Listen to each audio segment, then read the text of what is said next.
vaguely associated, vaguely connected to Bob Lazar. Okay. In an abstract. All right. Is it in the United States? No. Oh, interesting. Okay, so is it in Manitoba, Canada? No. Is it in Canada? Yep. All right, That's Canada. your seventh question. At least eighth. All right. Is it in Toronto? Nope. Is it in Eastern Canada or Western? Eastern. Is it in Newfoundland? No. Okay, it's in Eastern. Is it in a major city in Yes. Okay, so is it in Montreal or Quebec? Yes. Okay. Is it in Montreal? Yes.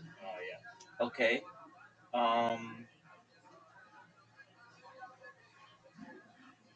So is it where? Oh, you said it's a. You said it's a stadium, not a field, right? Yep. Okay. Is it where the uh, Montreal Canadiens play? Oh my God. No. Okay. Do they I play? thought you were gonna get it. Come on. Is I it feel where? like we talked about this before too. Is it where the Yeah, you Expos? definitely did. Is it where the Expos used to play? Yes. Because Because that stadium has been said to resemble a UFO. Oh, tight. Okay, I see. Yeah, and if you look at it, it does look like UFO. I'm gonna look at it right now. So I see why Bob Lazar related.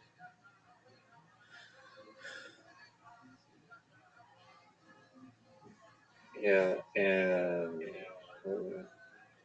But why would that be my favorite stadium?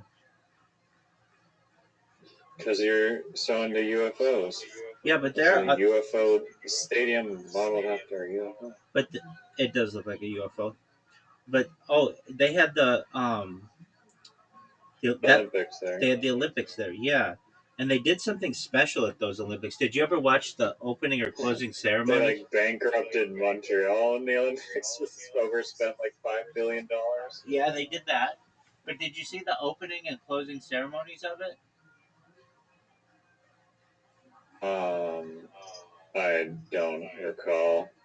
What was it? Cool. I think they had some kind of like UFO landing there, like a fake one. Like it was just like. Let me look this up because if you ever have the chance to watch the opening and closing ceremonies of an Olympics, you should because there's a lot of foreshadowing of stuff that happens. Yo, dog, wasn't there like a UFO landing in the or like a fake one or something in the Montreal Olympics in the opening or closing ceremonies or something?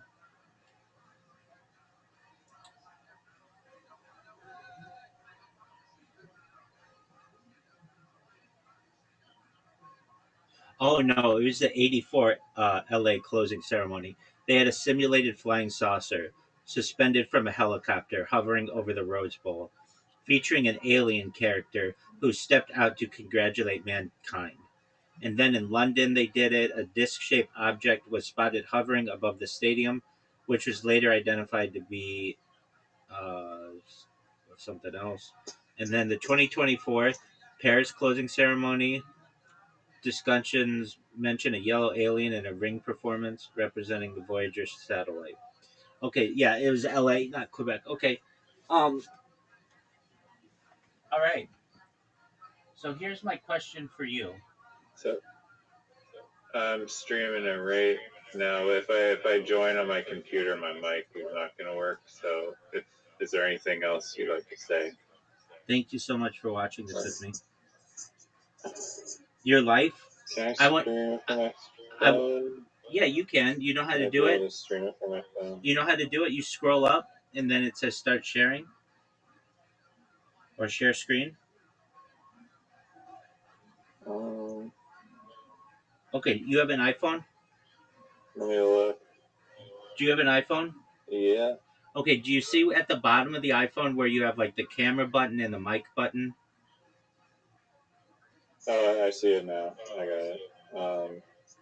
Had to like flick up the menu. Yeah, isn't that amazing that they have all those settings there, but you would never know unless you literally lived on Discord like I do? Yeah. I don't know if you'll be able to see my YouTube though. Oh, I'll be able to see it all. There Yes, sir. I see it.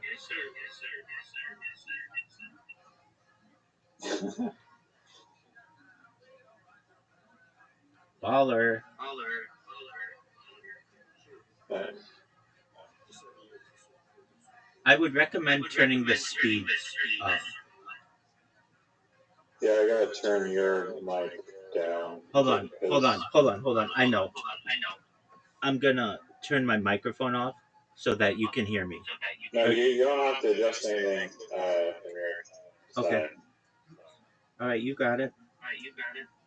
I'm just balancing it with the YouTube video because the YouTube video is default.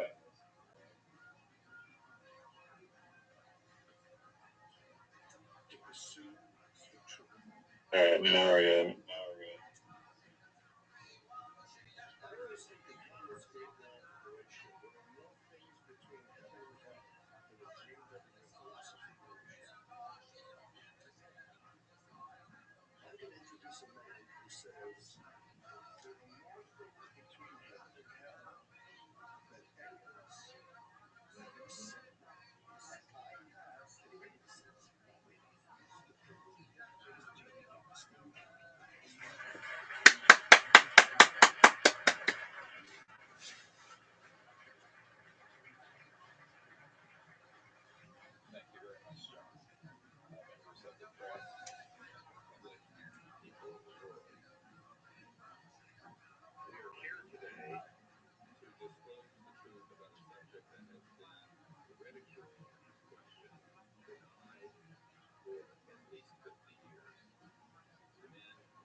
that can change the world forever. The reason we are coming forward now is that we are asking for the U.S. Congress and for President Bush to move towards an official inquiry disclosure on this subject. It has the most profound implications for the human future, for the U.S. national security, and for world peace. Specifically, technologies connected to UFO and extraterrestrial vehicles, if declassified and used for peaceful energy generation and propulsion, would solve the looming energy crisis definitively, would end global warming, would correct the environmental challenges that the Earth is facing. It is also critical that we begin to debate as a society the propriety of placing weapons in space. If indeed, as we can prove it is true, that we are not alone, and that space is territory which we are sharing with other civilizations, it would be a very imprudent, destabilizing thing to place weapons in space. This is not being debated because it is off the national and international radar screens. It needs to be placed on it, and we are here today to do it. We can establish through this testimony that these objects of extraterrestrial origin have been tracked on radar going thousands of miles per hour, stopping and making right-hand turns, that they use anti-gravity propulsion systems, which we have already figured out how they work in classified projects in the United States, Great Britain, and elsewhere, that these objects have landed on terra firma, at times have been disabled, and have been retrieved specifically by teams within the United States, that extraterrestrial life forms have been retrieved, and their vehicles have been taken and studied thoroughly for at least 50 years. We can prove through the testimony and documents that we will be presenting that this subject has been hidden from members of Congress and at least two administrations that we are aware of, presidential administrations, and that the Constitution of the United States has been subverted by the growing power of these classified projects, and that this is a danger to the national security. There is no evidence, I wish to emphasize, that these life forms from elsewhere are hostile towards us, but there is a great deal of evidence that they are concerned with our hostility. There are times when they have neutralized or rendered inert the launch capabilities of intercontinental ballistic missiles. Witnesses here today will describe those events to you. They have shown clearly that they do not want us to weaponize space, and yet we are proceeding down that dangerous path. And it will be established that these projects, because they have not been supervised properly by the Congress, by the U.S. President, by the international community, have become a threat to national security. And for this reason, we feel we must disclose the facts. This is the beginning of the campaign for disclosure. In a memo that I wrote to President Bush last week, I stated that this campaign will persist until our goals are met. And they are as follows: that we have open, honest hearings on the subject in the U.S. Congress, that there be a permanent ban on the weaponization of space or the targeting of any objects of extraterrestrial origin, that there be a full, complete study of classified technologies connected to this subject to see how they could be properly declassified and applied to peaceful energy generation so that the world may get off of fossil fuels in enough time to prevent greater ecosystem damage or war over the looming energy crisis, which is sure to sweep the earth in the coming decades. This is a matter of the most pressing import. It has been ridiculed, yes. I know many in the media would like to talk about little green men.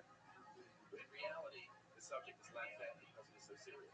I have had grown men and women who are independent, who are members of Congress, and who have said to me, what are we going to do? Here's what we will do.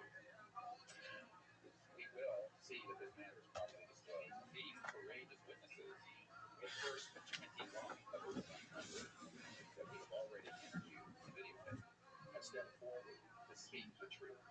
Now, I expect people to be skeptical, but not irrationally so, because these men and women have come forward and they have their credentials, they can establish who they are, and they have been first-hand witnesses to some of the most important events in the history of the human race. As was pointed out to me by some of the men here, they were charged with handling the nuclear weapons of the United States. Their word was trusted on everything of great importance for the national security. We must trust their word now. As Monsignor Bell, she said in the Vatican, in an interview I had with him recently, as CIA declassified the testimony of these witnesses. So please be skeptical. This is not the same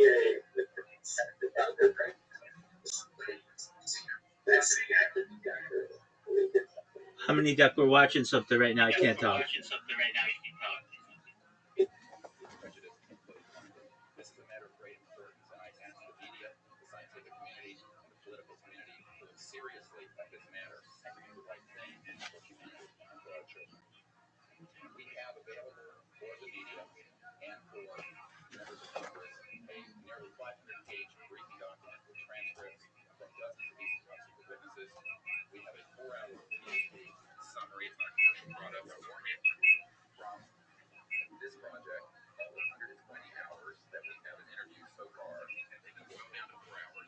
Available.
decided, I believe in Mexico, several years that this issue has been a long time that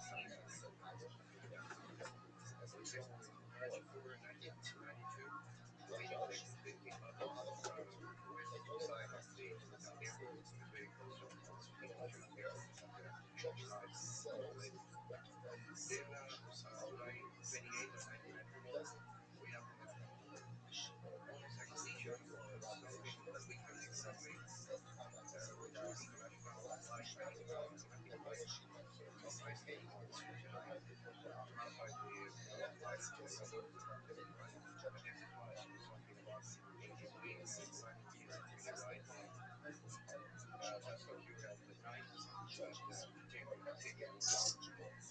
Then the next week, the same year, the same month, the airplane was flying on board. After that, there was two issues that was revealed by the whistleblower that happened at 11:30 in the morning, and we expect that object and was disappeared.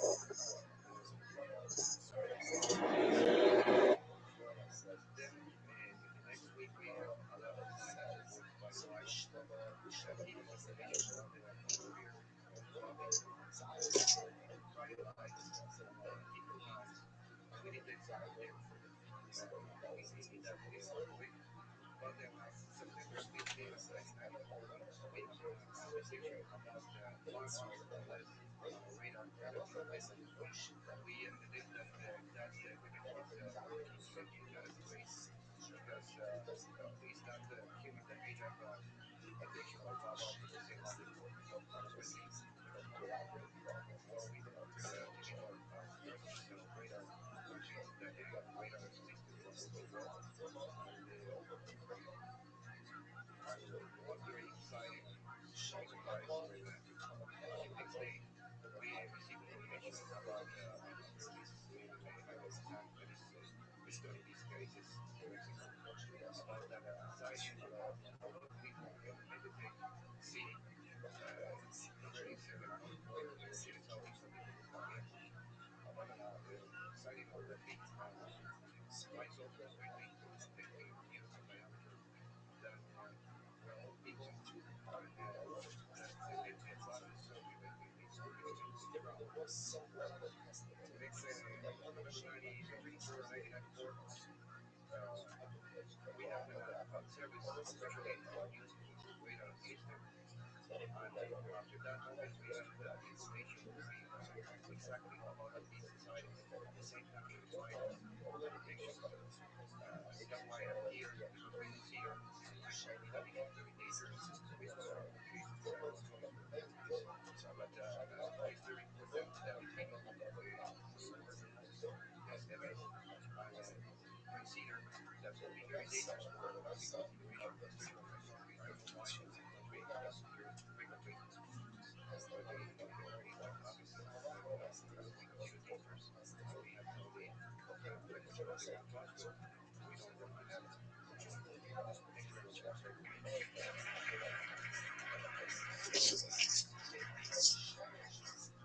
you very much. My name is Grant, retired Navy commander, about top secret clearance. 50 years ago, February the 5th, 1951, I was flying from Catalina to Iceland, Michigan. It was at night, it was dark, about 300 miles outside of Rothschild, Iceland, below 1 o'clock. We like to push the city at night. As we approached this low, it turned to monstrous circle of white lightning bolts. We watched this for a while, the lights went out, but still come over. The next thing we saw was a yellow halo, much smaller than what we F-15 up around second. I disengaged it, shoved the nose up, trying to get it. At that time, we heard a noise like a it didn't hit us. It was actually another crew member stepping in and collided. A couple of them were injured. That appeared on the quarterdeck. Then from that slowly and nowhere, it was still 9 hour altitude. We could see the shape of the dome. You could see the propellant discharge. I went back in, let the other fellows out there and my seat for passenger reaction. Came back to the cockpit and told them not to report anything except for what that this guy just said. Maybe there was something else. But basically, yes, So like here with like any like you said, area of recognition, this type of thing. The craft was tracked by radar, he said, for 1,800 miles. They're going to get around. We had 31 passengers, plus this kind of all sightings. The landed largely civilian interrogated on the airport. Luffy. Newfie as fuck, dog.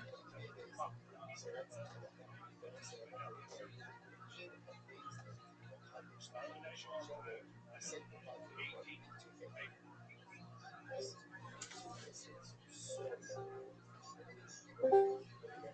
official Navy aircraft. Lafayette report the string element stack of those on the witnesses. So the truth is here. I will testify those Navy plans to start.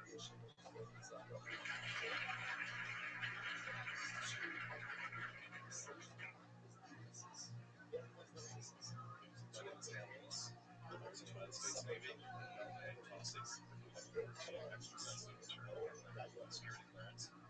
I worked as a coordinator at the Naval Communication Station in San Francisco. In 1969, I received a priority message from the ship near Alaska that was classified as secret. The ship reported merging out of the ocean.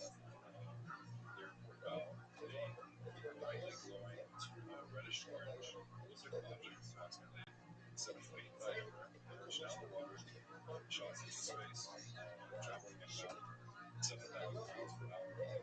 This was not tracked on ship's radar and substantiated. Years later, I worked with the Naval Electronic Engineering Center in San Diego for 13 years.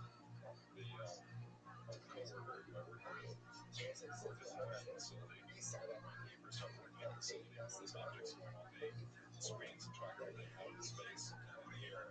Objects going about the scale of your writing materials when they required the observer supervisor advises that quote, they just shut down our friends. These statements show those who testify about the Congress.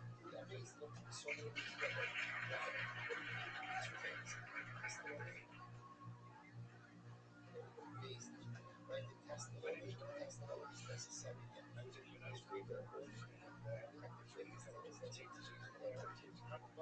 Prior to my Air Force, prior to joining the Air Force, the famous Rothschild company. And I was working with them when I was essentially a satellite design engineer. One of my college mates and I kept on wanted to find out something for that. It turns out that the world of aircraft and mobility has gotten last by intergalactic. And I came in on the end of the U2 project, the Speed project, either as CSR 71. CSR 71 had a kind of difference. It had a special model built for the CIA. It had those models low passenger, low pilot, special aircraft in order to get from one place to another very quickly. That's how our submarines work. Blackbird, other type of aircraft are still classified in sense as far as the altitude that flies at and also the speed records that it moves. Aircraft today serve that way for smart altitude control. So these aircraft, this is aircraft. And I will suggest that as these aircraft expand in the air, each pilot and the crew, each pilot has precisely the order to cross the altitude, touch down, land, order to fly, take off, and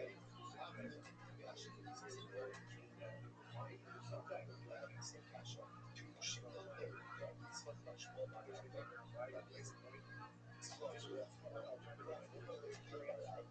Right now, the United States Air Force is at Las Vegas Air Force Base, and that was my work experience at Las Vegas. I worked for a certified cycle operator for Southwest, and I worked now Dulles Air Force Base is located there. We were training staff for different types of special aircraft, aircraft, where we were training sites for pilot libraries. However, when I learned that my assignment was at Dulles, I couldn't travel here in Charleston.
1957 to 1959, I was a PFC in the United States Army, stationed over in Washington, D.C. in the 98th Missile Base, close to Raleigh, Maryland. In May, no, 1960 or 1958, about 6 a.m., I heard a noise. Outside, it sounded like a pulsating earthquake. I sat up in my bunk, I looked out the window, and saw a crash, heading for the ground and crashed. Pieces broke off of that craft immediately took off again. So there's a lot more to that story than I'm going to repeat this over. The next night, I was on the radar duty. I get a call from the Gaithersburg missile base. He says, hey, I got 12 to 15 UFOs outside, 50 to 100 feet above us. So I asked him, what does it sound like? He goes, it hit my bunk out the other day on my boat. That's it, take care. And it sounded the same sound I heard the previous morning, except a lot more of them. So I radar was on standby, so I immediately turned it on and got the just outside the ground bottom.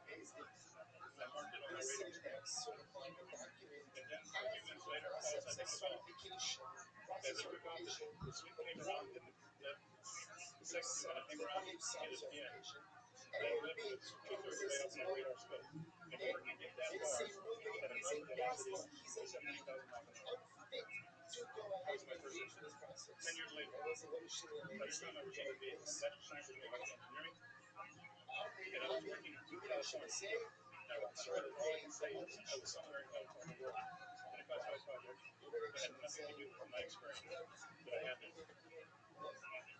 As I was working in my work in California time, I heard a Houston astronaut communication on phone. I didn't pay much attention to it until I heard the word orbiter. So my ears picked up immediately. And I identified my object as some sort of aircraft, meteorite, or whatever, with a collision course that I was going to move around with.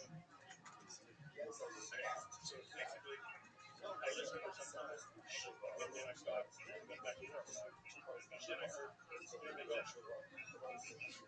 the astronaut world, or some of the data on this, there's a term called great torso. It used to be, I don't know if it is today or not, but it used to be if you're not supposed to profanity with the end. And the first person that does that, there's a note that says great torso. That astronaut goes by that man will be how far from the earth was taken out. Well, did this real quick. One of them said, damn. They went off. The UFO took off. Damn, that's fast. Somebody yelled, great turtle. And then he said another word. He said after the crowd. And then somebody else yelled, great turtle. And you can see, we're going to see that now you have to buy two expensive meals. And my particular experience, I don't know if I was there necessarily. And explain exactly what happened. Thank you.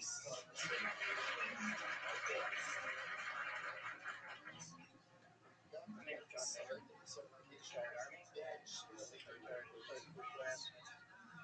My entire year, 21 years of service, I helped out compartmentalize the time with my PK, commanding, crypto, and other things.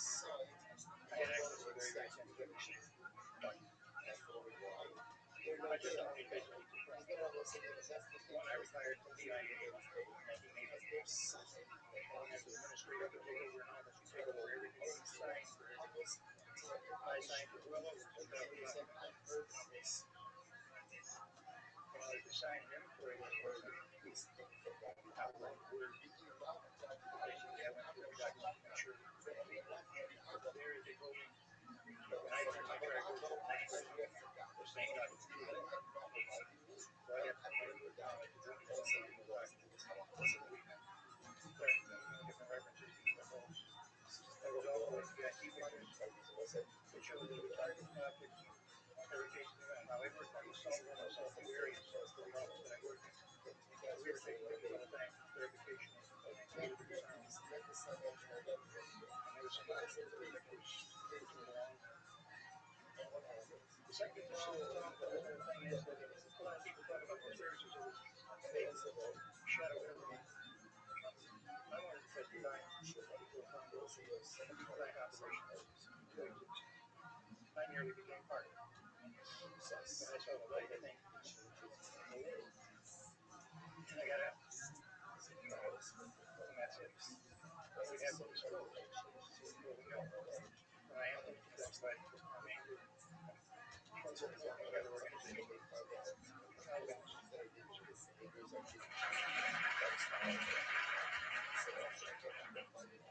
good morning.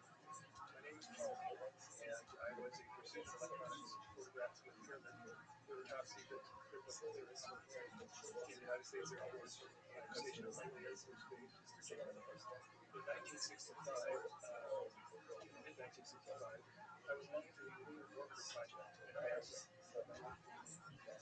Dr. Colley was in charge of that project. They had problems with a piece of electronic equipment that was bottlenecked in their production program. I went to the facility, and when I walked into the facility, there were scientists from all over the world. I was stunned actually to see people at a massive project from all over the world that were making successful mission. I was taken to the laboratory where the equipment was malfunctioning. I couldn't repair it in the dark. I asked to have it repaired. The other side of the class was in the dark room at that time. I was also there outside the class. I was interested in how the whole process functioned, how the data got from the lunar to the laboratory. I asked the young man to describe the process to me. He did. About 30 minutes into the process, he said to me, in a very distressed way, by the way, we discovered tapes on the backside of the disease. And then he proceeded to put photographs down in front of me, and clearly in those photographs were structures, mushroom-shaped buildings, circle buildings, and towers. And at that point, I was very concerned because I knew we were working in departmental security, breach security, and I was actually frightened at that moment. And I did not question the ability that later someone did come into the room. I worked there for 3 more days, and I was able to go home at night. I can't wait to hear about this stuff. And here it is, more than 30 years later, and I hope we don't have tonight. But I would testify under oath before Congress that what I'm saying is the truth. Thank you, Carl. Good morning, everyone. My name is Donna Hare, and I worked at Focal Forward Aerospace from 1967 to 1981. During that time, I was a design illustrator, draftsman. I did the launch slides and landing circuits, and also projecting floating boards and the maps for NASA. We were a contractor, but most of the time I worked on site in Building 8. I had the opportunity to do extra work during downtime, which was between missions, and I walked into a photo lab, which was the NASA lab. I had a secret clearance, which is not that high, but I was able to go in restricted areas, which this was. At the time, I was talking to the Texan, and he drew my attention to a photograph that was a NASA photograph. It had a dot on it, and I said, "What is that?" And he drew my attention to it. And I said, "Is that a dot on emulsion?" And he said, and he's smiling, he had his hands crossed, and he said, "That's an emulsion on the shadows on the ground." And this was an aerial photograph of the Earth, assuming the Earth, because it had pine trees on it. And the shadows of the craft, or whatever it was, were in the same as the tree. And that's very nature UFO, and I didn't know that after John was talking to me. It's unidentified, so I did not know what this was.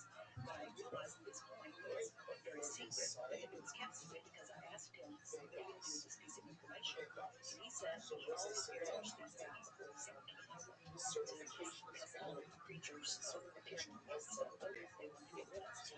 After that, I decided I would ask questions to other people that worked there. I found that I had to ask more than science. So the guard told me that he was asked to go to photographs and not to look at them. And there's a guard, another guard me on, who was in green fatigues, watching him burn the photograph. He said he was content that he was looking for it was a picture of a UFO, and he was very descriptive. He went to that later. He immediately was hit in the head, and he had a gash in his forehead. He was knocked out, and he's terrified, so he would have to be protected. But another incident, I knew someone was quarantined with the Apollo astronauts. He told me that the Apollo astronauts were on the ground, secret. And that is what he told me. And also, Mr. Gray said that the astronauts are told to keep this quiet. They're not allowed to talk about it. So I do want to let you know that I worked out there for 15 years, and this was ran into this. So it's not something everyone knows that works out there all the time. My boss didn't know about it. Some people that sat right next to me didn't know about it. It's very strange because I don't know how they can do it. Some people know about it, and others don't. I'm willing to testify before Congress that what I'm saying is true. So thank you very much.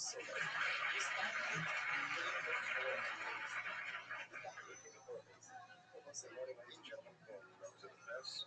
My name is Larry Morin. 1980, I was a security specialist assigned to RAF headquarters in Goodrich, NATO Air Force facilities in Suffolk, UK. I had a secret security clearance. I guarded unbacked nuclear weapons that were still there at the time, without the knowledge of the people who had written them. I went through this portion of a 3-night UFO event where objects dating versions of WSA required Guinness and deep flight to get the grisly effect of these objects were on the ground on daily nights. Potentially, there was another life form sitting in population. These events were of extreme significance to not only the Majesty's government, but this government as well, and they're still shrouded in secrecy. They're very complex, they're very vast, it's more about a human rights issue than just a UFO issue. 20 years ago, this report was empty. I see a church of history.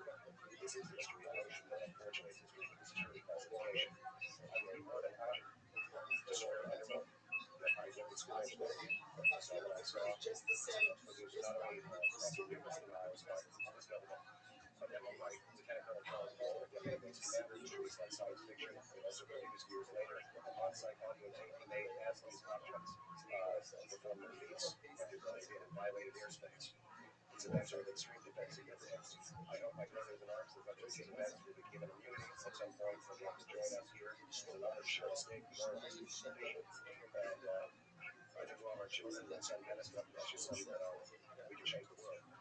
Your heroes will be here also, and I will testify in front of Congress if that's true.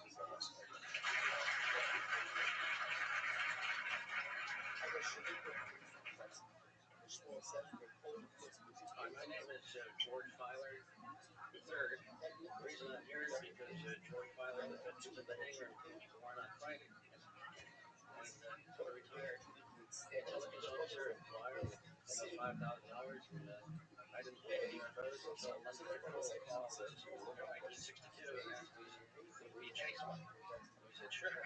So we let down from 30,000 feet to 1,000 feet where the UFO was hovering. And then went into a steep dive and actually exceeded the red line of the aircraft. It was kind of dangerous chasing UFOs. In any case, I was able to get the UFO on the aircraft radar at about 40 miles, and we could see a light out in the distance. And as we closed, we kept on picking up this radar return. Point of mentioning that the radar return was very distinct and solid, indicating it was some kind of a metallic object. We got about a mile from the UFO, and it kind of lit up in the sky and went off into space. Very similar to what the shuttle looks like when it takes off. Later on, I was working in intelligence in Vietnam. I briefed General Brown about UFOs when I was in the 21st Air Force at Wire Air Force Base. Briefed General Blau about a UFO over Tehran, Iran in 1976. The two F-4s from the Iranian Air Force had taken off and tried to intercept the UFO. And when they turned on their fire control systems, they immediately went off while the electrical signals shut out that the planes had to return to base. This was particularly significant because it was also picked up on satellite. In 1978, on January 18th, I was going into the base every morning. I did the briefing to the general staff, and I noticed that there were some lights off in the distance on the end of the runway there. So I got into the main host, the senior master sergeant in charge, said that there had been UFOs located all night. They're on the radar. The tower had seen them. They got aircraft reports and so on. And that one had landed or crashed at Fort Dix. Fort Dix and McGuire are right together. This is kind of like the Roswell of the East. But in any case, an alien had come off the craft and had been shot by a military policeman who apparently was wounded and was heading for McGuire. So for whatever reason, the aliens liked the Air Force better than the Army, shooting at him. But in any case, our security police went out there and found him on the end of the runway dead. And they asked me to brief the general staff and General Tom Sadler, and they gave us like stand-up briefing. And I said, I don't think I want to do this. General that has good sense of humor. I'm not sure I believe it. So I did some checking, called the 438 command post, and everybody had pretty much the same story. And at 8 o'clock just before I went on, I was going to brief this. I was very worried about it. They said, don't brief it, that's too hot. That's pretty much my story. And I'm prepared to tell the story in front of Congress. And it is the truth. Now, because of this, I've stayed interested in UFOs. And I'm He started recommending it to the UFO network. And between the National Reporting Center and Peter Davenport, he said he gets 100 reports a week on average of people all over the United States that see these things regularly. And if you start checking, they're out there and they're low, and people are seeing them all the time. And these are highly qualified people. All of them essentially get their reports by email. Thank you.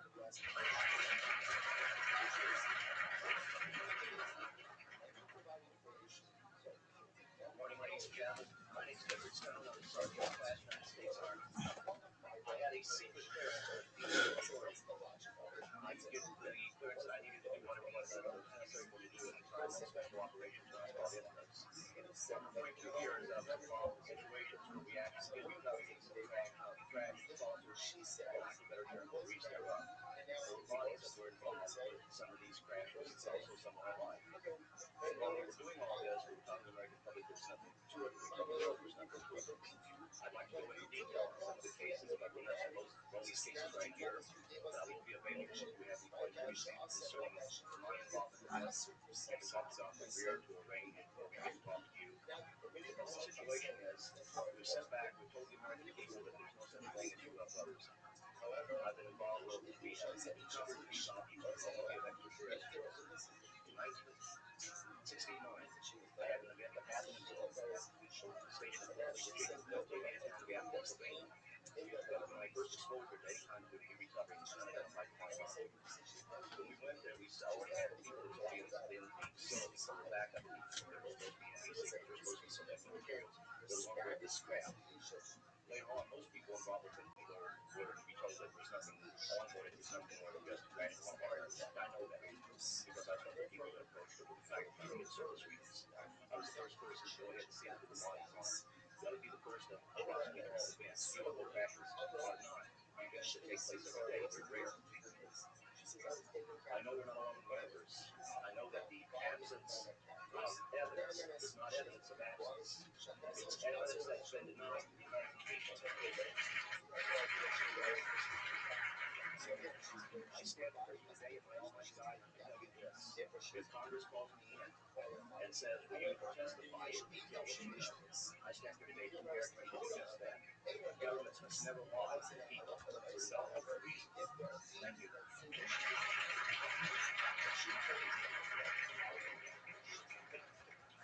My name is Mark McCandless. For the last 21 years, I've worked as a conceptual artist for a variety of defense contractors. I've been involved in conceptual artwork and production thereof for Rothschild on the X-30 program, and also on the high-stakes program that's spelled HYSEP, means hypersonic testbed program.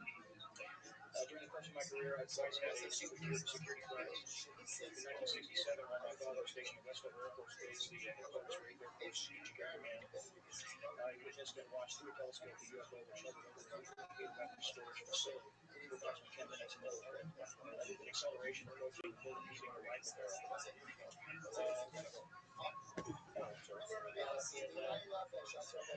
1988, in November, a college buddy of mine, an associate by the name of Brad Sorensen, he told me that he had virtually witnessed three flying saucers at very large hangar at Air Force Base during the eclipse at inertia that was held on Saturday, November 12, 1988.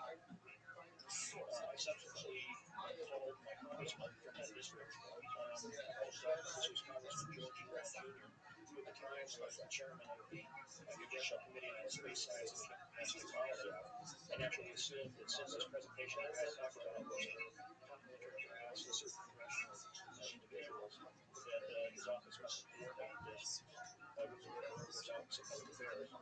A male staff member in Congressman Brown's office now confirmed the exhibit, the fact that there was three discs at that exhibit. These discs were hovering off the floor without any physical means of support. They were referred to as alien reproduction vehicles, also nicknamed flux lamps because they used high voltage electricity. Let's see. To keep things short, this is a diagram that I made based on a sketch that Brad Sorensen did for me shortly after the Jack sighting, and subsequently cleaned that drawing up and made it much more accurate. That's the drawing from Brad over there now. Later on, I obtained photographs that were taken in 1989 1967, and by a military pilot, Harvey Williams, flying a C-47 for the Air Force at 12,000 feet, approximately 25 miles southwest of Puerto Utah. This particular vehicle matches the so-called ARV in all proportionate respects in terms of the tail shape of the craft. But this is what wrecked, as I say, in June or July of June 1967. Later spoke to a gentleman by the name of Ken Sella that I met at an air show at Williams Air Force Base in 1992, who was somebody I publicly referred to also. He indicated to me that in 1973, when he was a crew chief working on experimental aircraft at Williams Air Force Base, that he had unintentionally wandered into an area where there was a classified aircraft, namely the ARV. He described in detail and he added other details to the account concerning the configuration of the operation vehicle that Brad Sorensen was not aware of. Subsequently, Brad Sorensen met with the famous aeronautical expert McCann, gave him a copy of this blueprint that you've just been shown. Mr. McCann felt it was a joke, and put on his wall this kind of joke. And a third party confirmed for me later that a Colonel Ray Welch from Edwards Air Force Base was visiting Mr. McCann, saw this blueprint on the wall, and registered slight degree of shock and anger rather than I don't know how he got this blueprint, because there was in fact such a craft at that time, 1995, in a hangar at Edwards Air Force Base North Base Complex. So at that time, subsequently, I've done a lot of research on this product, this fixed vehicle. I've come across a number of declassified documents that show the Air Force as early as 1960 was testing flying saucer shapes up to Mach 20. And I also have declassified NASA documents that show similar shapes. In fact, this is a document here that more or less details the original testing up to Mach 20. This is a NASA document here, declassified, and it shows a variety of spherical and lenticular shapes like looking up for, I should say, test up to Mach 6. I subsequently made a copy of Neil Long's memo to Williams Aerospace that described a particular type of science involving something called political energy and scalar waves. According to Brad Sorensen, this is the basis of the technology for these anti-gravity propulsion systems. This particular document here describes 6 different meetings involving the Defense Intelligence Agency and cooperative efforts with the Russian scientific community in investigating this push by the fundamental enabling technology that was originally discovered apparently by Nikola Tesla in the early 1900s. Anyway, I could provide you much more detail in their time, and I am prepared to testify in detail concerning these events in a full before Congress. Thank you very much.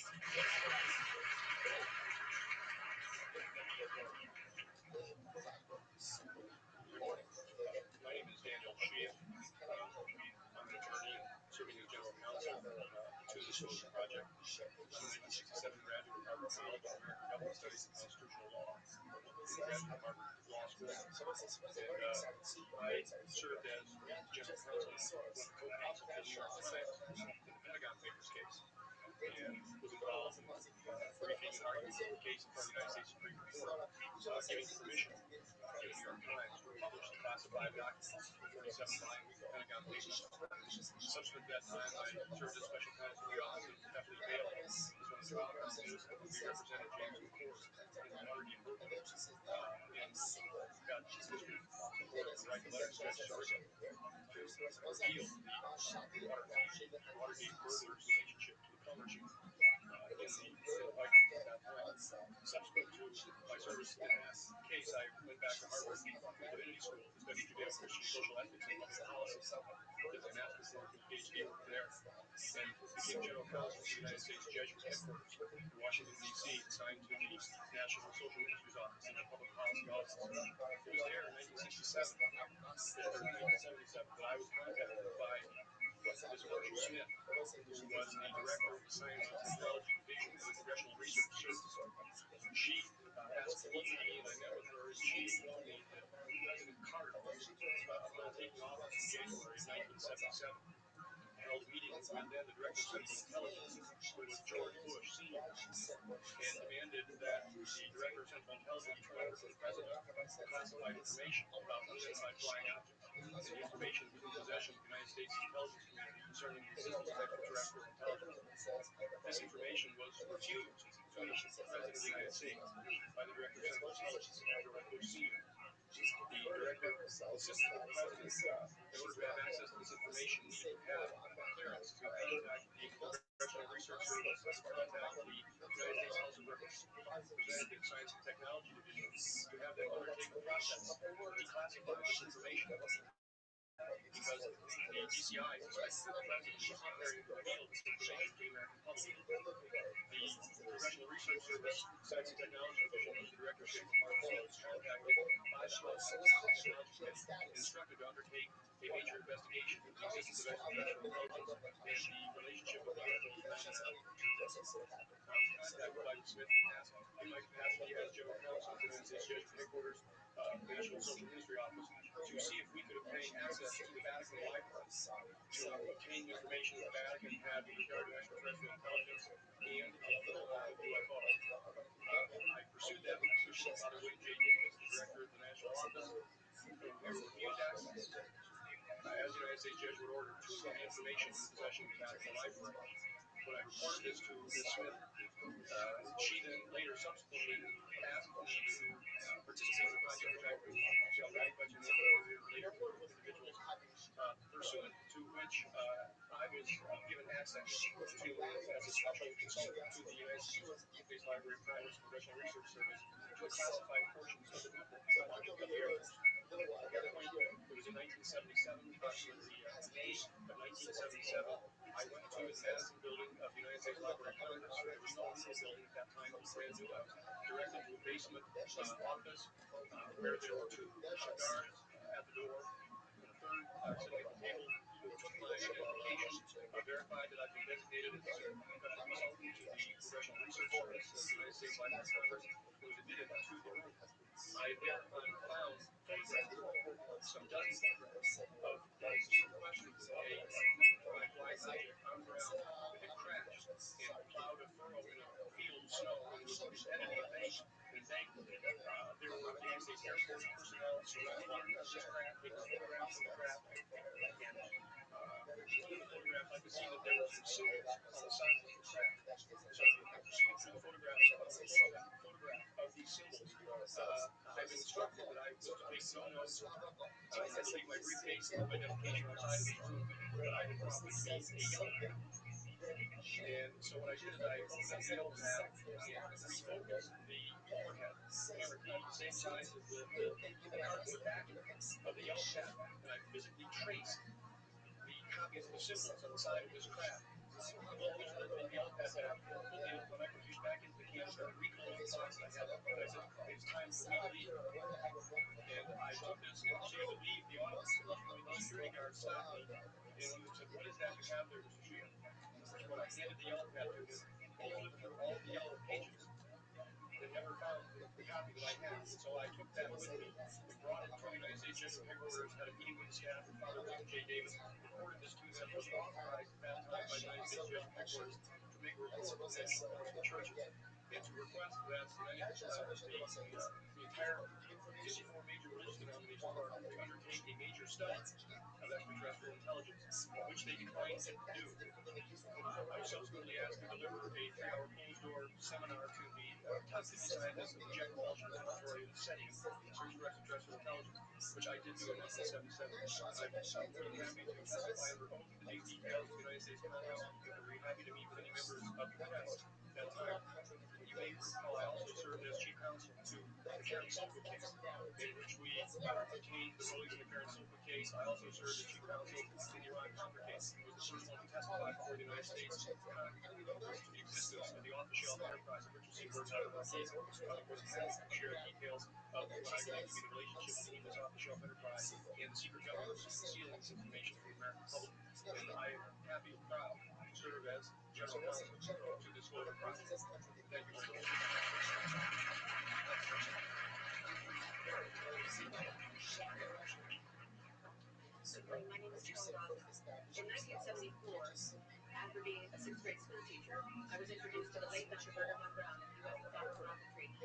In my first meeting with him during that first 3.5 hours, he said to me, Carol, you will stop your weaponization of space. And I said, evolutions don't stop until June. He said, no, you have to understand, this is February, and we have to prevent the weaponization of space because there is a lie being told to everyone that the weaponization of space is now first being based upon the evil empire of the Russians. There are many enemies who said against us, and we're going to build a space-based weapon system. The first was nuclear weapons, which was exciting enough. Then there would be terrorists. Then there would be third world countries. Now we call them rogue nations or nations of concern. Then there would be asteroids. And then it would repeat to me over and over.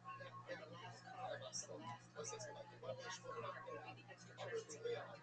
Well, at the time, I kind of laughed when he said asteroids, and when he said extraterrestrials, I knew I wasn't going to deal with that subject.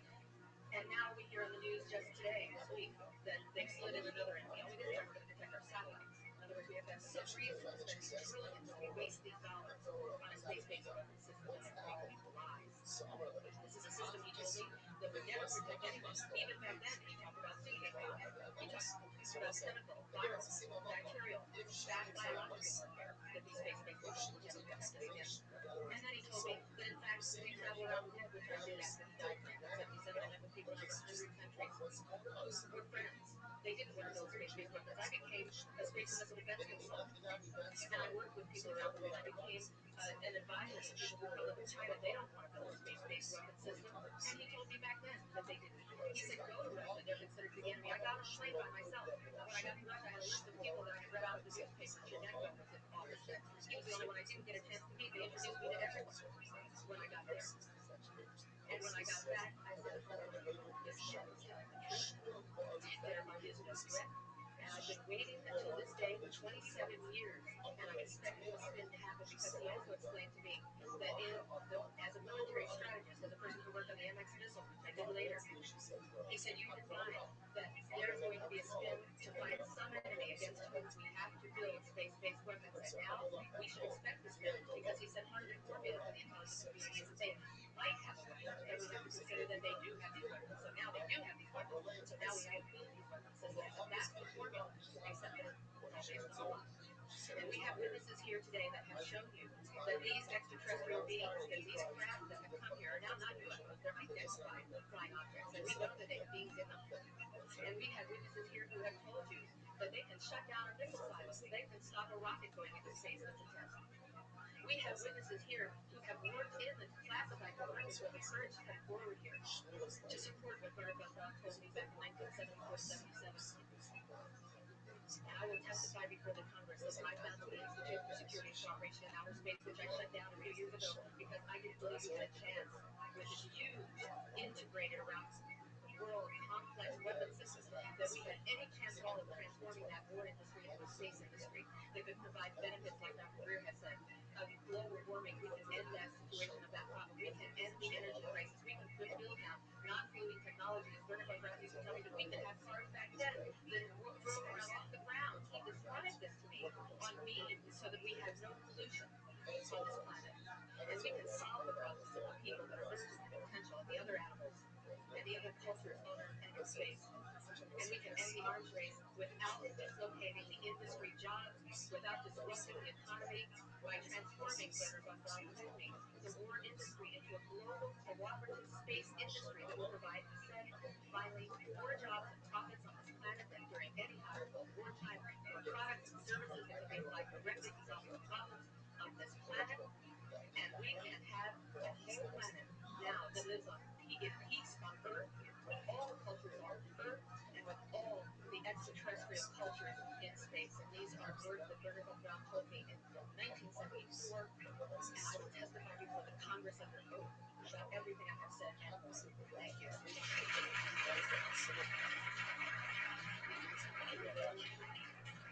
I'd like to thank each of the witnesses and for your patience. We're running about 50 minutes late, and I do apologize for that. I want to emphasize that all these witnesses each would speak probably for 2 to 5 hours about what they have witnessed. We're trying to give you a snapshot. We have another 400 of these witnesses. I've carried this burden for 30 years, and I've given it to you, the American people, the people of the world, to take it forward. What I'd like to do now is open the audience for questions from the media. You can address them to me or to an individual witness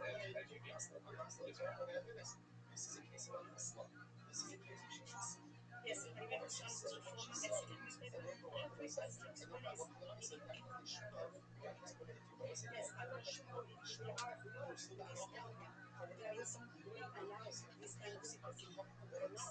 And I want to know if there's a need to change any kind of law. And the next one I want to ask you to relate is who is profiting from this secrecy that contains in secret the solution to the energy crisis in Well, English. let me get to those if they quickly, because we are short on time. First of all, I think initially there was a appropriate national security apparatus in place in the 40s during the Truman and also Eisenhower years. By the late Eisenhower years, we have a testimony from Brigadier General Stephen Lopez, still a practicing attorney, that by the late Eisenhower years, he had lost control of these projects primarily because of the compartmentalization into the military industrial complex, operative or industrial corporations such as SAIC, Lockheed Martin, and others that deal specifically with this issue with advanced energy propulsion systems connected to UFOs.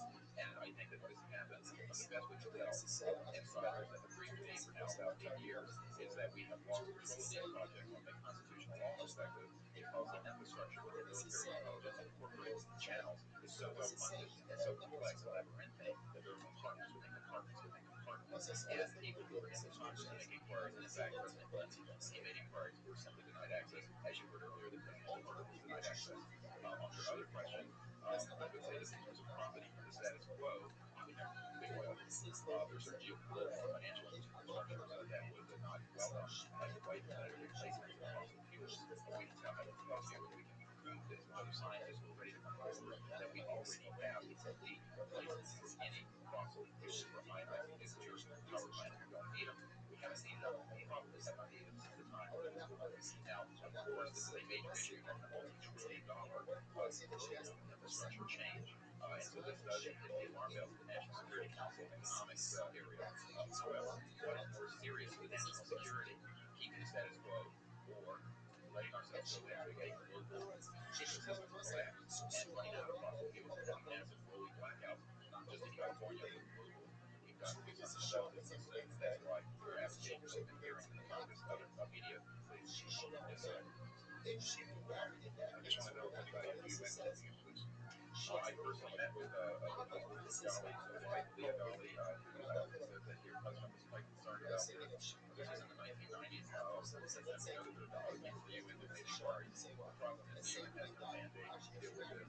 It needs to be given a mandate from its constituent member nations. And I think that the public and the member nations need to act and the member nations get involved with this. This is an international peace issue, an international security issue. It should be taken up by the UN Security Council for the direct development. Yes, sir. My question is actually to you said you had seen aliens on a craft that had crashed. I wonder if you could describe what they look like.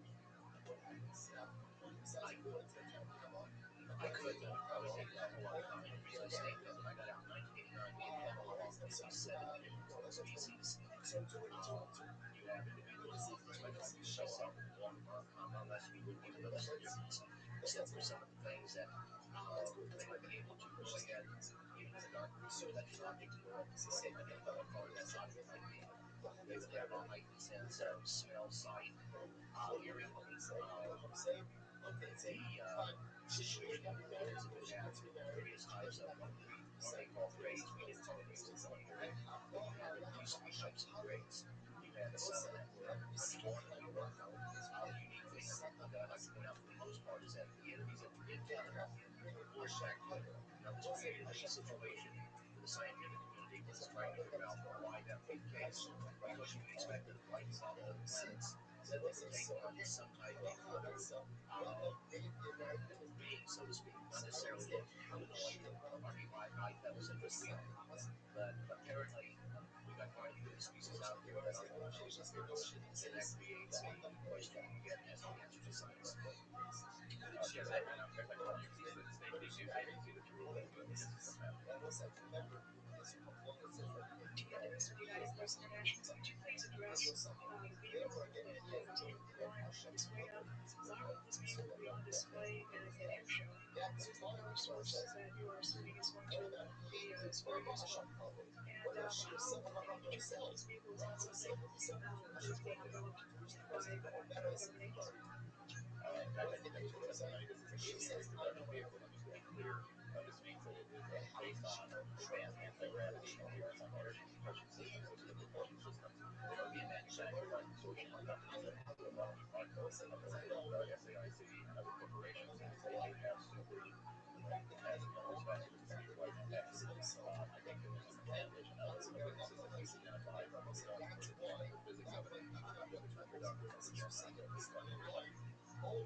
Again, these very specific cases, she writes one of the witnesses, and she this says, is actually so they put the alien hospital production vehicle is that it's based on study of extraterrestrial vehicles, but it is manufactured by human military intelligence aerospace contracting arrangements. And this is very important, means that we, Homo sapiens, have the ability to access this so-called quantum field of energy, which is the ambient field of energy which all matter and is fluxing, and can access that energy to generate all the power we need to run this planet without causing geopolitical Do you have any evidence that this actual rocket is illegal in the Pacific program?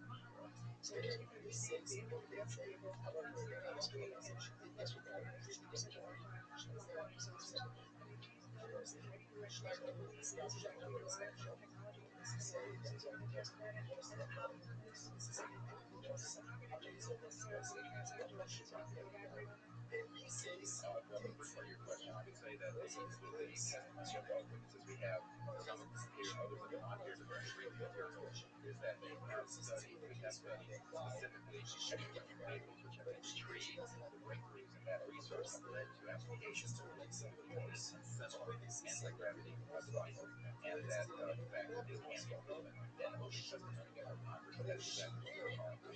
We have witnesses to establish that, and they also have specific details of the propulsion system. But this is not a jet production system at all. It is actually kicked in by a type of electric power source that accesses this ambient zero point energy field that is responsible for matter and energy existing, and by special configurations and what have you, it causes a cancellation of mass inertia and an anti-gravity effect. And this is a complex technical discussion, which probably beyond the scope of this conference.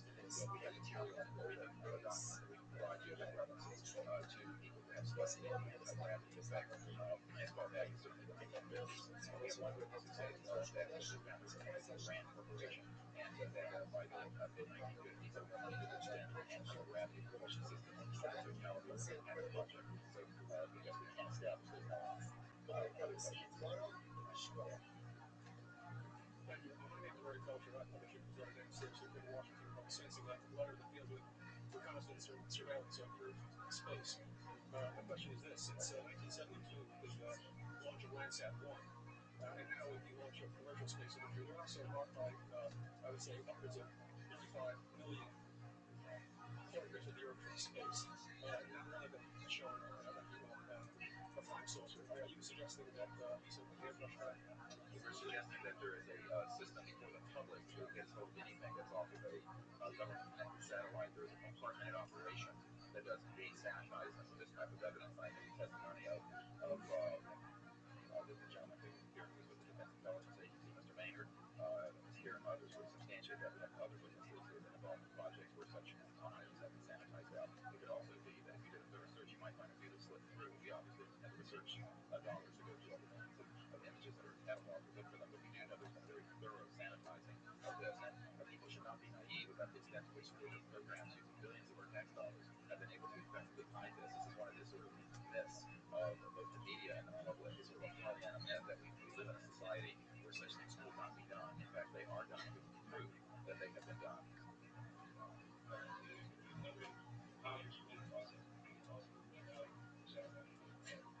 Well, jury says that these are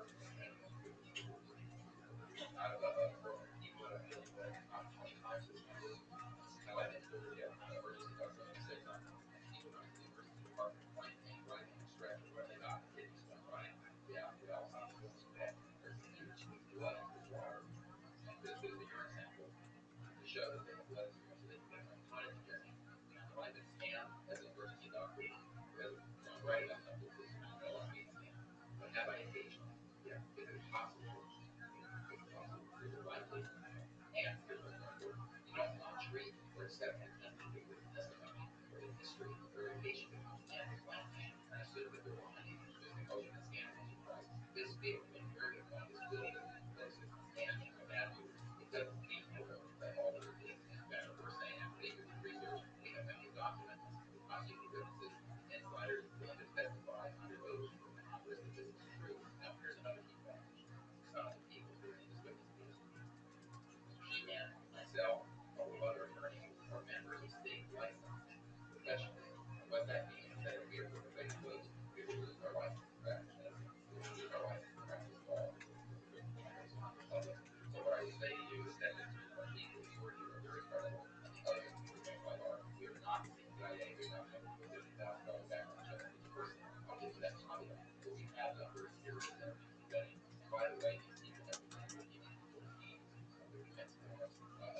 on the show. The two comedians on the show that they were in the military and served a certain time, so we're very comfortable that in fact that the faith and the testimony will carry the day here, and that this is real.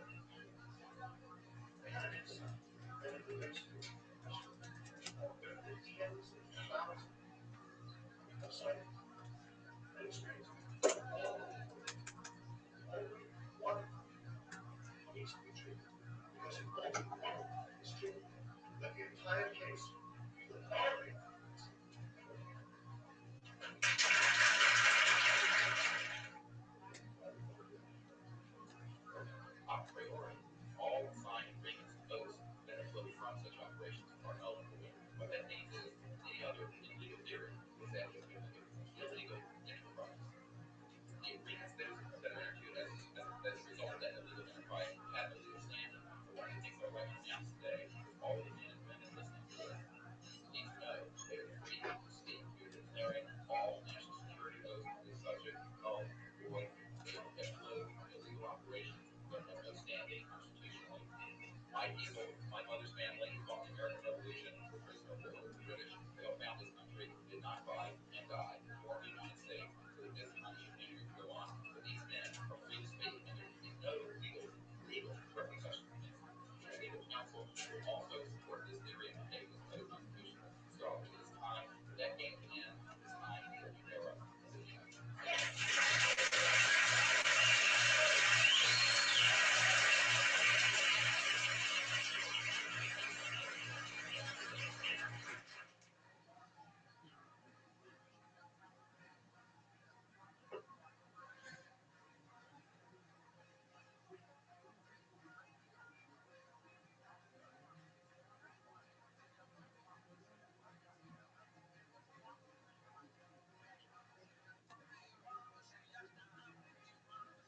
Hello?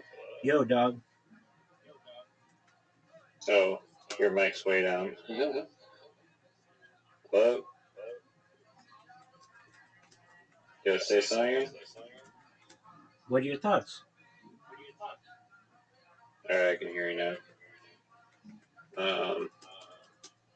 Yeah, no, that was pretty much like you said at the start of it. Like, it's like a overwhelming amount of evidence from all those different witnesses.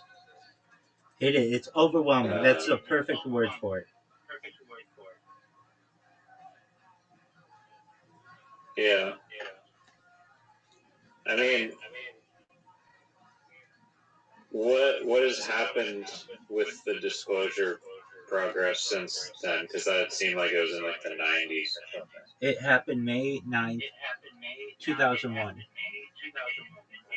And what would you think happened within 4 months of this happening? I don't know. It seemed like they were making a big deal about going to Congress with it. Right. And what would happen within 4 months of this happening? Oh, 9/11. Exactly. And The distraction. exactly. And basically, no one had time for this type of discussion when all of that was going on. And okay, so you want to know what happened with it? They had this again in 2021. And I mean, at this point, it's an open secret. If you want to look into it, you'll recognize that this is happening. And like you said beautifully, it's an overwhelming amount of information. And for anyone out there who wants to just do a little bit of work, and they will find out that this is uh, occurring. It's been occurring for many years, and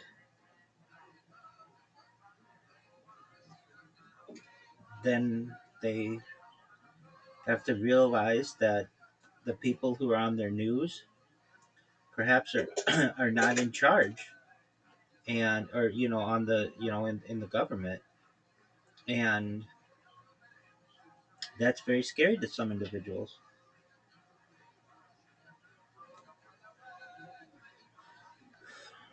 Yeah. One second, I'm plugging my phone. It's on 1%. Absolutely, do what you need to do. It's plugged in. Have you spoken to Jacob about this? Oh, who's Oh, who's Jacob? you know what I'm talking about? He jumped. Like, we played mini golf with him Yeah, before yeah, yeah. he Oh, yeah, joined. yeah. I know who you're talking about now. Um, have I spoken to Jacob about this? That's an interesting question that you no. He and I don't really. We get into more religious talks, not these types of talks. But why do you think he'd think it'd be interesting or something? Oh yeah, no, I'm curious what for some reason what he would think about it. I feel like he would probably believe it was true because he's. But yeah, the thing is, it's been like hardwired in people's brains, like basically where it's like if you state that you believe this shit, it's like you're classified as like insane, basically. So there's just like a lot of stigma, like just coming out as a believer. That's exactly right. And that's why you just can't really care about what people think. And you've got to make up your mind for yourself. And if you're able to do that, you will be um, you will perhaps be freed of some of the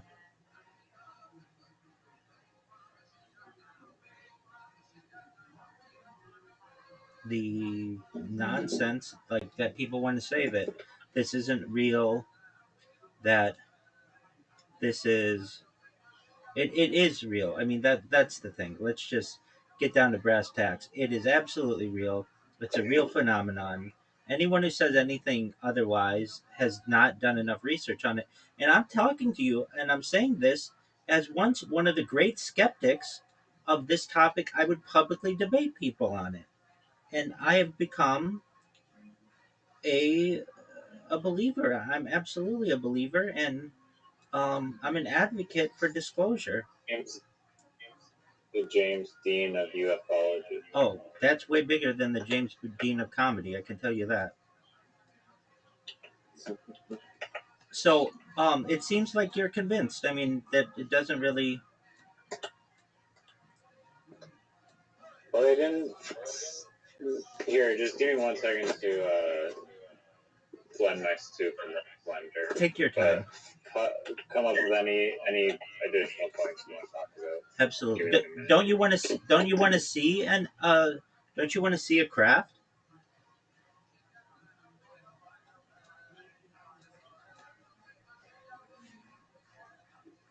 Oh, give me 1 minute. Take all the time you need. Take all the time you need.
Yeah, so I would, I mean, provided my safety isn't compromised, then I would like to see a UFO and ideally fly around in one at Mach 20 or above, and also fly to like Pluto or something, or Saturn. Want to see Saturn if the opportunity was available to get me to Saturn in like a day, little field trip or something. Okay. Do you want Would to? you? Oh fuck yeah! I jump at the chance. And You already watched the Bob Lazar 3D animated new movie documentary thing? no, I told you, or maybe I didn't tell you, but Okay. I am waiting for you. Ethan, you didn't watch the? Did you see the Joe Rogan podcast? Yeah, I've watched that like 5 times. Okay, so we're gonna watch the movie then. Nope, you've got more work to do, son. I want you to see what a UFO looks like. Isn't that something that's important to you?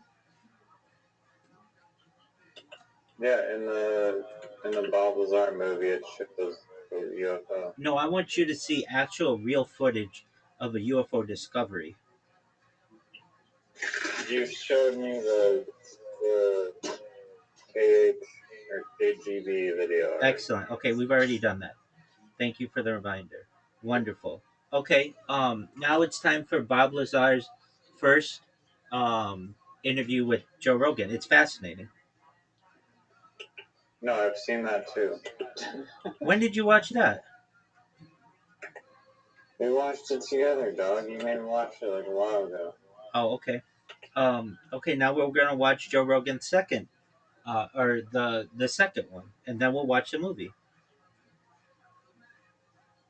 Alright, well, the second one's like 3 hours long, and the movie's like an hour and a half. All right, And I wanna go see it's actually 4 hours the long. UFO. So it looks like you've got another 5 hours of work to put in, son. Alright, let's just do the movie, because Fuck, then I'm fuck going to do that. the Joe Rogan No, more, no, 'cause no, you've no, already no, seen the... no. We got to do Bob Lazar. It's Bob Lazar night. So put on Joe Rogan, Bob Lazar. Alright, well, I won't be able to stay up for the whole thing, just FYI. Okay, Well, after it's in, okay, but I'll put on. excellent. Also, my stupid computer mic on Discord won't work for some reason, even though I've used it in the past on numerous occasions. Any idea why that would be? Could be a driver issue. It doesn't work at all. At the very bottom No. at the very bottom where they have mic, it says mics. Did you switch it?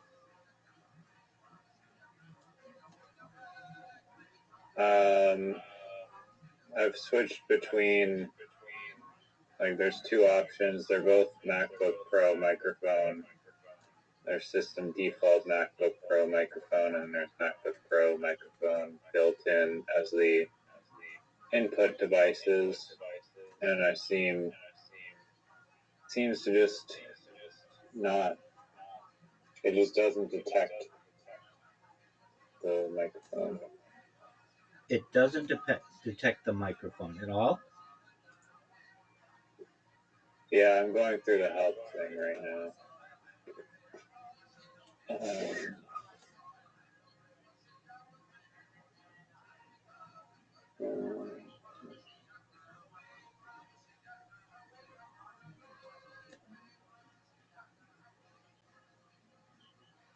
Well,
Yo, Yo,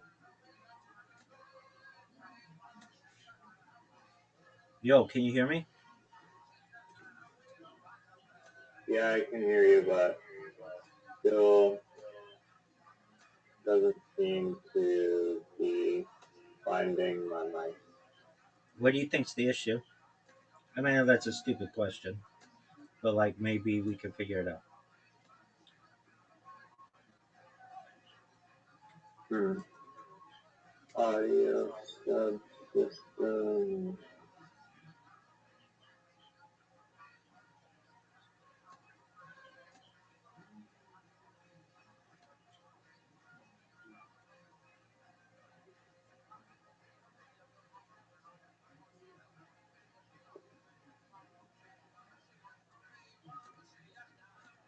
Yeah, I mean,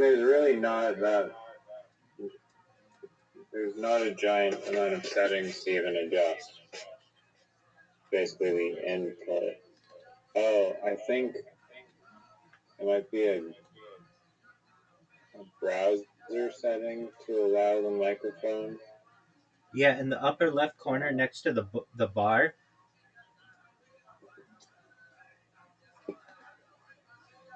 Yeah, I'm using Brave browser. I think it might be.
Hmm.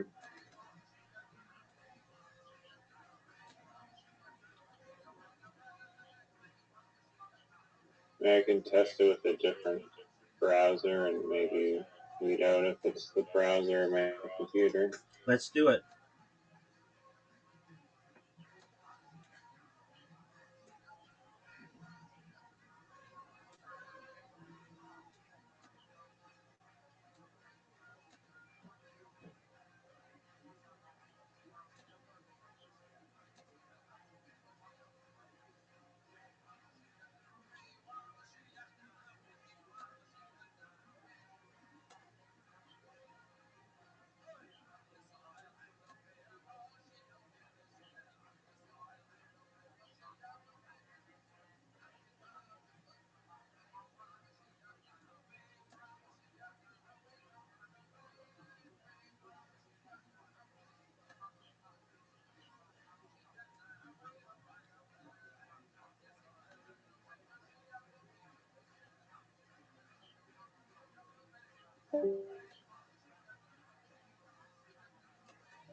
Yeah, switching the browser did nothing.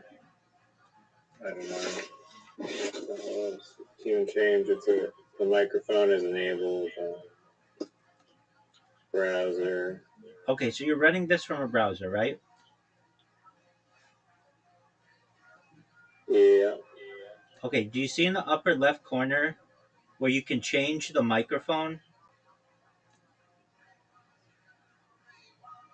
Upper left corner, right next to the not right next to the address bar, there's like a camera, or you should see a microphone, like right next to where it says Discord. Yeah. Do you see that? Yeah. Okay, now switch to whatever microphone you want to use.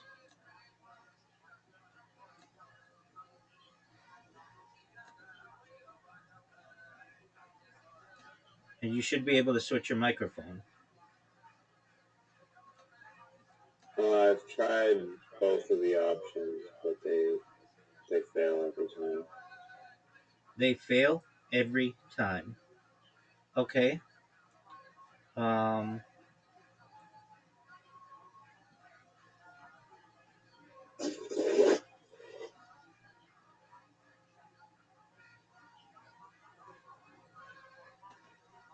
any other idea what it might be?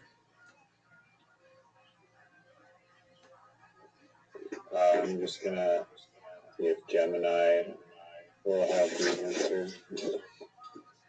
Excellent. That's a good thought.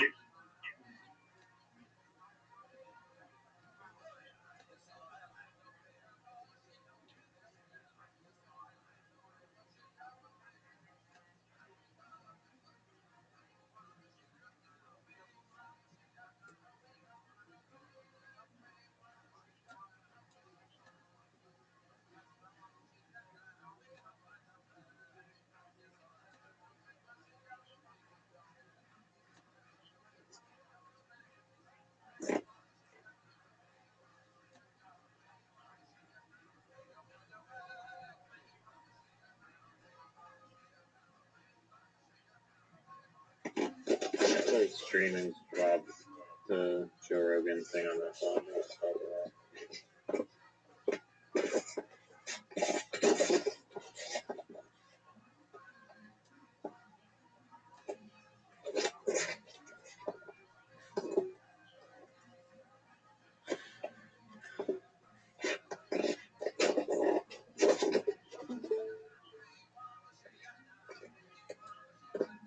You can see my screen and hear me.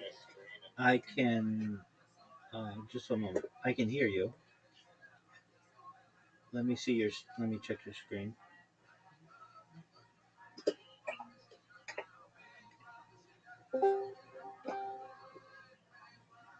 Hitting greatness on your first day on the job. Yeah, dude. Why don't you have? Hold on. Stop. Stop. Stop. Stop. Stop. Stop. Download uBlock Lite. uBlock Origin Lite.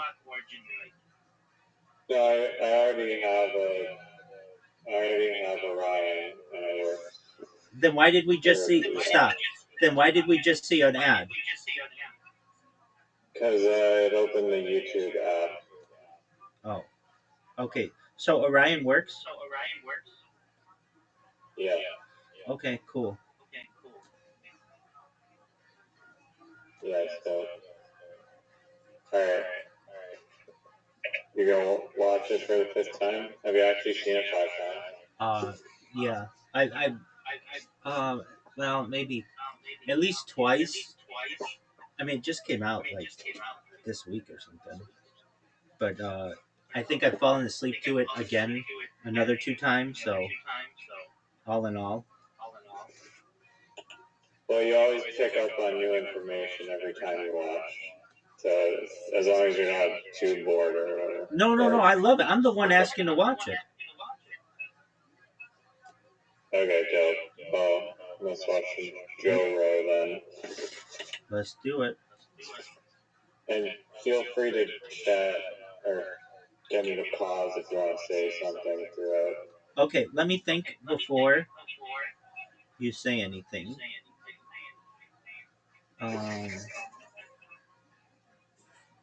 So, do you believe that aliens exist?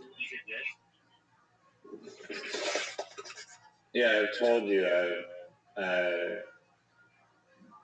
I mean, well, every time someone asks me that, I'm like, can you clarify?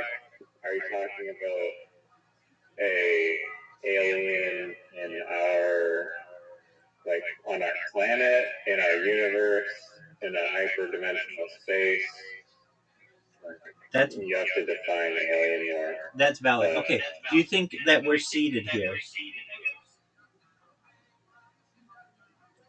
Yeah, I mean, it's possible that alien DNA is mixed in with the monkey and replaced here. Okay. Do you think aliens visit Earth every single day?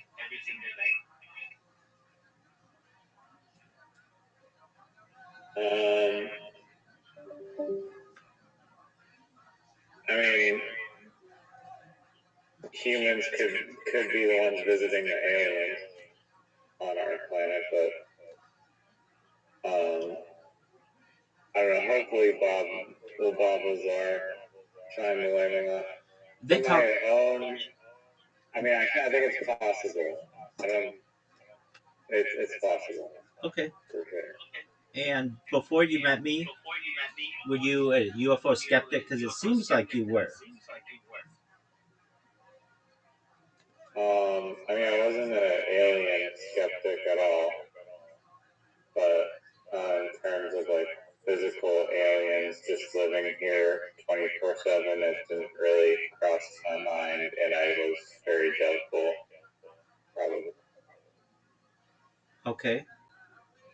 I'm still not like fully convinced either way. I'm open-minded that it's a possibility. You're open minded that it's a possibility. Yeah, I mean, we've gone through this debate, and then I demand proof, and then you're like, here's your proof, and I'm like, it's not good enough proof or whatever, and Okay, I mean, I've shown you UFOs. I've shown you perhaps bodies. Um, I've shown you evidence of like experts who talk about it. What more do you want? no, the thing I saw today was like the most like convincing thing I've seen on it, probably. Okay. Have you gone through the? I was gonna ask before. Have you gone through? I'm sure you have the Disclosure Project's website and read through that like giant document that the guy was talking about. Yeah, I've at least done like reviewed it, maybe listened to it, like text to speech. Okay, was there a lot of information in there? No, I mean it's the same stuff. They demand Congress look into this. They demand amnesty for anyone involved. They talk about. They talk about um, like that no weapons in space, that kind of stuff. Does that make sense? Yeah. All right, let's watch the Joe Rogan thing so I can watch a bit before I skip. Unless you have any more UFO questions. Well, what do you think it would take to make your mom believe?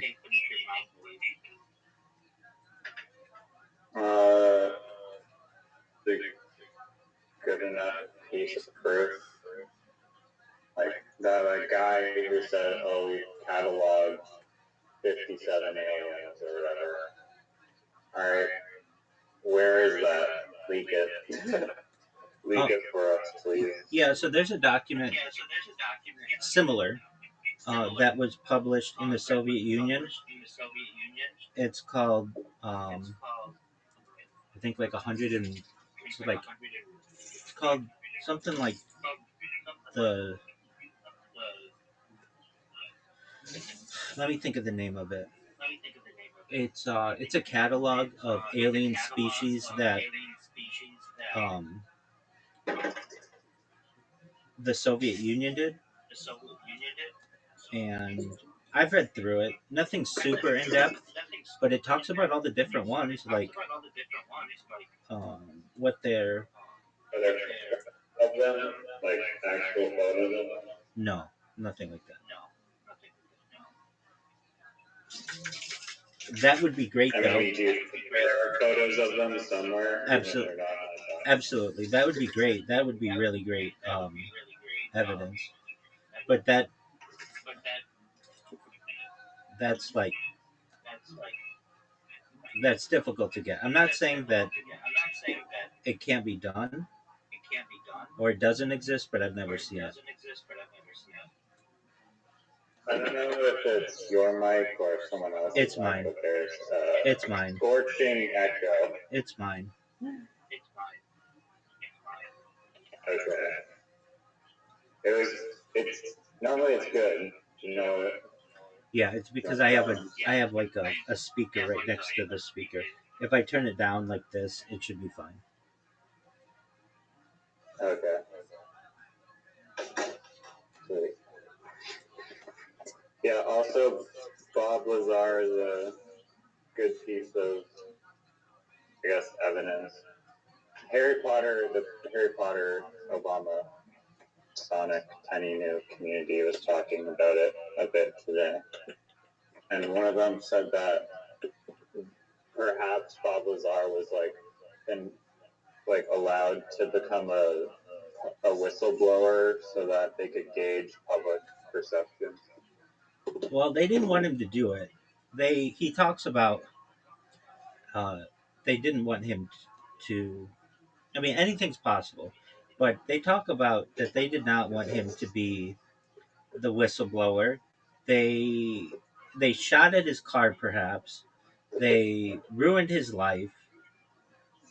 Um, those are things that you normally wouldn't do if you like had plans on this person to be your whistleblower. But anything's possible. And no, that's a good point. Also, yeah, I mean, that is a strange question. And it was asked kind of at the end of that previous video was like I not really though. I don't think he gave a great answer, or the question may not have been really in that video. They're just like, why are they like suppressing this information on like the infinite energy thing? And then the guy was like, oh, there's big oil doesn't want to get rid of fossil fuels. That makes total sense. But the question that I was thinking of was like, how do you like evaluate the risk of like disclosing this to the public, and why do they want to keep this knowledge so secretive? I mean, there are some obvious kind of answers that come to mind immediately for me just thinking about that question, like I don't know, military applications and stuff like that. But Yeah, why do you think energy's a big part of it. I mean, with the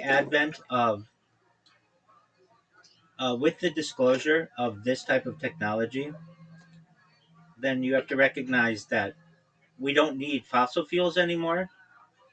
We don't need wind turbines. We don't need coal power. It destroys all of those industries.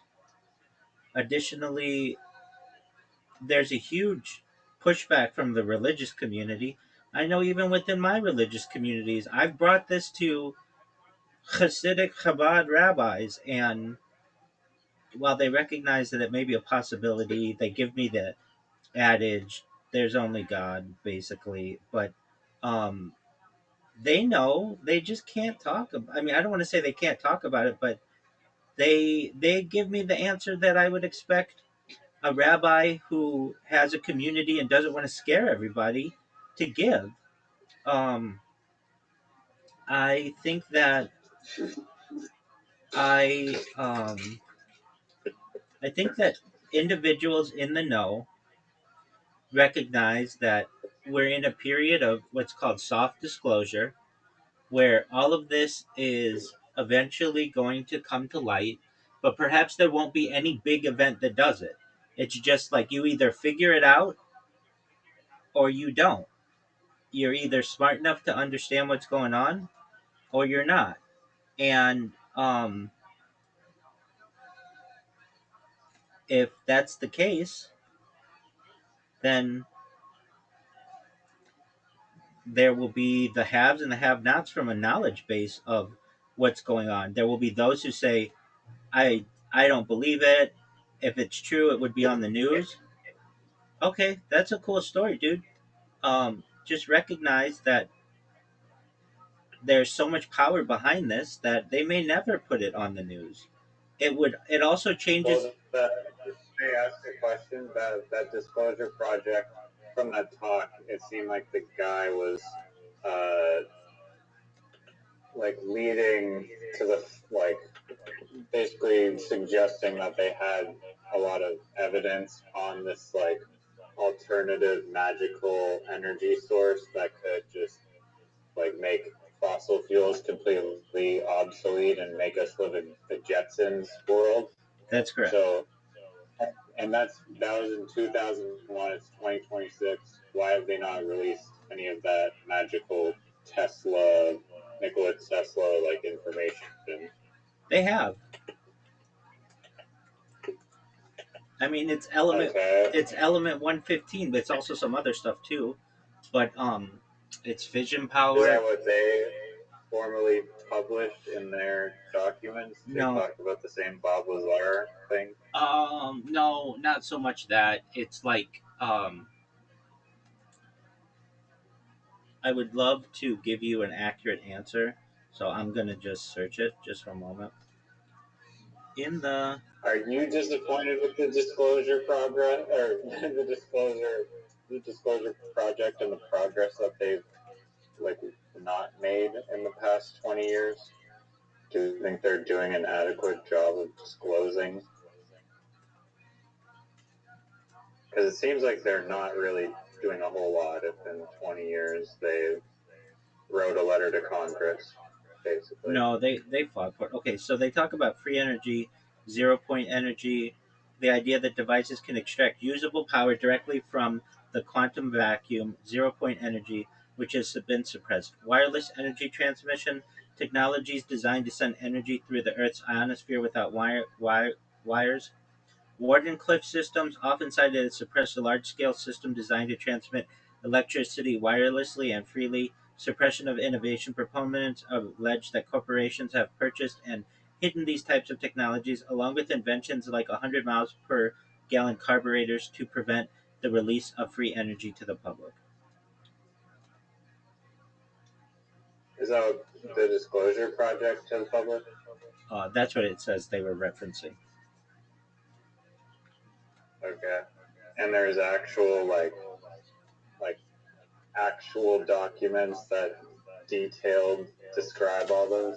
I mean, I can't say that I've seen it myself at this point, but I do recall if you like Stephen Greer, he's still alive. He does interviews regularly. Now, he has been kind of Do you think that piece of information would be like extremely valuable and people would be wanting to unlock it as soon as possible if they knew? I mean, that's a big part of it, but a bigger part is that we're not alone in the universe. You have to like have people's minds overcome that. That's a scary thought to people. It's scary from a governmental standpoint, like, hey, the government's not really in charge. That a foreign entity could Right. come and could destroy cities whenever they want. I mean that's a huge sense of fear. And then people could even Right. but these things they turn off our nuclear weapons. Uh, there's like many cases of these things flying, especially in like North Dakota, but other places where they'll fly over a nuclear bomb bunker and just shut it off, and they'll shut down all the power there, and it won't be explained. There'll just be this UFO hovering over the base, and like if you want an example, like I believe it's in Minot, North Dakota, Minot, where this is taking place. But there, it happens a lot, and it happens across the globe, where like these aliens have basically made us aware that we aren't as powerful as we think that we are, and um, the things. So I want to say this before we start. This is really a big question that exists in my mind. is if these things are so effing advanced, how did we ever get our hands on one of them? It's not, and I've heard this before, this isn't my line, but you don't travel for light years dodging asteroids and radiation and all the other aspects and then get within like a mile of the Earth's surface and then crash. That's just not realistic. Like, we even today on like a full self-driving model of a vehicle recognize that like we need some kind of sensor to stop something from crashing, and that is like the biggest question that I have about these things. And what I've heard is that these things have been referenced as, and Bob Lazar talks about this, they are, what do they call them, not voluntary, they're gifts.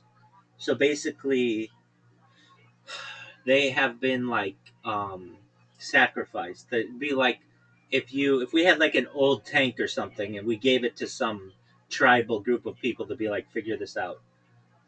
Is that true? Well, we have found their dead bodies on it, so you would think if they were gifts that they wouldn't leave the bodies. So I've never been satisfied with that answer. Um, Additionally, I feel as if it's important for people to understand that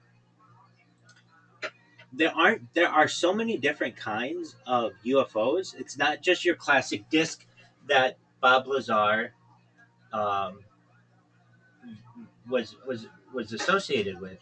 There are, um, I mean, from like what I know, there are the motherships, which are giant, giant. They take up the whole sky, and um, like Independence Day. Did you ever see Independence Day?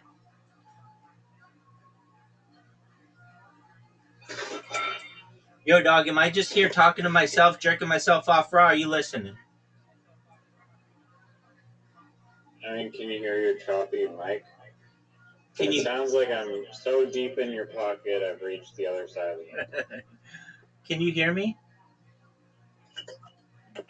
I can hear you. It's just super, super choppy. You're talking about how the spaceships were like giant District 11 size spaceships, some of them. Okay, yeah. And some of them not. Did you see? Did you ever see? Did you ever see? Did you ever see Independence Day? No. I've seen District 11, which is an alien movie. Okay. Um. District 9. Probably District 9. What's the difference? I don't think District 11 is an actual movie. I think District 9 is a movie. Okay. Um. All right. Well, in terms of whatever it is, District 11 or District 9, like the craft takes up the whole sky, right? Yeah, those are giant spaceships. Yeah. So they have those. Those are the motherships, and then they have like smaller um, craft. There's the sport model, which Bob Lazar talks about. Those are like little UFO, like little saucers. But then they also have like rods, and I've never known of one of those to crash. The only ones I've ever known to crash are the saucer kind. Um, I I think that there have been examples of um, things like uh, they have orbs. I don't know if those are UFOs. Did I tell you about the orb that I saw? I'm sure I have. Is it the orbs that were like all over the news a Yeah, while ago? exactly. Yeah, like around 2013 or so. Not but not drone. It wasn't a drone. It was an orb, and it was really more happily called a plasma ball. It looked like just a ball of plasma, and Um, that's a real thing, and it felt intelligent. I can tell you that. Uh, and then what else? What other kinds do they have? Sometimes they like they have the submarine ones that are called USOs, um, unidentified submersible objects, which are really popular. There are some places that are more popular for these than others. Um, Off the coast here near Catalina Island, there's supposedly a base, a USO base, like an underwater secret base of USOs. And then also there's one. It's near what's called the tongue of the ocean, which is like near Epstein Island, pretty close to it. I'm not saying that they're related by any means, but I'm just saying it's like in the Caribbean there. Um, and then I'm sure there are others, but they're not really talked about as much. Um, and I think that's really interesting. And what other kinds are there? Um, like this is an interesting thing. I've heard them described previously, and sometimes they have like portholes, like you would have on a ship. But it's like, why would you need windows if you're that smart? Like, right? I mean, that just seems like uh, it seems like you would not need windows, but apparently on some of these crafts they do, and then other ones don't. I've heard that they you can like shoot like a cannonball into them and nothing happens. That's kind of what Bob Lazar was talking about, and he'll talk about it um, in this Joe Rogan thing where like they tried to melt it, they couldn't. They take like a, uh, it's called like an acetylene torch to it, like basically like a blowtorch to it. Nothing happens. Um, they would take uh, they would try to dent it with like a baseball bat or like a sledgehammer. Nothing. They couldn't scratch it. They couldn't burn it. They couldn't melt it. It's some kind of different kind of metal that humans don't really we don't to which we don't have access. So anyway, um, that's cool. Are you ready to watch?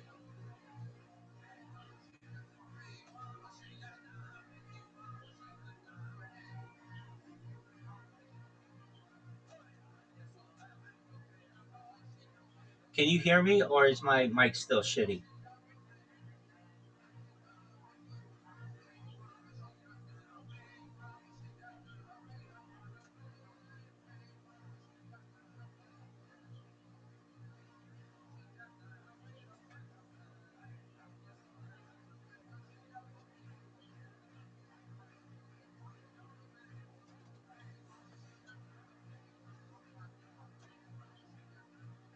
Riser,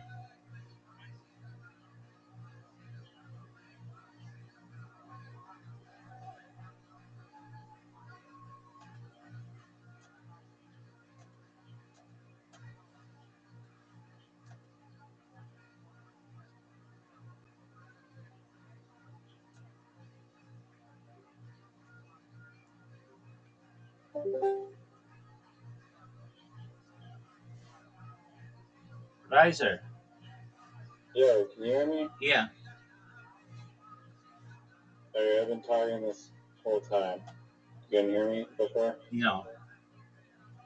No. I was just saying that I was like, yo, the podcast is 3 hours. And you're like, no, the new podcast is 4 hours.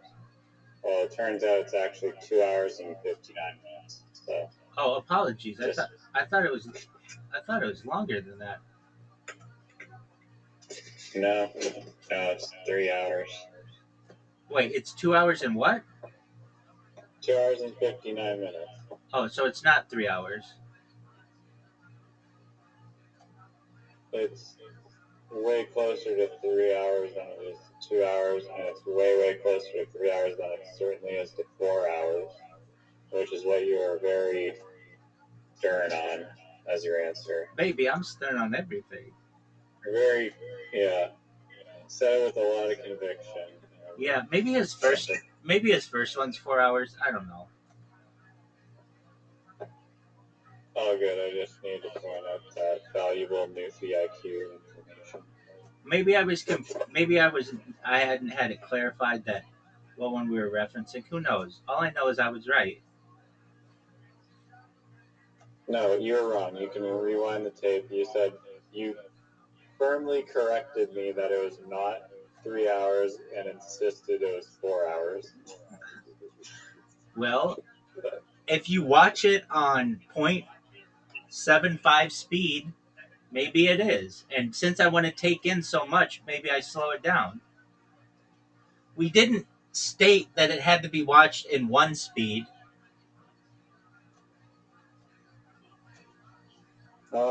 No, but that doesn't change the length of the actual video itself. That changes the amount of time it takes for you to consume the length, which is it was a nice attempted loophole.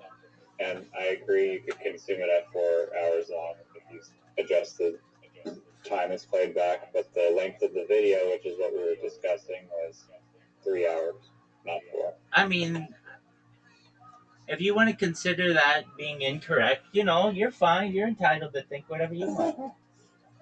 Okay, well, in that case, there's no such thing as the time of any video, then. It's all so valuable for how you want to take it. Perhaps. So you were talking though. What were you saying?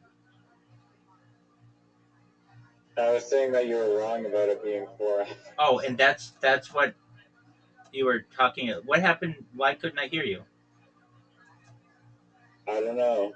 I don't know. You can hear me now, though. So let's just watch the thing. Absolutely, my friend. Thank you for doing it. Bob Lazar and I wouldn't miss it for the world. Even your mom knew about Bob Lazar Night.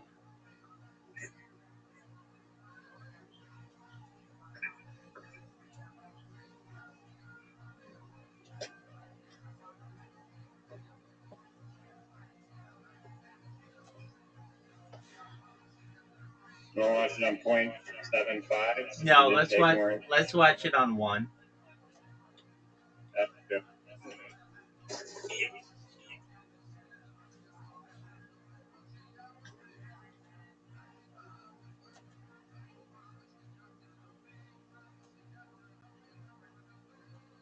Yeah.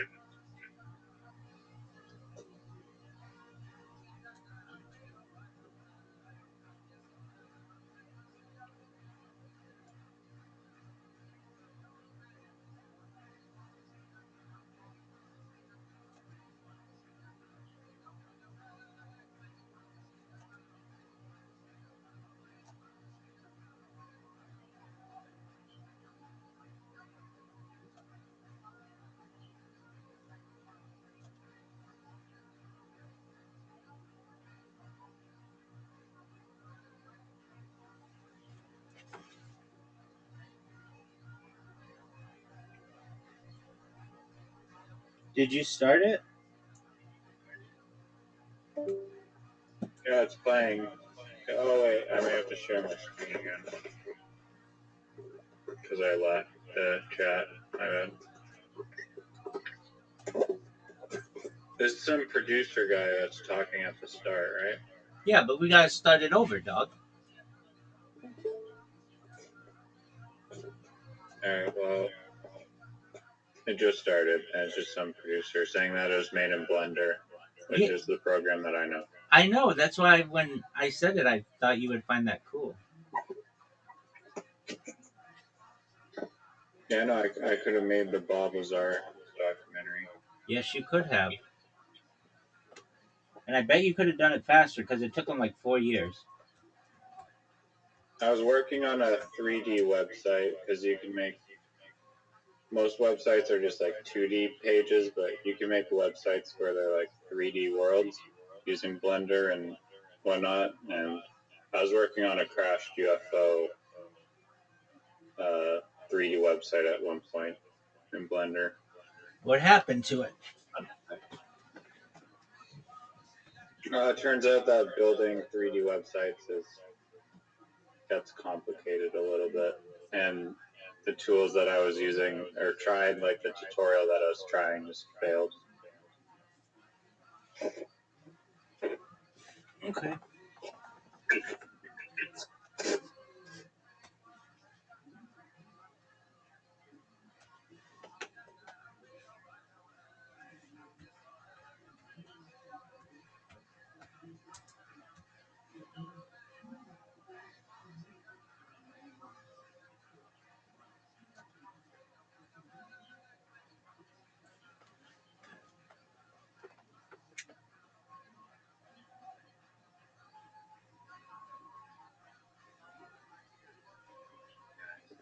But I never heard from anybody after after the initial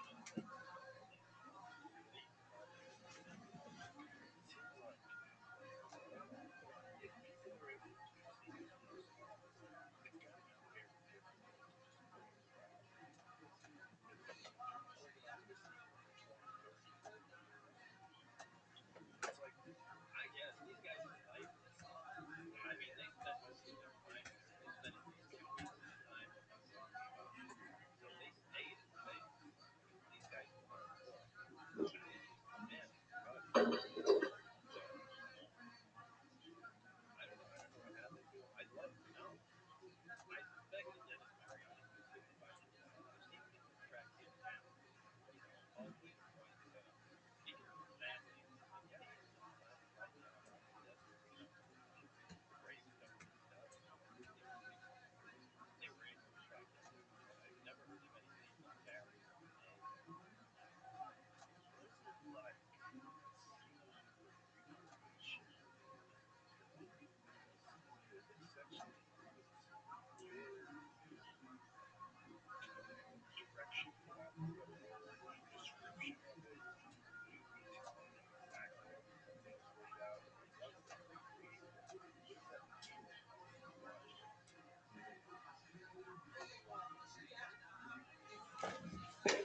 Dog.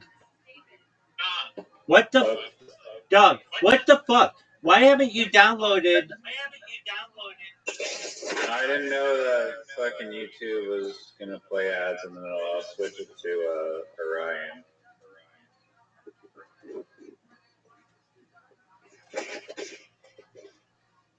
Calm down. All right. I just don't understand. Looks like you guys have most of that under control. I mean, you could describe the room a hundred times, but until you actually take a look, it doesn't look like it's there. But this took years. I think it was like 5.5 years for for me to even get on to do this. Um, the quality kept improving, where he started showing me pictures, and I went, Jesus,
Maybe not saying right to do anything. I think they were looking for somebody that could just have some radical idea and just push, the project forward because everything had stalled right now. And it was, I think they were just very desperate to make some progress. One of the things you talked about originally, and I think it's really important, is that the only way for science to really progress is through these various techniques that have to be interconnected. And while we're good to share ideas and do it through collaboration, that's the kind of part that's just fun because they're so top secret. So we don't know things that we might want to learn. So with metallurgists, we're talking to propulsion people, we're all talking to biological experts. Like everybody has to be on each other's Right. team. Because I think, I don't remember exactly where that started because it was many years ago, but I think it started with the diesel and no, it started with the actual printing press because everything looked like it was made from the same material, and I wanted some information uh, about infrastructure of press, and they said no, that's restricted to Western steel, and we didn't read the agreement. I just want to see if everything is exactly the same material and what I call the diesel trap. I still don't know if it's the same diesel, but they might be. I think it'd be hilarious if they were actually something else. Um, but I wanted some information on both. I think the industry was hoping for both. So they compartmentalized stuff in a way. There was no exchange of information between any groups. I mean, you can submit a written response that your supervisor might be sending to a carryover, and they would have to review it. And, you can get a 2 or 3 line response from, the other group. But that doesn't sound very important. The exchange of information. And they were just killing themselves with security. And it was really frustrating. It was devastating. So is this a function of security people when it comes to top secret that don't truly understand how collaborative science works? Yeah, And you're absolutely right. it sounds like they have no idea how to work together because it stands to reason that whatever that thing was made out of probably in some way interacts with the propulsion system and whatever controls the agreement, then this material has to be interconnected.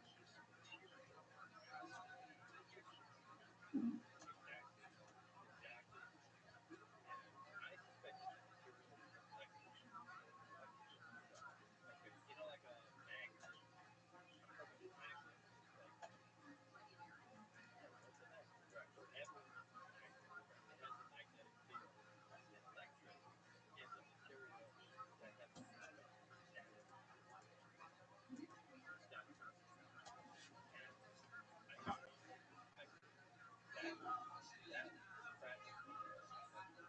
And I would not, again, as a material scientist, hopefully I'm allowed to make that too, but this is so important to connect it to the propulsion system and how the propulsion system interacts with the amplifier and the emitter. And I wasn't allowed, the information I needed. So it was devastating.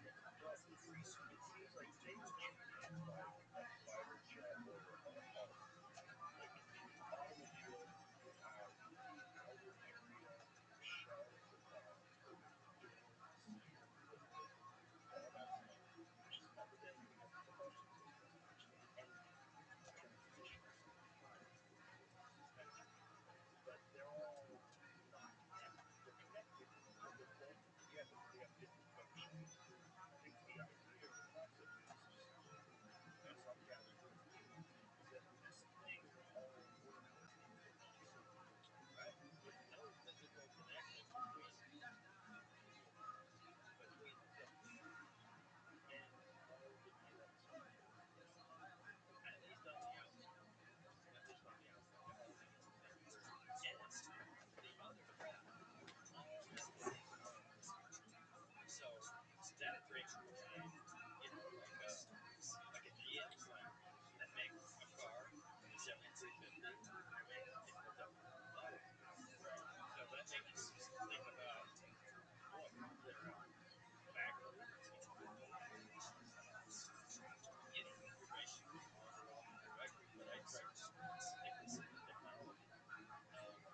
Yeah, correct.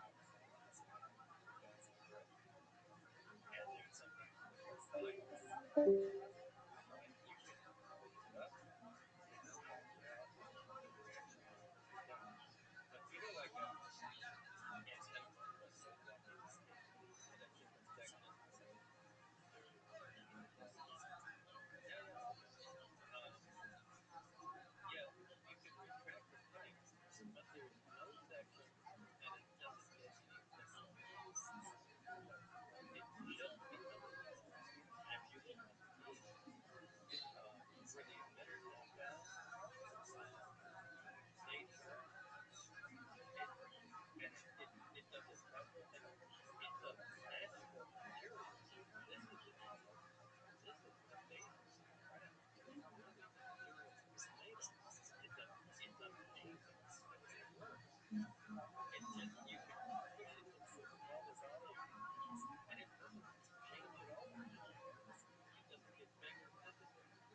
It's they're really neat. So you're lifting a pipe up and down really softly, are you? Look, if you have a big pipe and you push it together, you need to get thicker because the material has to go down. It doesn't.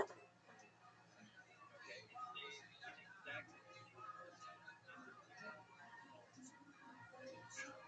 Well, yeah, So yeah, you're probably better at that.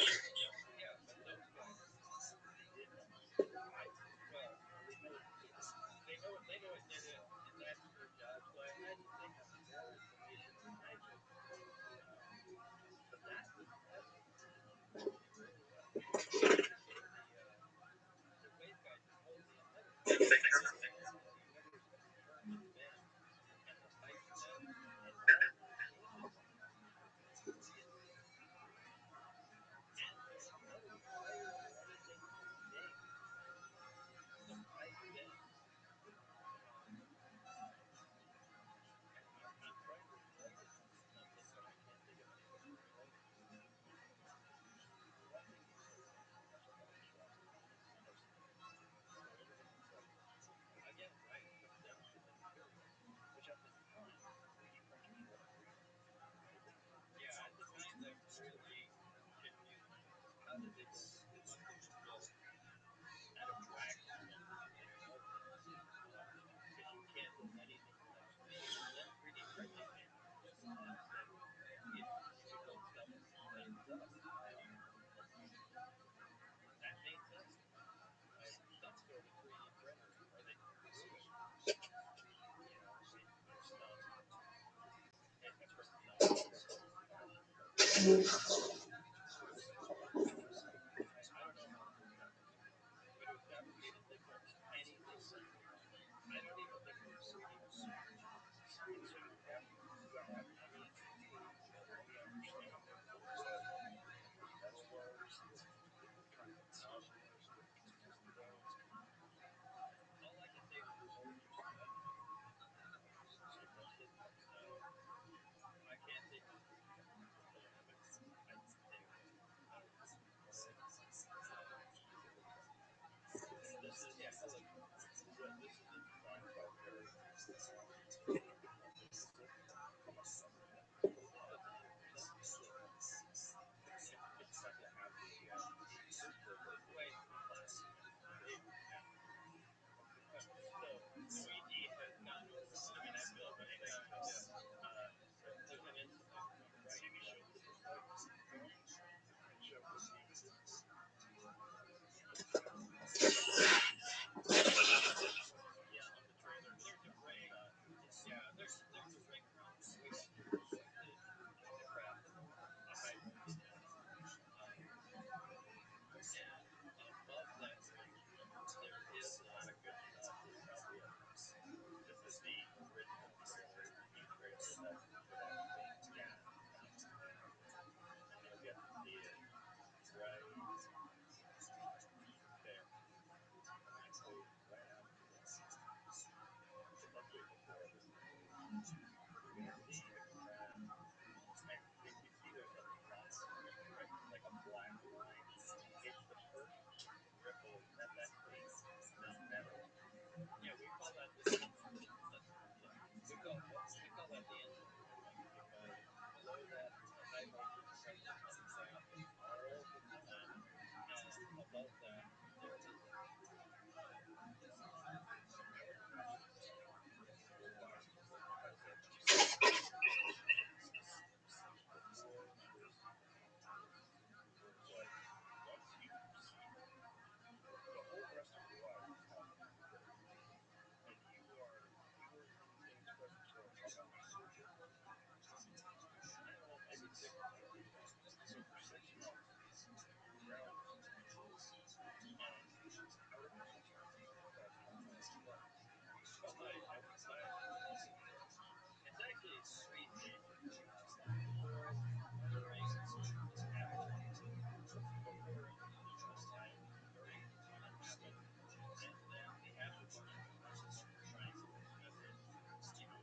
Can you hear me? Yeah, Can you pause it for a second? yeah, So he's talking about a former CIA pilot named John Lear. Can you hear him talk about that? yeah. Okay, so of anyone in the Bob Lazar universe, John Lear died a few years ago, but John Lear and I had correspondence. So I was just absolutely enthralled by this story from like 2008 to 2011 or so. And one day, it was on my MacBook, and I just thought, so basically, John Lear had, or pardon me, Bob Lazar had two friends at this time, Gene Huff and John Lear. And John Lear would talk about all this wild stuff, whether it's true or not, I'm not sure. And Gene Huff was more grounded. And I forget exactly what it was, but there was some kind of disagreement between, oh, I know, between John Lear and Gene Huff. And I just really thought that John Lear handled the situation better. And so I went and just randomly emailed him or whatever I thought was his email address. And he got back to me right away. I told him what I thought, and I just said that I thought you handled the situation better. And he said, "Thank you so much. You made my day." And I just thought that was so cool. So that's my connection to the Bob Lazar story. Okay, keep going. That's dope. Just guessed his email right. I didn't guess his email right. I looked it up. Um, he had like a he had like back in the day or something. Like he had posted it somewhere, and it was on some forum, and so I knew it was the right one. I knew it wasn't just a random. Oh, I know what it was. There was this whole email chain between these two guys, and so I just took the email chain email and sent it to him. That's how it was. Okay. Sweet, sweet.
Pardon me. In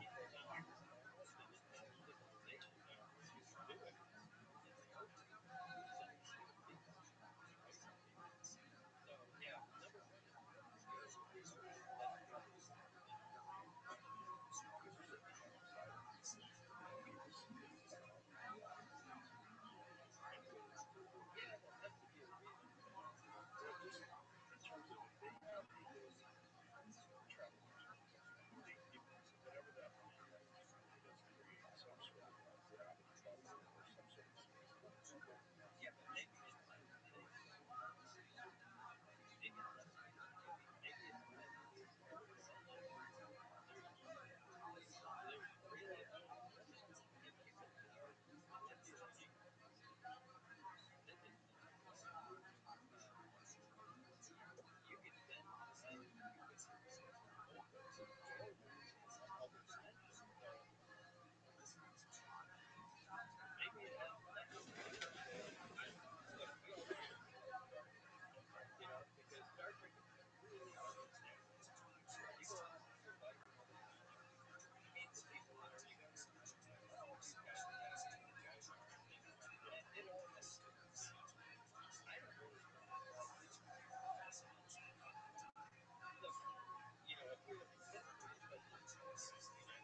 but they're speed, and I just Yeah, think but if you then let them do what they're into, then launch a play for yeah, yeah. because that's what happens. Because that's something that they're actually into. It's not that they can't focus on anything. They just don't focus on things they're enjoying. And we want to become people, and I said it back to the best. And the only way to do that is you got to get a kid to play. You got to get a kid to Yeah, play. but you know what? That's the problem. Yeah. I don't believe that ADHD is real thing. I just think there's some people that are wired differently and they should pursue different things in life. But they do that. Autism is especially it happens like almost directly after multiple vaccinations. Because a lot of people think to get the MMR vaccine or something is crazy. If you look at the schedule of vaccine and how it builds up and it completely correlates the ramping up of the diagnosis with autism, get on Catherine's version so we can get into some anti-vaccine conversation. Wait, you Uh, did? no, I didn't. But what I'm saying is, but ultimately, the human race is moving in a very weird place. So I had a conversation with Sean Swan, Dr. Sean Swan, who is she studies environmental endocrine disruptors. So various toxins, phthalates, microplastics, plasticizers that are really disruptive to people's endocrine system and hormonal system. And from the introduction of these petrochemical products and endocrine disruptors, you see a direct correlation between the dip in testosterone rates amongst men, the decrease of miscarriages and infertility, and then on top of that, the actual shrinking of the teeth. So one of the ways they find out the difference between animals, some mammals specifically do it, when you see a child, a baby now, the difference between a male and a female is easily recognized by the size of the gap between their anal hole and where the genitals are. But that gets to be correlated. It's like, No, no, you know, no, no, like, no. Explain how it works. Because when they've done studies, they've used phthalates, particularly phthalates, okay, and they've introduced them specifically, purposely into certain mammals' growth to retrain sperm. When they retrain sperm, they're putting some Swedish on the substrate. And there's studies on alligators. So alligators, when they're moving in the rivers, they're small people. And she talked about this. And all this, these are endocrine disruptors that are in the environment that are doing something that reduces fertility. And it changes the way the human biology functions. And it makes men more feminine, it makes women more masculine. Well, ultimately, where they terminate more women, they look like they have no gender. There's no sex there. That might be where biology needs to go to transcend away from our territorial primate biology. Our territorial primate biology that is a system of war, violence, and yeah, attack. it basically replaces men. And it may not be. It may be completely Yeah, non-beneficial to all life. right, right. But we have to transcend that. And when we are transcending it, whether we like it or not, what I was saying is that I don't know if it's a bug. I think it might be a feature of evolution that our insistence on using plastics and technology and all of these different environmental toxins that we use to produce energy and all the goods and services that we need also are disrupting our endocrine system and changing us from being these hulking, hair-covered cavemen to being these very sleepless, like autistic men that could fucking cope 24 hours a day without sleep. Right. It seems like if you extrapolate any natural big bad monster, who do you get? You get really skinny big bad people with giant boners. My take also, and I do agree with that. What I find what I find sometimes really concerning is how fast that moves. So it's almost a question of like, is this actually, and this is probably the same, but it's moving so incredibly fast. If I look at my father's generation, and my generation, I mean, it's similar, but now it's moving so fast. Yeah, I do agree with you.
it's like, well, I want to get into psychology and also to this thing. But I said, like I said, if you live somewhere else and study education, whatever it is, it makes better things. There's sharks in the sea. Swim around, they can't stop swimming to eat them. But people who make just make better things. If they go to war, if they go to war so they can control resources, so they have more money, so they can make more things and make better things. And also the amount of innovation that you see in warfare, war weapons, war fighting. Yeah, that goes to keep the system going. Yeah. But ultimately, all of us are agencies, endocrine disruptors, hormone constructors, different chemicals and toxins, feminizes men, ruins women's reproductive systems to the point where ultimately we say, oh, for the survival of the race, we're going to have to figure out how to reproduce non-biologically. When I first got involved in Guinness, right? Yeah, right. Because we're so wrapped up in who we are. We're so wrapped up in our lives. I love living in Texas. I love driving an American car. I love all those things. Guinness is just like, what is that? You know, these are just weird identity marks that you connect with whatever this species is. But if you just have a love for beauty and you just being lived out, you'll just get these things. Yeah, that's you know what I think. And like, how far are we going here with that?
really to something that we already planted in you. I think that was purposeful disinformation to disinform them. I think the wise and religious Jews will follow this. Okay. I said we'll be right back. We're talking about the associated situation. So with so many different crowds and so many different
Well, no, this time frame now, I mean, wait, it's something completely different.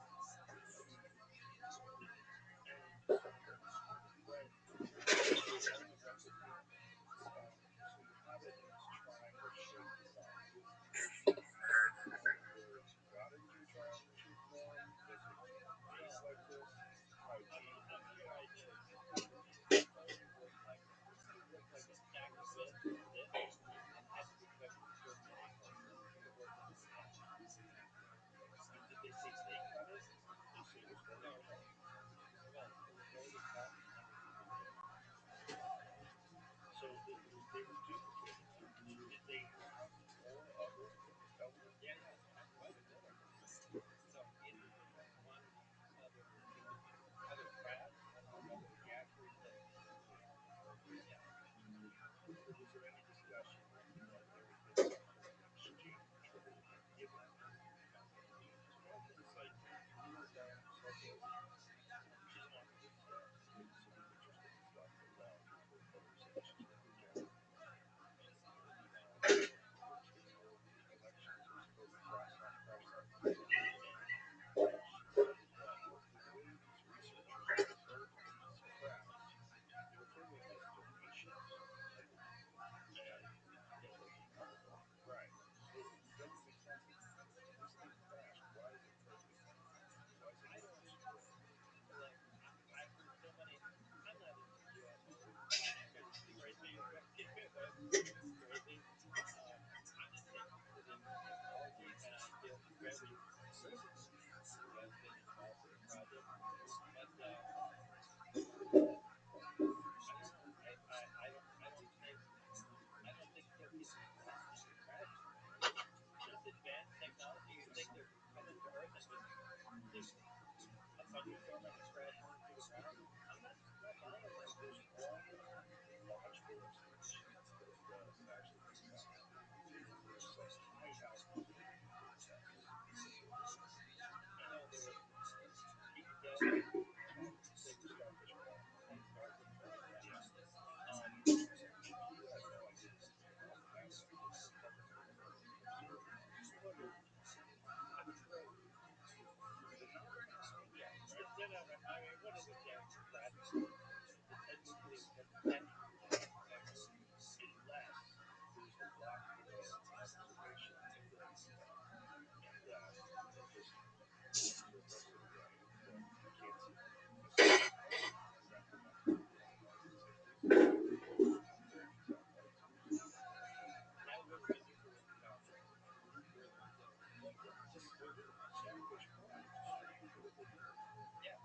So And then it's what? At one point, megatons, detonate. Just it's the same. let's see what happens if we blow it up at this altitude. Yeah, I mean, that's crazy. There was another test plan to blow up on the moon that the Russians look, you know, like like we were awesome. Um, but they, yeah. We could push a little bit in the wrong direction. I know. I mean, you guys the project, The K-19 oh, stuff. K-19, that was it. Yeah, I Yeah. remember. But Yeah, yeah. I can't believe I've seen the videotape she's crazy. yeah, we're gonna do that because then like everybody on Earth can just go outside the woods and blow it up. And the explosions are faintly visible leaving knives to people on Earth. Yeah, I still think they should have done that, but Yeah, but you're gonna put a jet engine in the background yeah, like that. It's like like I insane. honestly think they should detonate a nuclear bomb on the Fourth of July every year. But that's just me. Well, you know a lot of people are used to No, these that have long history yeah, of doing that activities. Yeah. So going back to this reactor. So how is it explained to you? Do they explain to you how the technology works or what they know about it? Like, now the way it was explained to me is when I got to show him the test, he was excited to show it to me. He said,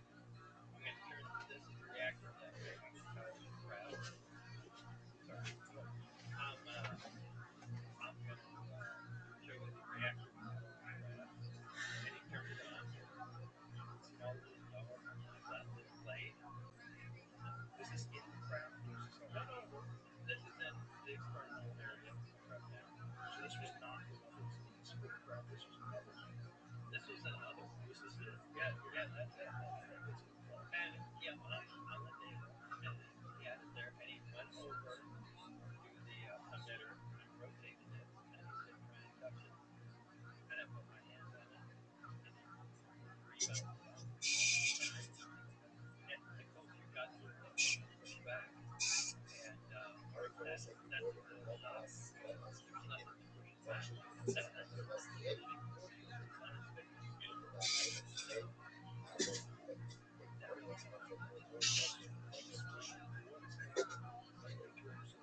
So that was On this issue, what is happening in terms of locations, what is happening, like what energy is going into it? Is it causing more walls or well, actually, we don't know that. I mean, that's the whole thing. It's pushing back the gravity of the field. Like as far as gravity almost has no effect on the field. Even with anything, when you're analyzing anything that rotates an attracting field, there's no repulsive force that waves this feather. I mean, that would be pretty fun, but this doesn't. So this is uninhibited. but how is it turning what is the system turning? It, I'll give you an example. The system has on the main level. It has a reactor and what we call the amplifier. The reactor can amplify right underneath that. There are three plugs that are right under the amplifier, and we receive the energy from the reactor to what we call the amplifier, and then by the amplifier, well, the amplifier works, and then it's transmitted to the AC, and they produce fields that we can graph off of, and that's all it is. There's nothing even physically inside of it that causes that kind of plastic energy. We don't know. I mean, this is because gravity or different things that we know of. But it has a negative gravity. So it might be influenced more.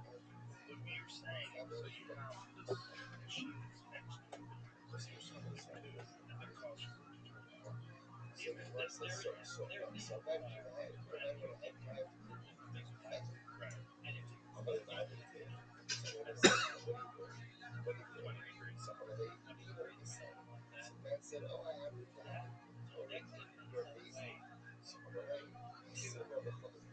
to the reactor. And if it gets uninhibited, the field, it's not gravitational. It's a gravitational field. It's an anti-gravitational field that pushes on back. And what happens when it hits new stuff?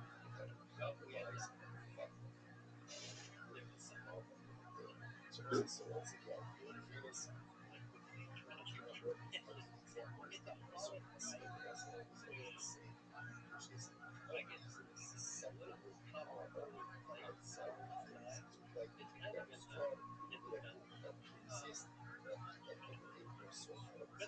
but I mean, these guys have been working on it for years before I got there, and it's really powerful. No side effects. And it's supposed to provide transmission to this machine. No, that's the point.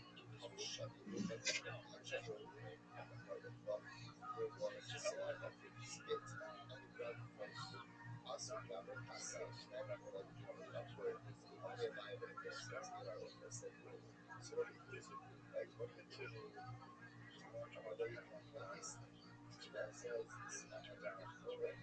No, I know they synthesize that, but look, in any element, there's always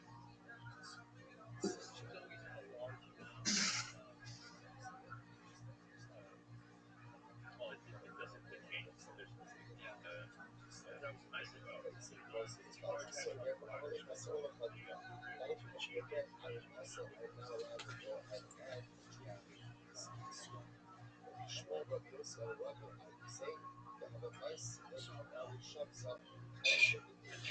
I think, how do they define this?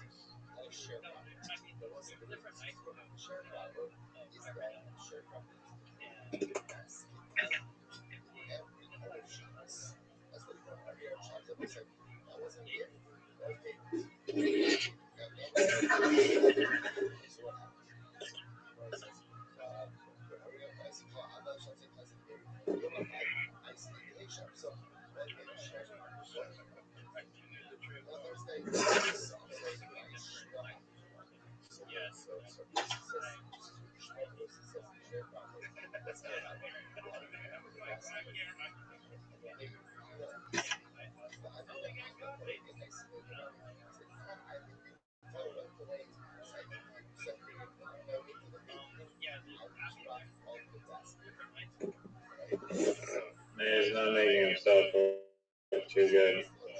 He's fine. You know who isn't making themselves look too good? Is you with all this loud shit. I hear you putting ice in glasses. Yeah, no, I'm about to sign off for the night. Are you I was fucking? just getting interesting there. It seemed like for the at the start of it. I mean, honestly, up till this point, it seems like a distracted, like not focused, kind of repetition-ish sort of reenactment of like the first time he was on. The first time he was on, it seemed like he was more laser focused and just spitting fact after fact after fact about his experience, and telling the Winnebago story and all this shit. This time it seems like they haven't really tried up anything new. How dare you? I mean, that's just what it seems. I'm a Bob Lazar fan. I'm just saying, up until this point in the interview, it just seems like I haven't gotten out. He's just repeating stuff he's already said. He hasn't disclosed anything new. And you can disagree with that. I don't know. Do you disagree with that? No, I totally agree. It's the same shit. He's here promoting a movie.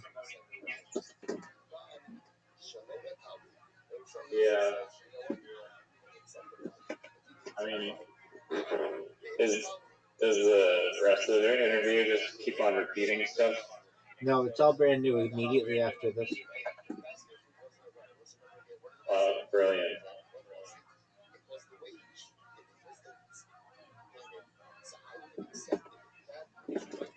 So, as a Bob Lazar fan, were you disappointed by his interview, satisfied, or more than satisfied? So Joe, okay, a few things. Joe Rogan went into it for 4 hours in their previous one, and that's a long time to go into something. And they discussed everything. They got Bob drunk, and um, here's the key about Bob, and even Joe Rogan talks about this. He's not gonna make stuff up if he doesn't know, and so he's basically told everything. There are some elements of the story he doesn't want to get into, like his wife cheating on him. I mean, that's painful. Additionally, he got into some legal trouble. This is such a Bob Lazar thing.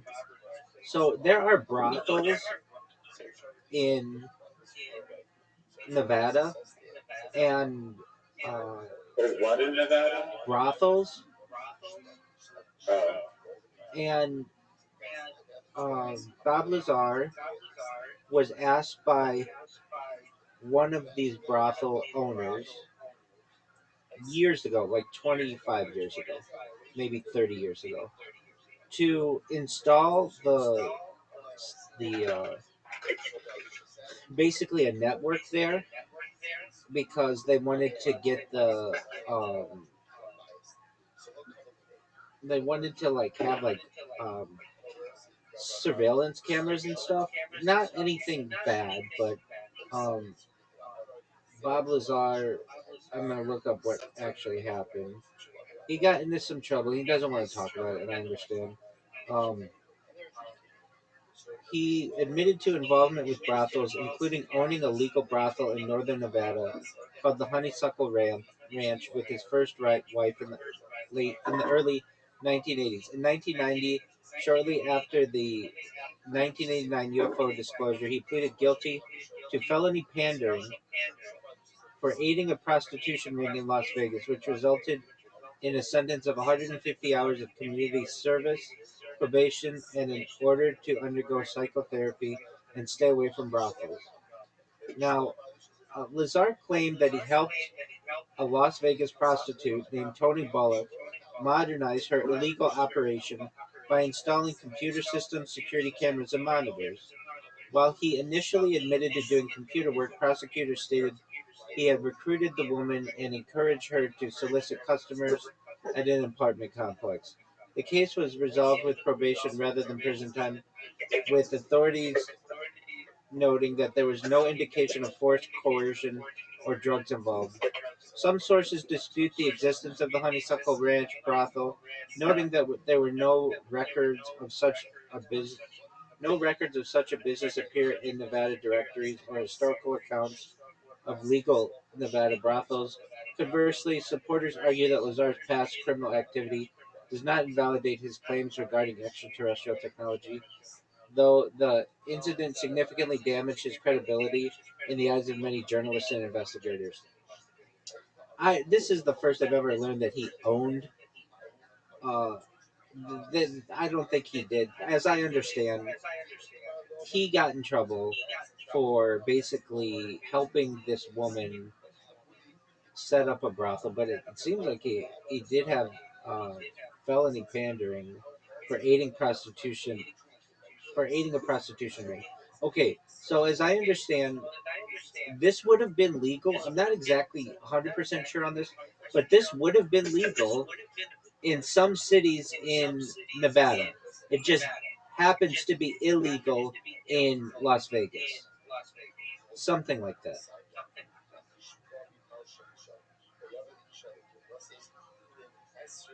So he was a pimp. Exactly.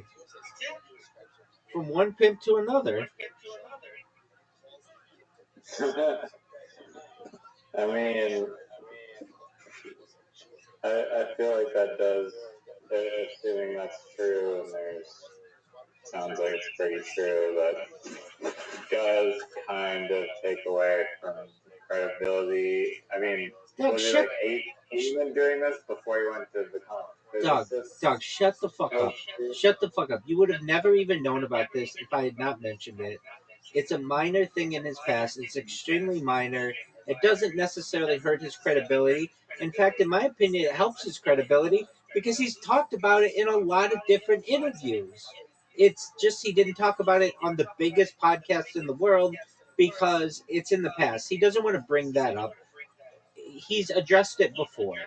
It happened. No, how far was this before he became a physicist guru? It was all at the same time. Bob Lazar was into a whole bunch of things. Specifically, though, he was into. Uh, he owned a. He owned a photography studio. Not, I shouldn't even say that because that sounds bad. He owned like a uh, film. That sounds bad too. Like, do you know how you used to have to get your film developed, and they could do it in like 1 hour photo? Yeah, like a lab. Yeah, thank you. He owned a film lab, but it wasn't anything pornographic or anything. So he owned that. He was into um, jet cars and things like that. He was a physicist, and he helped this woman basically set up her computers and her um, cameras and stuff.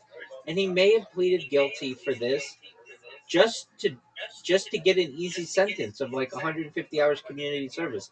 That's like extremely minor and isn't even a big deal. Um, and as I understand, it would have been legal anywhere, like in a lot of other cities in Nevada. It just so happens that in Las Vegas it's not.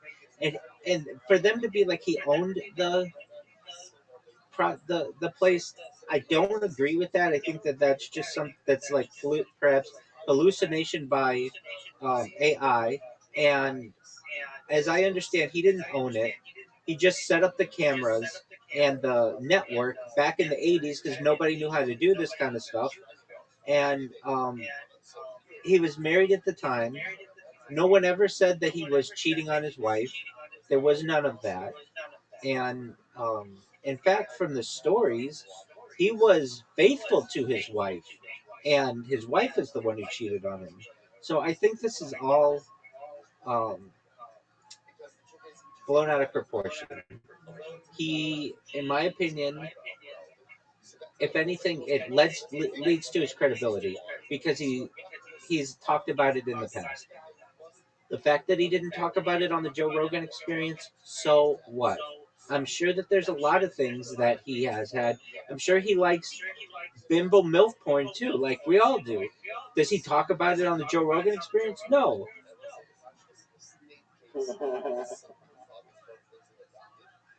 um, yeah, I mean, sure. Yeah. And I think as well, he he never made a lot of money from this, ever. Like he's not, he's doing okay. He's a business owner, but that's from his own hard work. It has nothing to do with. It's not like who's some. There are people who go out like he could have gone out and been like, "Hey, I'm a motivational speaker, and I, I charge X amount of money to speak at your corporate event." There's none of that. He owns a scientific company. It's called Nuclear. It's called United Nuclear, and it's basically it sells science supplies to laboratories who need unique types of elements, periodic table elements. Like if you need like uranium, you can like go to him or something like that. If you need cadmium or you need uh, boron or whatever, you can go to his company and they can have it shipped to you. That's what he does, and he's very quiet about this. You've got to admit, since the last Joe Rogan to this one, you haven't seen him do any other media, have you? No. He did one other podcast, to my knowledge. I don't know why he did it, but he did this. This guy's last name's Jones or something, who actually does have a really good podcast. Um, that's the only one I've seen him do in the last like 5 years, more than that. So I think that, or maybe whatever, 3 years, whatever it's been. Now, the people who would utilize this story for their own benefit would be like the Logan Pauls of the world, or the Jake Pauls of the world, or the Bonnie Blues of the world, or the Hawk Tuah girl. Like he did not do that circuit. He didn't go on The Fighter and the Kid and the Tom Segura, Your Mom's House, and he didn't go on Theo Vaughn. He doesn't do that. When you and I both know he easily could do that. In fact, he should. If he were smart, he would go on these big podcasts to talk about this movie to get more people to know about it. That's not his way. I've known about this man for a very long time, and his story, it's always remained consistent. He doesn't like to be in the press, and it's not because he's doing anything wrong. It's just he's more of a quiet individual.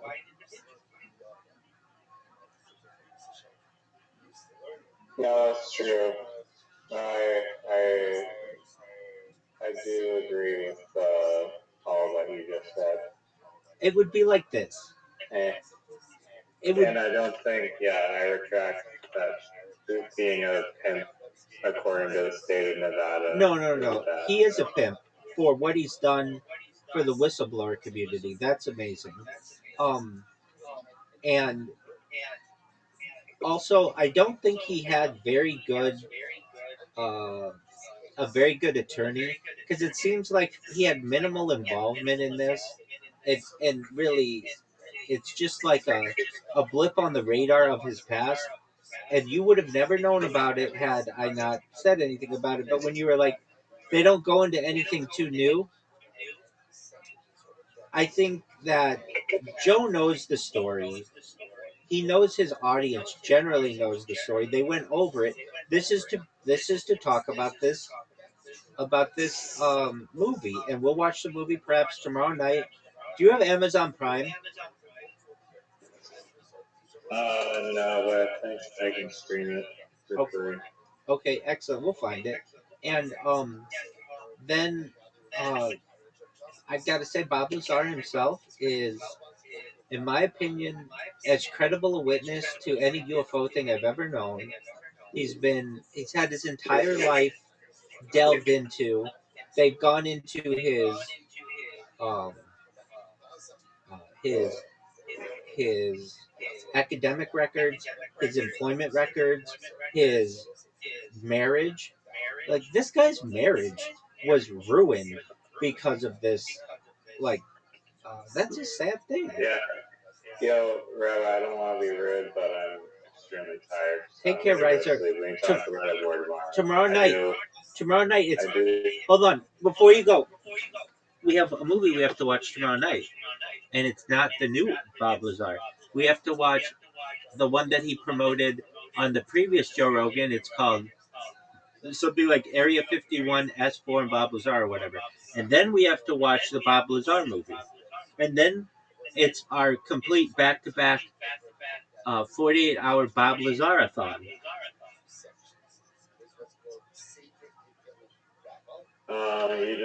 You did not. No, I didn't agree to that. Wait.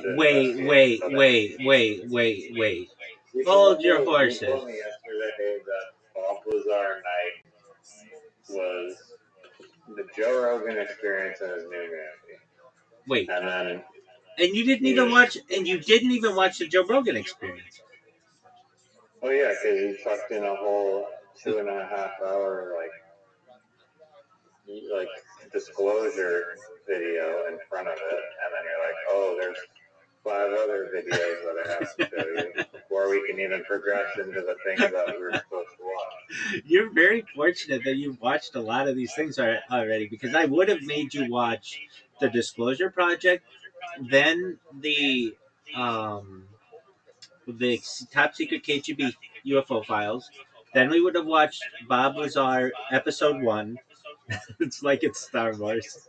Then we would have watched. You sent me a Reddit post with like 18 different hour-long videos with Fighter and the Kid, and I watched none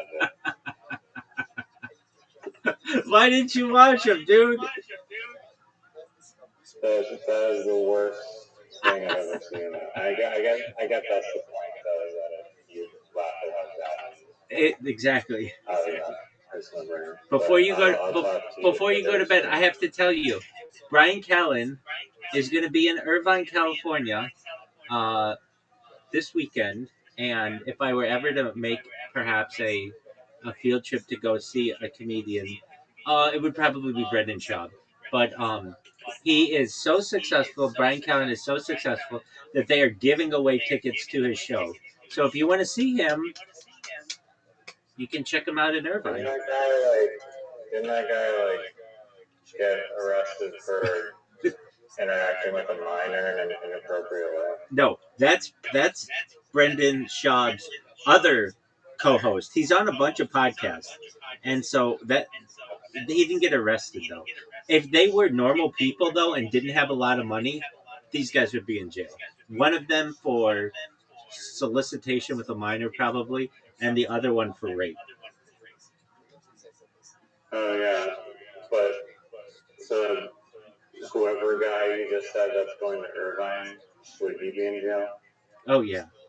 Or he might be out by now, but yeah, he's a creep.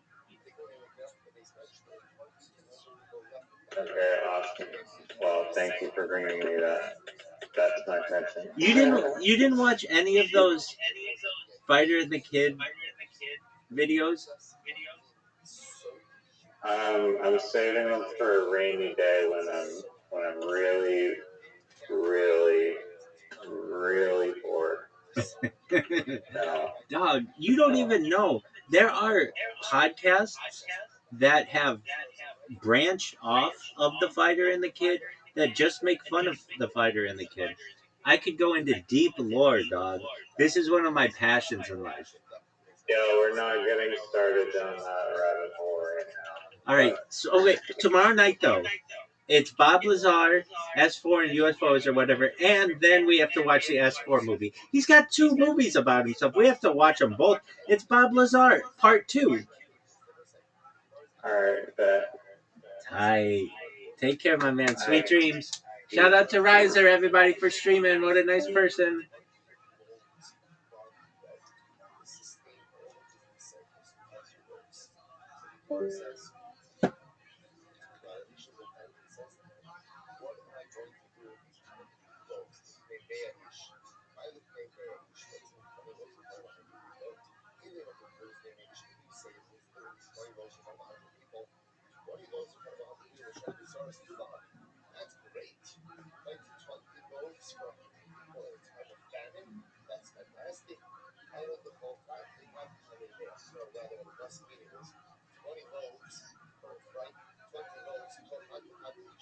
They're not hiring topless maids, right? No one's buying topless maids during this corona shit. Topless maid? No one's spending money on that. You're better off getting a job as a belly butler.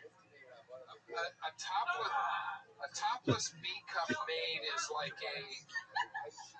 No voice, no glasses, no lisp, no accent. What's going on back there, Mrs. Claus? I'm starting to think I married a man.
So, Brandon, how long ago did she tell you that she's going to be a topless maid?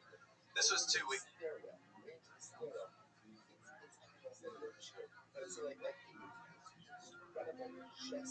This was 2 weeks ago. Have you followed up with her since then?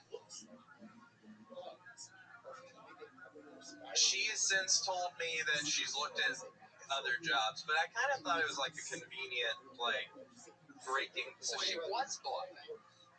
I'm telling you that if stripping was a thing right now, no, she's not fucking bluffing. Okay. We're all right that she's not going to strip. How old is she? There's no 25.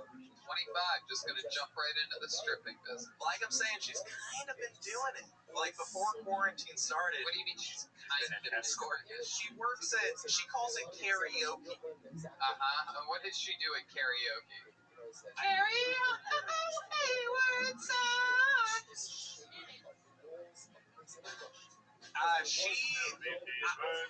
Thank you, Santa Claus. Yeah, what's karaoke? I'm under the impression that she's wearing provocative outfits and semi-lap dancing, but like it's a different setup where you and your buddies like sit in a private karaoke room. Oh, She's a stripper. No. What do they That's call what I'm it? saying. They call it they have a name for that. Taxi. I know. Here just to talk to you about this. Clubs where Yeah, they have it's like a taxi dance, like taxi dancers. Yeah, She lip syncs with the vagina. We call that Carry on my wayward son. Sabine or Stat. What was the sex like with this girl? It's pretty good. She got one of those copper IUDs, and it has led to like the smelliest sex. Oh, all right. I got one of those for Christmas one year. Give it up for Mrs. Oh Claus. my God. I don't blame her. Like I'm saying, before the copper IUD, it smelled So like what exactly does it smell like? Just like bad vagina? Or? Yeah, have you heard of vagiosis? It's a Yes. doctor's fucking term for horrible smelling. Right. Vagina. Are you sure she's just doesn't have some cum left in there from some other guy? Okay, there you go. She was very honest that That's how it works, right, man? No, seriously, it's like a girl that she was just such a fucking slut. She always had the stinkiest pussy because she had, fucked another guy previous that day, and you get some old cum in there. It's like salmon, like a piece of salmon left in So these are the girls that you're hooking up with. Girls that Scientifically, if another man comes inside another woman and there's leftover remnants, then it would be smelling like the salmon of a southern Red river. Man strikes again, famously. Oh my God. How many times do you think you had sex with this girl after she had sex with other guys?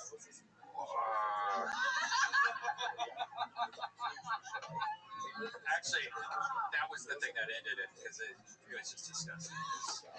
Let's just say every time I put my penis inside her, it was very squishy. Oh, God.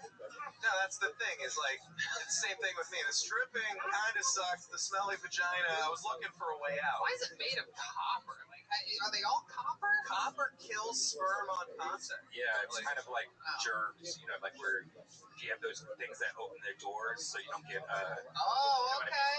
the copper rings or whatever the fuck. All right. Yes, I've used pennies as contraception before. There you go. All right. Well, Brandon Peterson, we always learn so much about science and stuff when you're on the show. And, I always say, out of all the male comedians with the belly button ring, you are without a doubt one of the top 20 or 30. No, fun times, really great jokes today. How long have you been on stand-up again? I'm at 2.5 years. And, I mean, really, really good. Really great premises, especially. Jokes are great. I mean, you're doing it, man. Congratulations. Thank Writing you. during this pandemic isn't easy, and you're doing it. Brandon B. Comedy. Thanks, guys. Around the clock. Hey. That's a jingle bell roll. All right. Excitingly, that is the end of the music portion of the show. Yeah. It's time now for your final comedian of the night. Ladies and gentlemen, this guy, an absolute god, an absolute legend, truly one of my favorite human beings on the planet, a guy that I love, a guy that I look up to, a guy that I love working with. It's the great Michael Laird. Here he is. Everybody, come on, make some noise for Michael Laird. He's here, live. I don't want your noise. I don't want your noise. Tony, you disrespecting me by bringing corn on. What super fuck competition.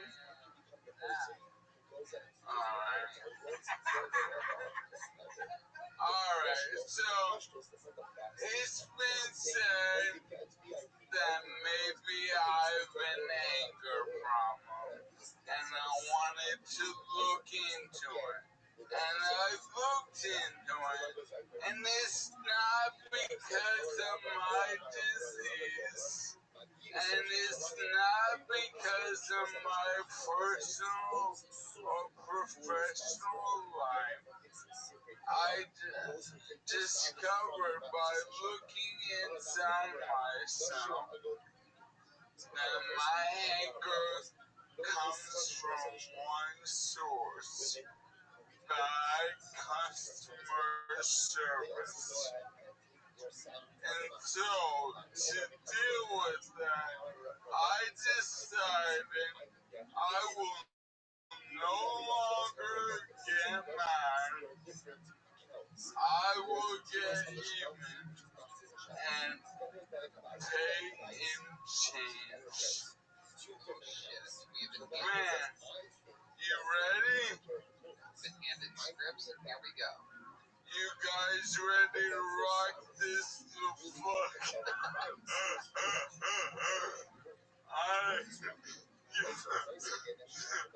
Zooming licks in the fingers. Are you good, son? Alright, 5, 6, 7, 8. Hey, cheese! Nickels, dimes, pennies, no quarters allowed. Hey, cheese!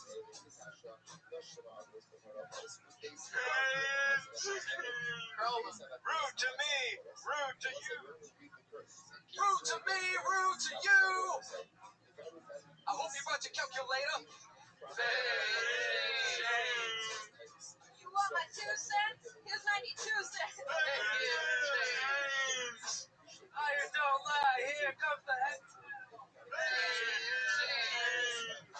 Coins got you stuck like you screwed McDuck. Pennies from heaven, more like hell. See Abraham Lincoln and 40 of his friends. Drop dime on your ass. Drop nickels on your tube. 3 coins and fountain. A roll dimes up your ass. I hope you miss your bus because you're counting my change. How long is this thing? And why don't we get any fun lines? Oh, is there a line for it? A piece of dimes for it. Well, now he's just rhyming forming with forming. Hey.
$1 Pete, Sacagawea.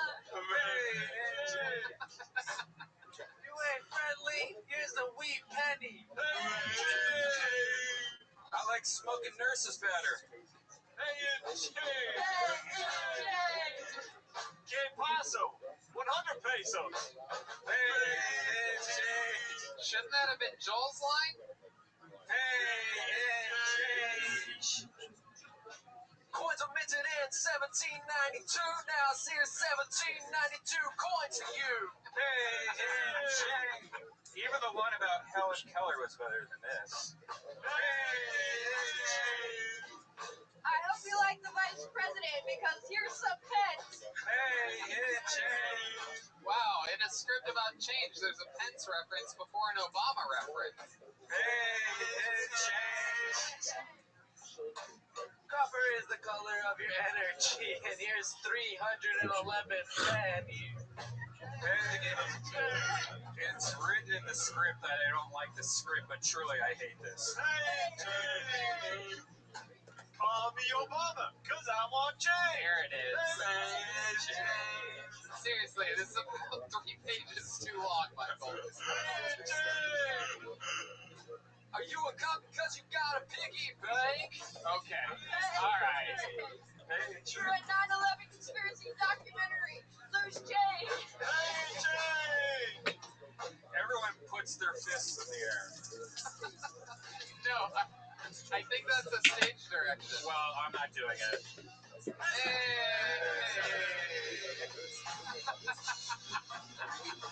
Hey, Jay! Wow! Absolutely fresh. Half of that was the Christmas tree. She wrote it with. Wow, incredible writing. Clearly a lot of work put into it. That was a lot of pages. This is the thickest script we've ever been. Yeah, I know that it was like I was supposed to act like I didn't like it, but I really did not like that at all. Yeah. Ironic that jet ski helped because I'm pretty sure it took an entire tree to print up all the pages. That's why my legs are gone. That's why my legs stopped. Oh, that's Let's where your show legs. So funny.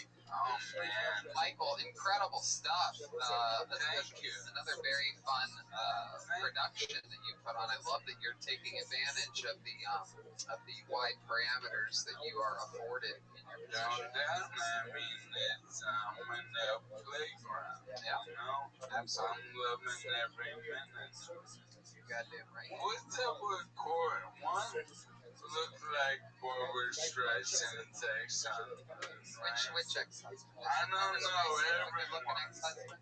But two, what are you, 85 and look 30? I mean, you're talking about doing bumps in the 70s?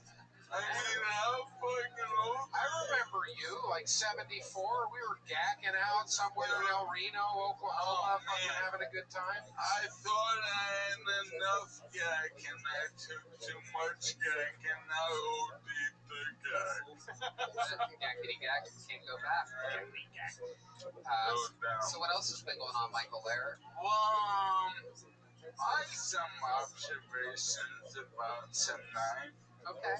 The strip club stuff's interesting. Because Brian and I are very similar, almost in the Stephen King way. Like, we look like each other through different years.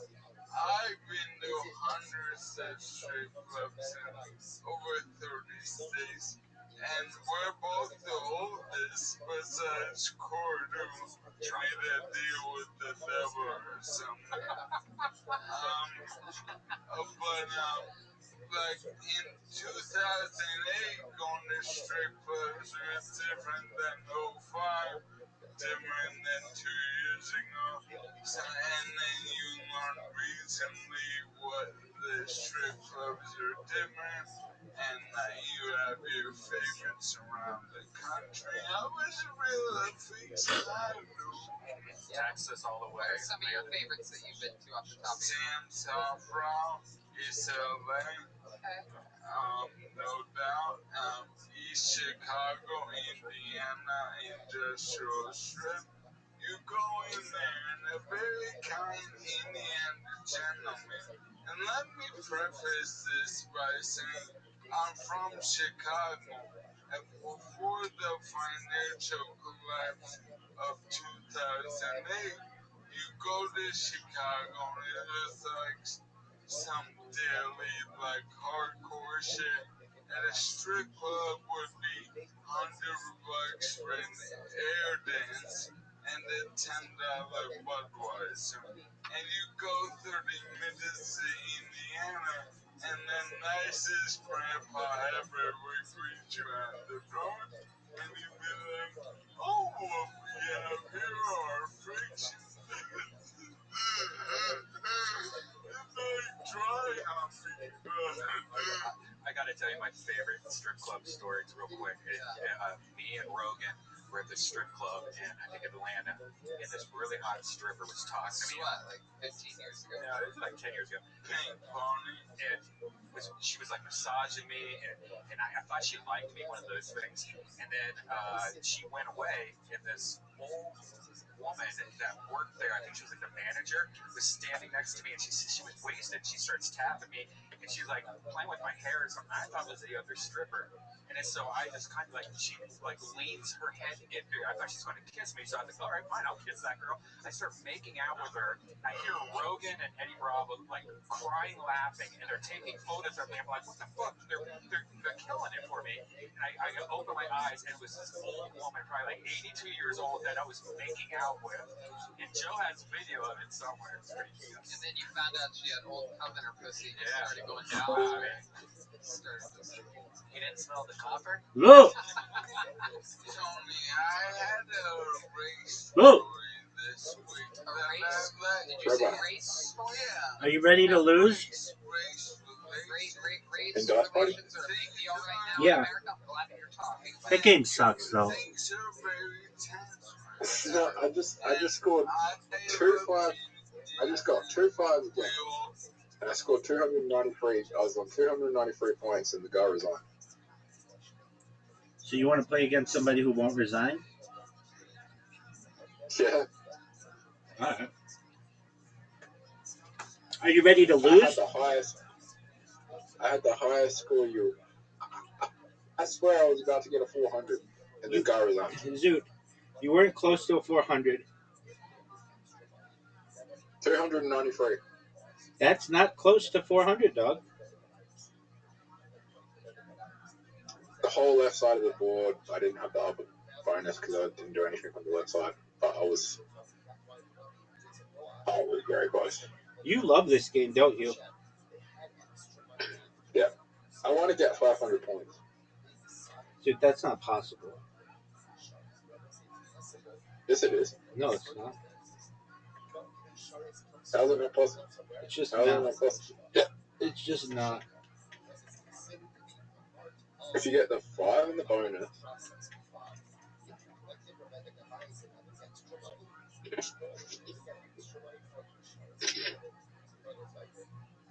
Rabbi, What up, baby? my screen might be lagging a bit.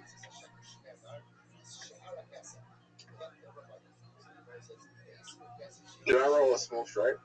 No. That's the worst thing perhaps you can roll. Well, Are you going for a full house? yeah. Oh, fuck. Fuck. Sorry, my screen's fucked. I mean, what do you want me to do about it, Zoot? Hang on, give me a second.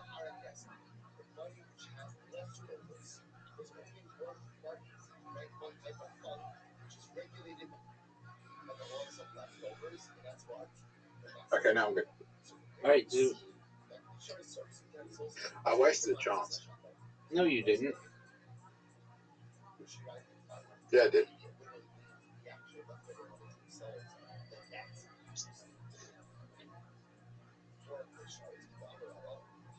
Right, well, I'm playing awful.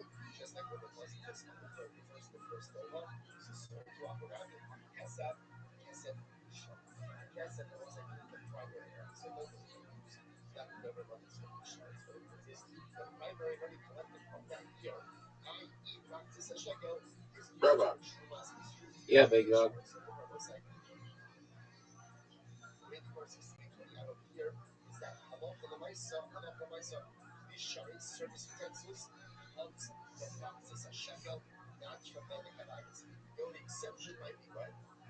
imagine you travel and you go to the spot and you travel to a place you died in your past life. What did you say? Somebody just tweeted me. Imagine you travel and you go to the place where you died in your past life. Okay. Do you believe in past lives? Perhaps. Dude, are you happy with your full house? Should I be? I would.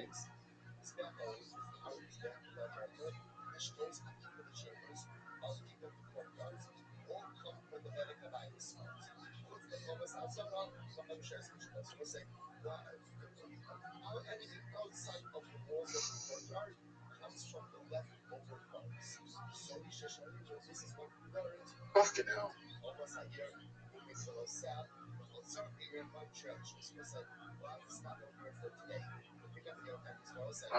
Rabbi, What up, pimp?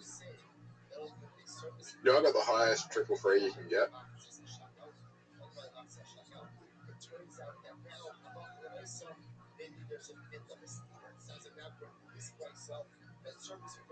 What's that? What's the You got a highest? really high triple free. What was your triple free? 3 6s and 2 5s. Oh, and you get more for that? Yeah, because the 5s are higher numbers.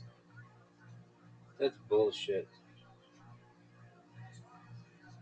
No. Yeah. Fuck. That roll is bullshit though. 1, 2, 3, 5, 6. That's the worst roll you can get.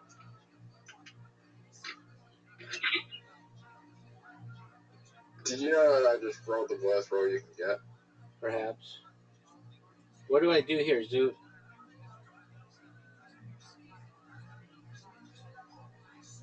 I almost just want to roll again.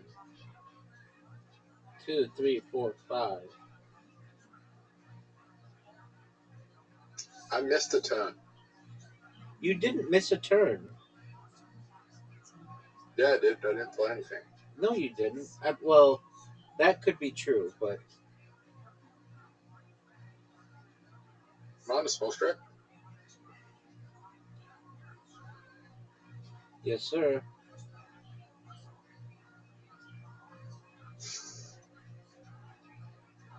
Hey, Rabbi. Oh, Zoot, this is big time. Zoot! The kid that I suspected to be gay in school that always denied that he was gay, I looked him up and he turns out he was gay. I wasn't that surprised. Did you see him in the mirror? But I was just a little bit mad that he kept on lying to me about it. All right. Did you see him in the mirror?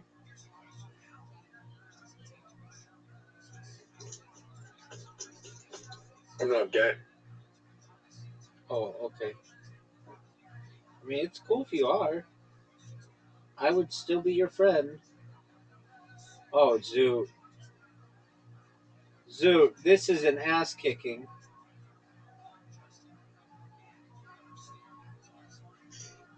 Fucking hell. Now Dice Party's a good game when you start winning, eh? No, this game sucks. Like, This game sucks. no, you're just not good at it.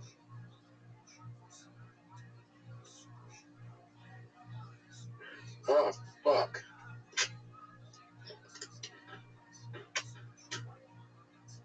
Dude, I might have There is some. I might have the best roll of the best. Like, I'm doing really well. You're destroyed. It's over for you. You don't have the best rolls. So this is like the best round ever. I'm playing like shit, that's why. I don't even need these sixes.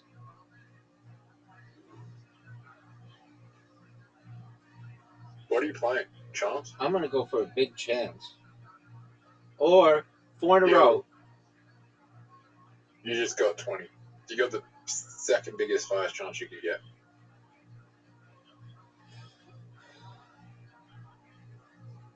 That makes me mad.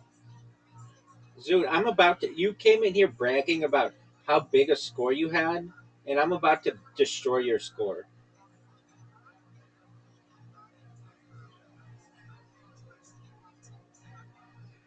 It'd mean if I resign, but I'm not going to because I want you to get for 400.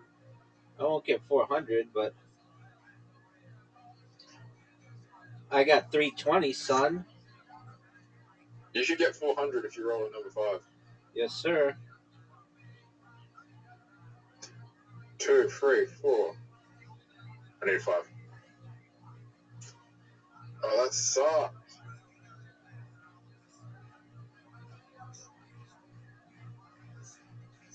Fuck yeah. That was great. I still can't win. I mathematically eliminated.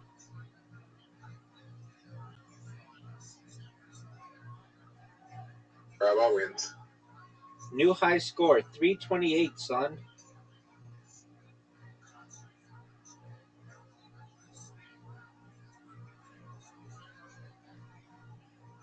Hey, Rabbi, do you think it's fair that South Australia only gets 1 state finalist and Victoria and New South Wales get 3 state finalists? Oh, wait. You didn't tell me that.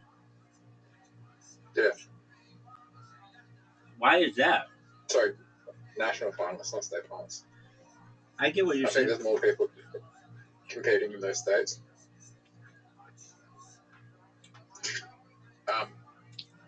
New South Wales and Victoria have a population of 5 million. South Australia has a population of 1.2.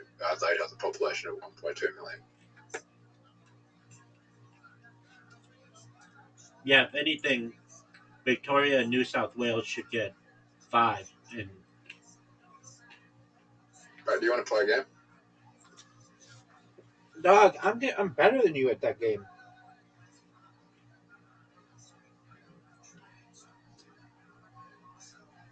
Dude, you love that game, don't you? This game sucks. I got a message on Telegram. All right, well, it's not time to look at it right now.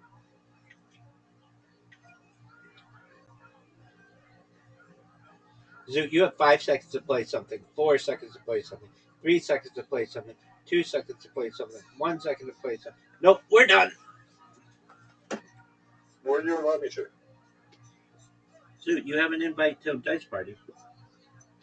Got it.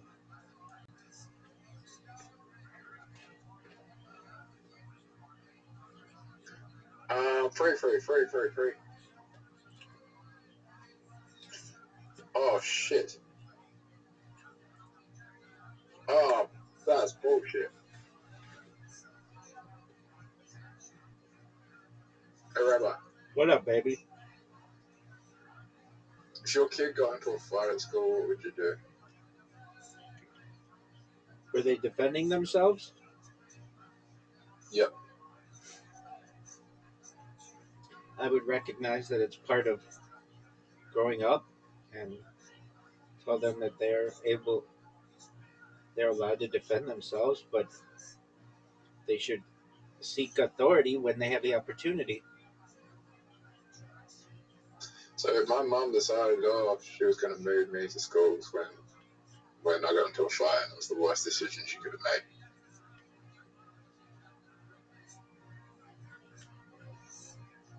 I think that's like the worst decision you can do. Like moving your kid's schools, like fucking fights happen at school. But it's hard for my mom's a woman. She doesn't see things from like a boy's perspective, Right, and she was a single. Doesn't realize that She was a single mom. She didn't have like all that much support. She doesn't realize that boys just do that and that they don't hold grudges like girls do. Well, boys do hold You know what I mean? grudges. Boys do hold grudges. They do. Dog, you've been holding grudges against these assholes from high school for like a long time. I don't hold grudges. I just hold grudges on how it was handled.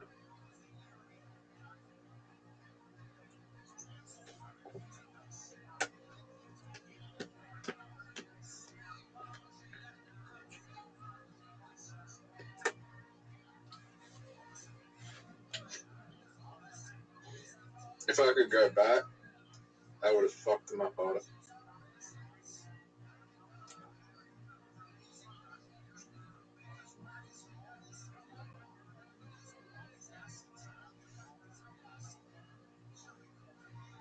Sure. Oh no! I'm gonna give this review a 6 out of 10. For that roll is a 6 out of 10. Oh fuck, Rabbi, I fucked up. Do you know how I fucked up? How? I thought I had the small straight. You do. I thought I still had the small straight over there. You do. 3, 4, 5, 6. Oh, you thought you had it available. So just chance it. Oh, you can't. So just put it with the 4s. You still get 8 for 4s. That's not good though.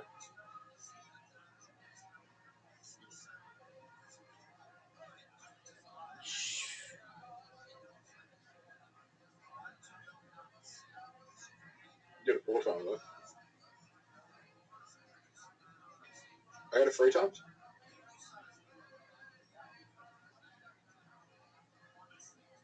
Full house.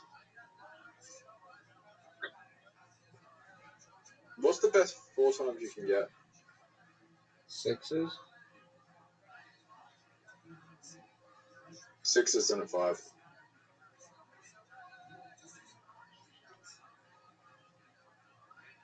4 6s and a 5. Did you know it was a really close game?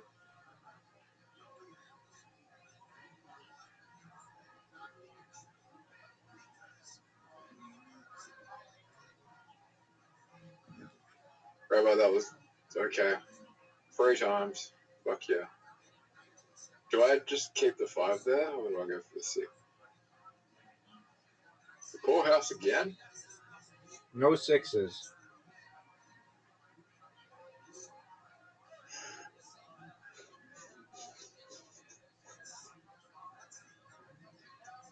Rabbi,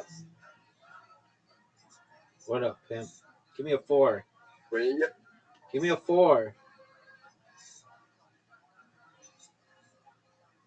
strategic move.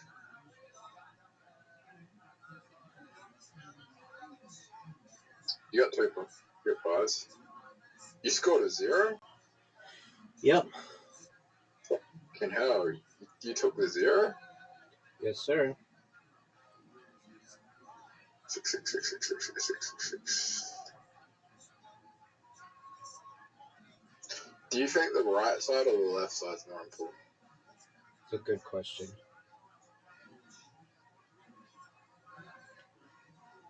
Probably the right side.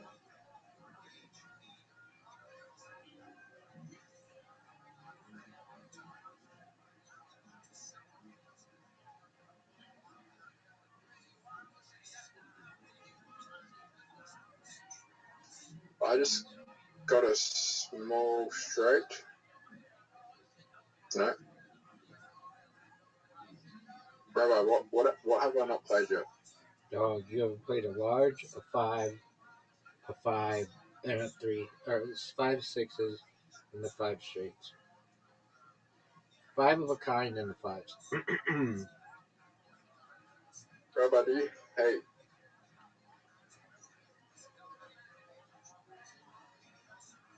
One, 2, 5, 6. That doesn't help me. Rabbi, sometimes I wish I was I wish I was black right now so I could make jokes about Snape being black.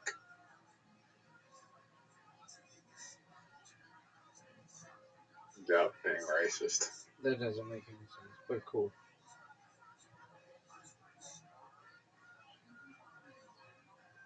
Beautiful house. I already have played it though.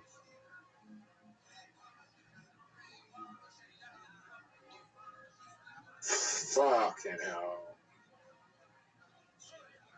That's a bad roll. I just need a free.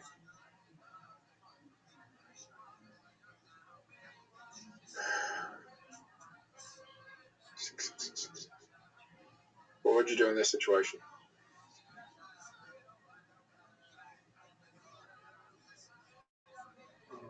It doesn't really. I play the sixes, I guess.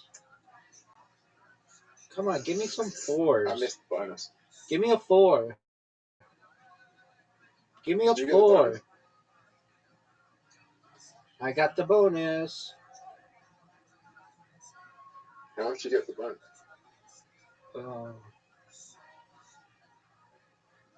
I can still win. I thought it was 35. 35? Well, I want to play the ones.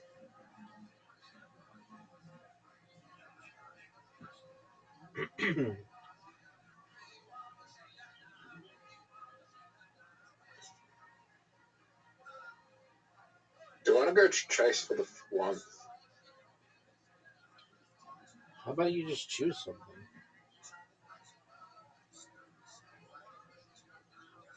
Problem is, fucking hell, that's bad.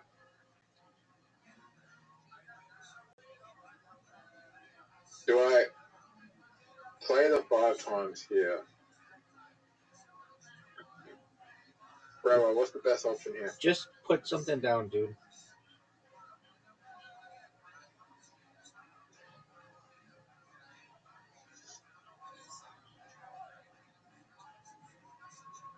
Rabbi, you just hit small straight. No, you didn't. Oh shit, you just hit the small straight there. I need times 5 to win.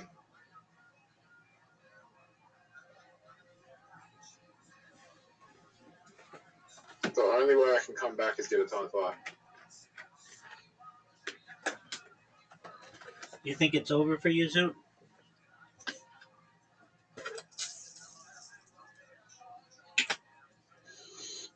Yep. I can't win now. Why were you so good at this game and now you suck dick? I went to a glory hole. How was the glory hole? Nah, the penises were kind of small.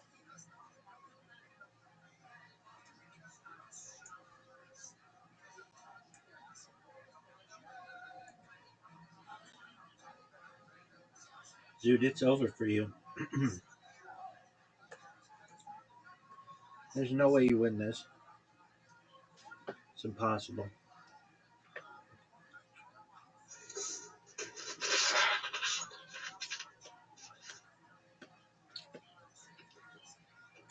Zoot, are you ready to lose in Karam? I hate Karen. Why is that? Still bowling. No, Why not? you're terrible. Still bowling. Gotten better. You're so bad it's not even fun. I've gotten better. I figured out a strategy to make it better. Zoot, you are the worst person I've ever seen in this game.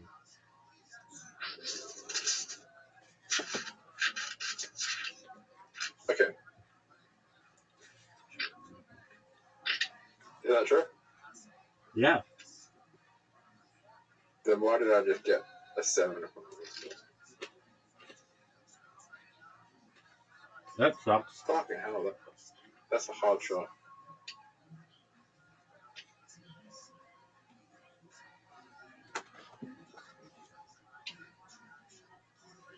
Rabbi, why was your shot terrible?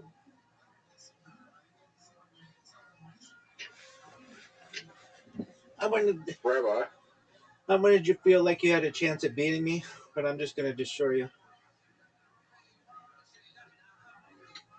So you've never beaten me in this game, and there's the opportunity that you may never beat me in this game. You're terrible. was that a bad? You're terrible. Was that a bad ball? Zoot, you're bad. That was terrible. Rabbi, Big dog. you ready to see what a big penis looks like? Oh, I could just pull down my pants and look.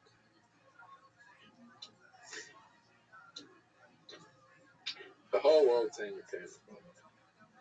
Yeah, and the whole world can understand that my penis is larger than more than half of the world. That's big.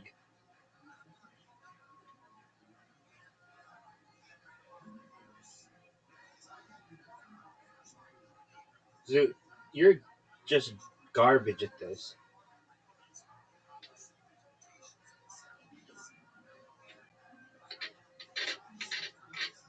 Zoot, you need to practice a lot. Nice strike. You need to practice a lot before I play with you again.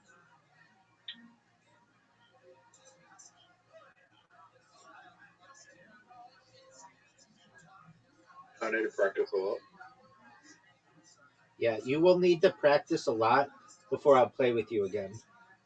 Dude, I've gotten a spare on every fucking roll. What are your thoughts on that?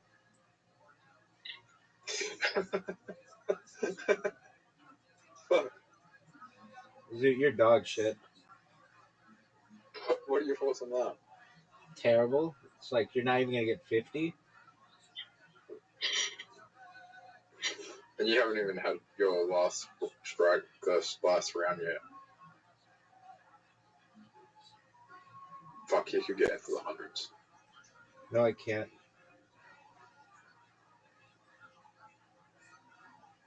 Yeah, you can. No, I can't.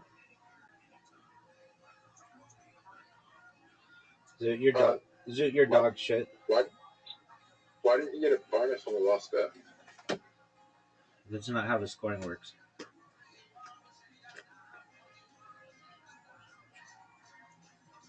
Did you know Riser and I watched the Bob Lazar, Joe Rogan documentary? I shouldn't say that. We're watching that tomorrow night. We watched the Bob Lazar, Joe Rogan podcast. Did you know that? Yeah.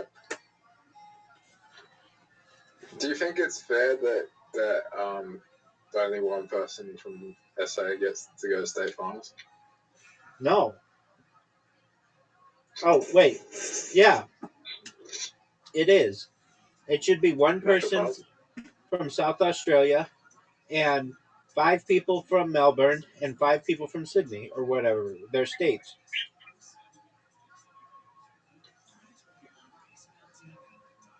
They're way bigger than you are. You actually have a better deal than they do. No, because they get more people on. No, you have a better deal. It's basically if you get to go to the finals, you Zoot. So there's no way you do well.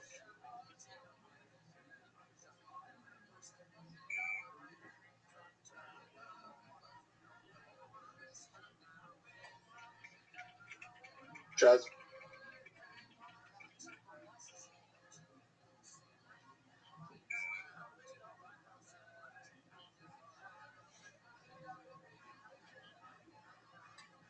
Fuck off!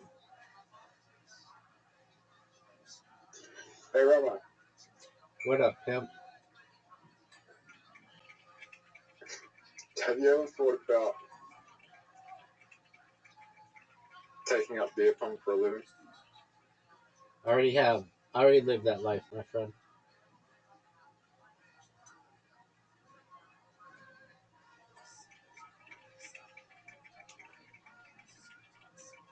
You ready? Eyes closed. Dude, you're shitty enough with your eyes open. I did have my eyes closed there.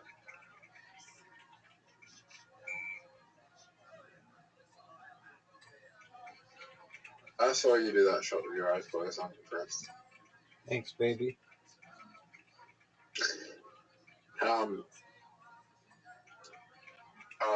My God.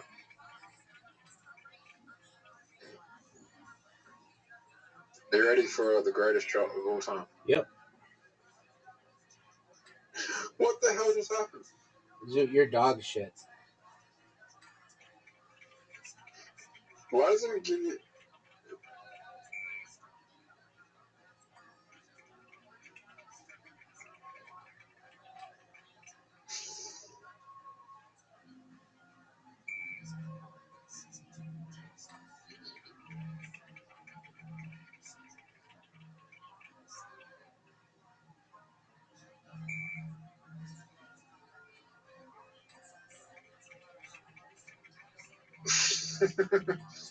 Zoot, it's over. Do you think the first person... Zoot, I got them all. Did you see that? Zoot, did you see I got them all? Yeah. Yeah, I did. All right, what are your thoughts? I don't know. Hey, Rabbi, What up, baby? do you think the first person to suck a dick was a man or a woman? Probably a woman.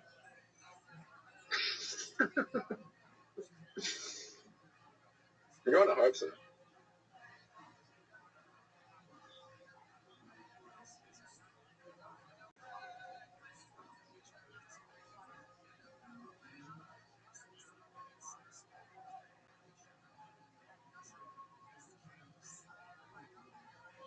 Alright, what game do you want to play?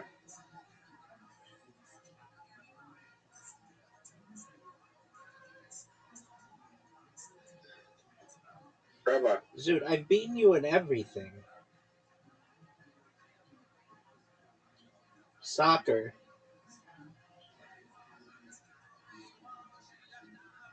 Zoot, are you ready for table soccer? Yes or no? Go. yeah, I'm ready. We haven't played this in about 3 months. I know. Is there any way you can check what games you played? Go. Oh, you can.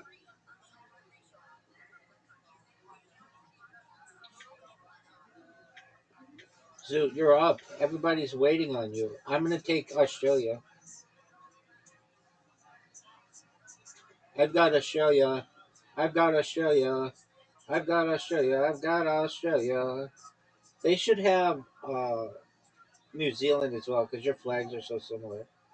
Zoot, are you going to go? Dog, you're taking so long. You didn't Zoot, get Australia. I know. I was just busting your balls.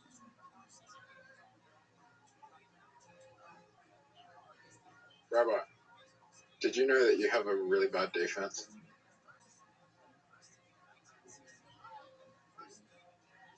I don't think so. I think I have the best. Fuck, that's not good. That's not good. I think I have a really good defense here.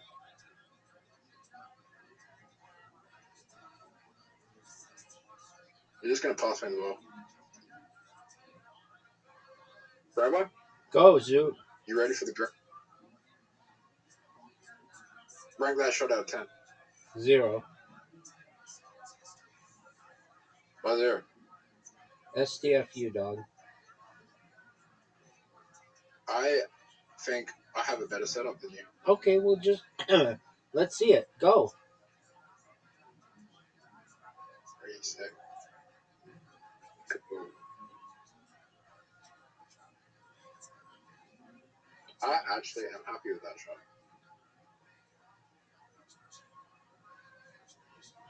I'm actually really happy with that shot. Okay, well, that's a wonderful story, Zoot, and everybody liked it.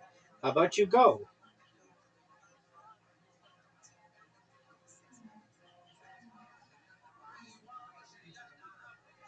That's one of the worst passes in the history of the game.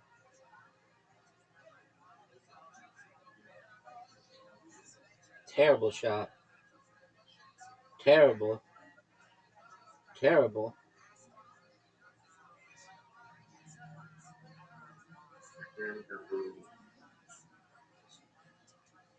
And I just won.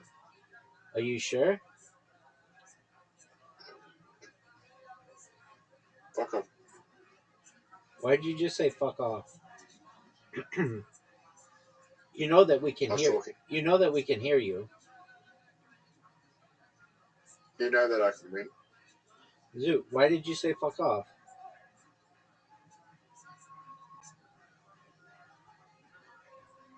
I'm gonna win. Zoot, I asked you a question. I don't know. I just say things. Okay. Are you ready for a win? Angry man. Are you serious? Open goal?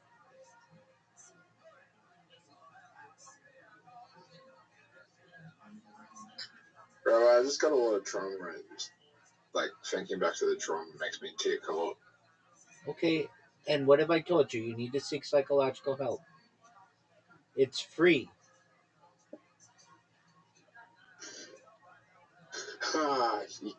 You can seek psychological help, but you can't get rid of the trauma. Well, you can at least try to get it addressed. And if you don't get it addressed, then people shouldn't really feel sorry for you if you're not trying. If you were trying, I wouldn't give you shit, but I know you're not trying. And I know I've done everything I can as your friend to get you help, and you refuse to do it. So I don't really pity you that much. I basically say that you enjoy looking like an ass in front of people because you don't want to seek assistance for it. It would be again a different story if you were like, dude, I see a fucking therapist once a month for this issue. It sucks. I'd be like, dude, I know you're trying. You're doing everything you can. I get that. But you're not. You're lazy about it. You'd rather go to a fucking glory hole than go talk to someone about issues that you have. And there are medications that are available that are free to you that you don't want to take because and you don't even know anything about them. So I don't want to hear they don't work. I don't want to hear they have bad side effects. I don't want to hear any of that shit because you didn't even know they existed. Now how about you kick the fucking ball and let me dominate you?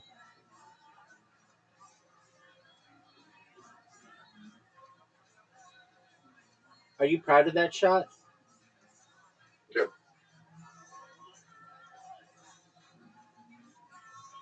There's drugs out there that make you think about killing people. Zoot, that is very close to getting me to stop playing.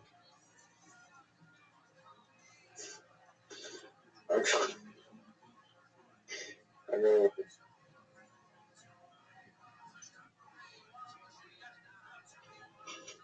Zoot, look at this shot. Are you fucking serious? Zoot, are you fucking serious? You have the easiest goal in the world.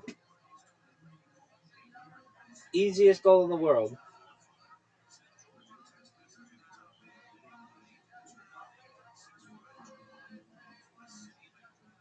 I hate the fact that it's not the easiest goal.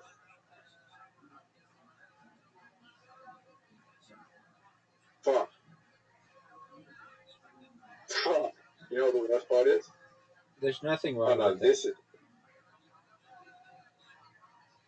what?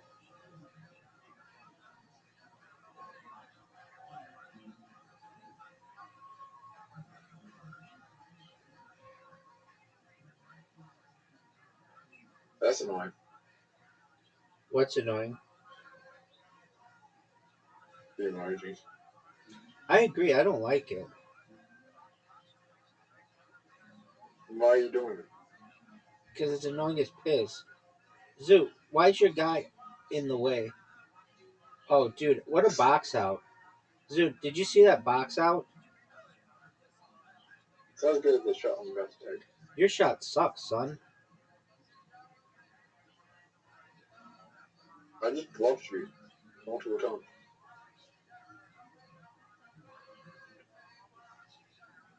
Oh fuck! I just the worst shot you could make. You had the easiest goal. Why would you do that for? Strategy. Oh, no. Hey, Rabbi. What up, Zoot?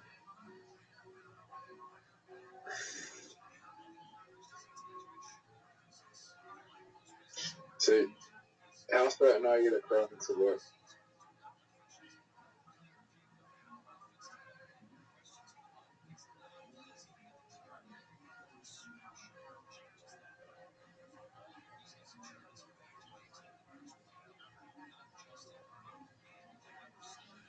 Zoot, it's 4-2.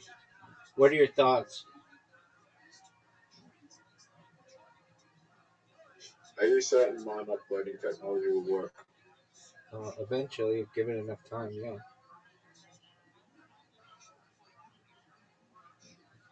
Do you think there'd be invasions of privacy if you did it?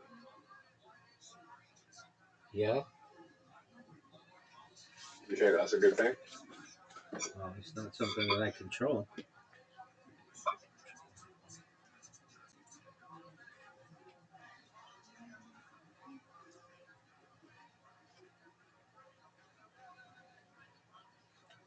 Dude, are you proud of the way that you just played?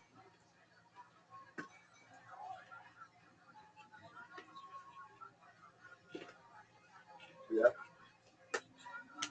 Why don't you like Karam?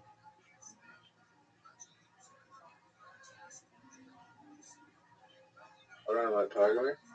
Okay? Why don't you like Karam?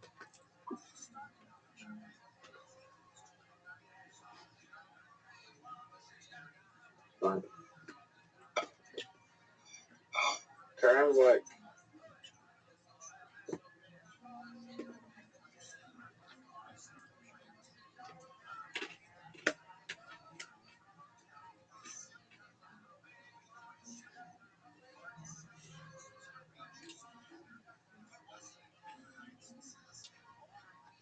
What is Karam like, Zoot? uh,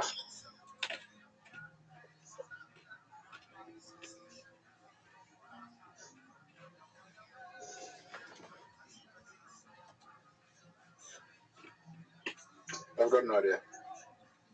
What's your idea, big man?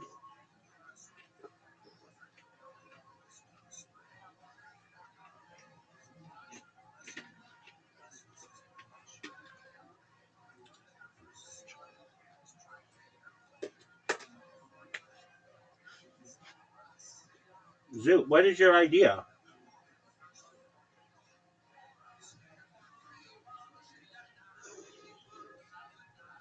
NFT's about to come back. Oh, okay. What makes you say that? Twitter's saying. Who on Twitter's saying it? Multiple people.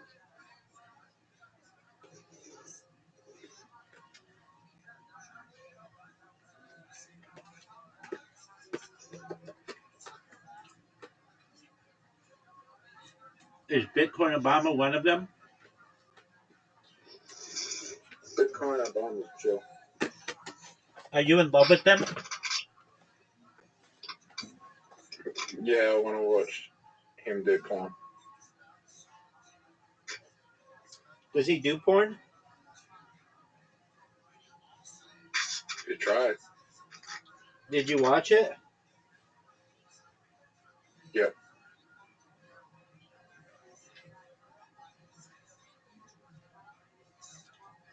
Was it hot?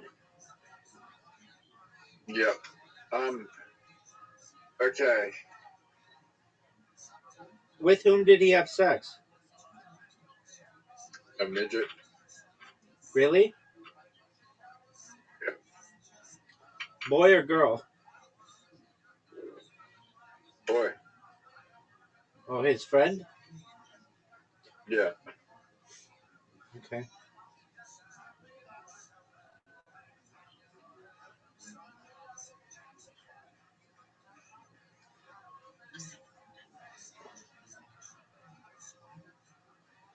Zoot, are we gonna watch a podcast?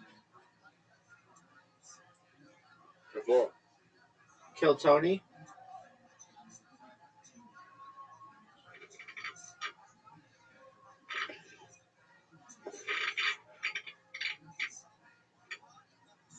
No, I'm looking at something right now.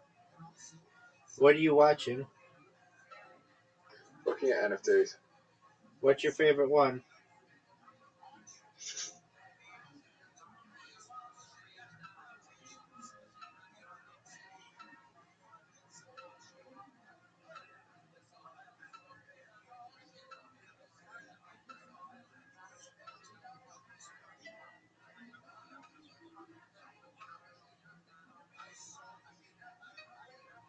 I'm just looking at like silly NFTs.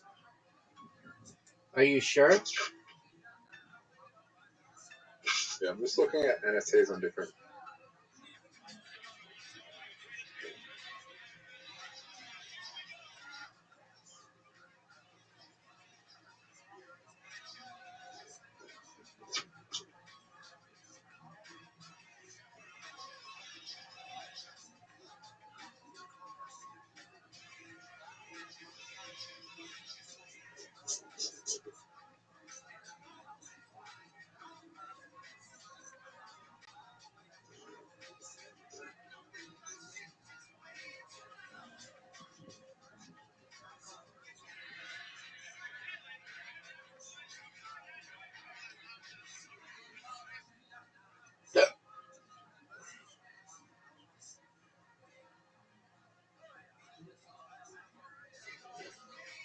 Zoot,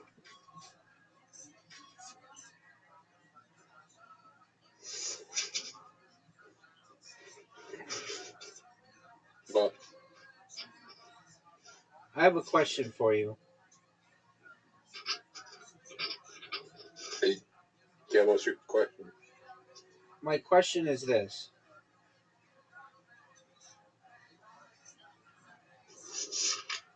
What's gonna be the big NFT that's gonna be big? Creatures on Solana. Why is that?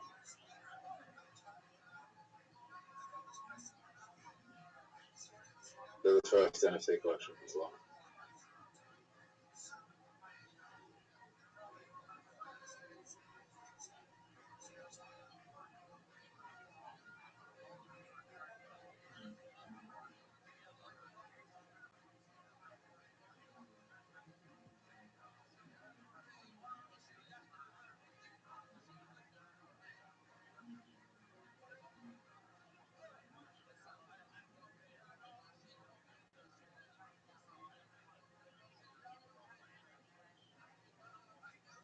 Zoot, why didn't you do well in Dice Party? Because I suck dick at raw comedy. No, you don't. You did really well, dude.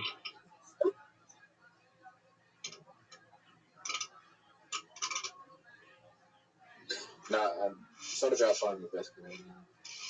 Um, What is it about, Zoot? converting, What'd you say, big man? converting the best. It's about finding the um,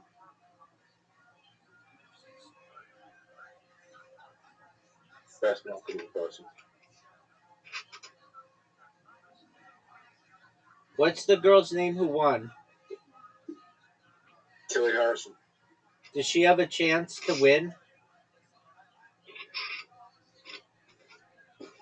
Yeah.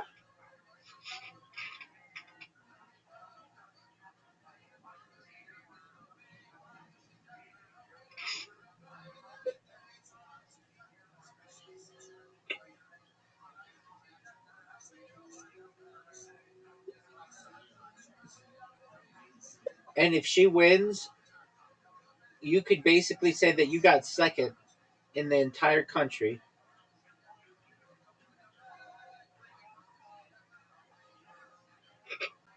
Is she funny?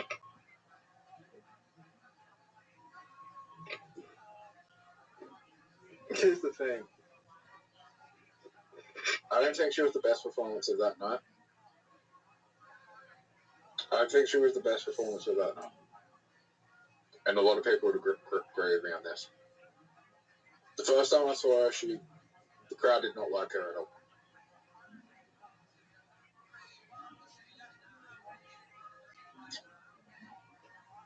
But when she went to Edinburgh, she did really well. In England? Yeah. How did you know? How do you know that she did well? I think she had good ticket sales. So how do you even know though? Just basically the guy who mentored, like, I talked to the guy who mentored James McCann and Amos Gill. Basically, the mentor for James McCann and Amos Gill. And what did they say?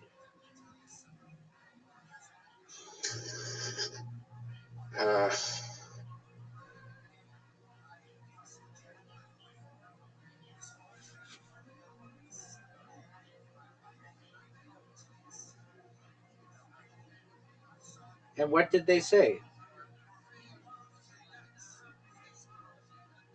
What? What did they say? That her comedy is very Melbourne orientated. So there's a chance that she could win. Yep.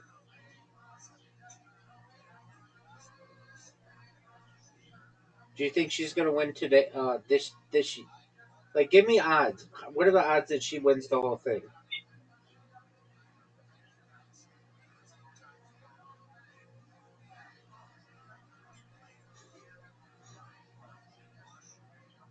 Yo, no,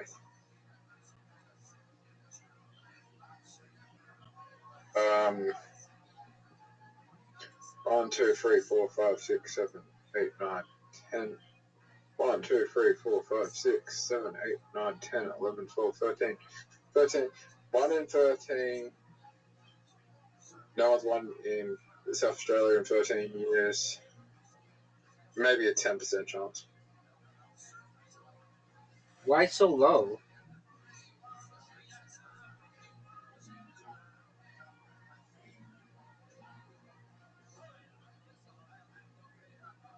Because there's no, from what I saw, like, there's no chance it's 100%. It's not zero. And if she wins, I wouldn't be. and if she wins, if she I wins, wouldn't be surprised. I wouldn't be surprised if she won, but I don't. What I saw, it's probably not going to be likely. and if I could be wrong. and if she wins, you can kind of consider yourself the second funniest person in all of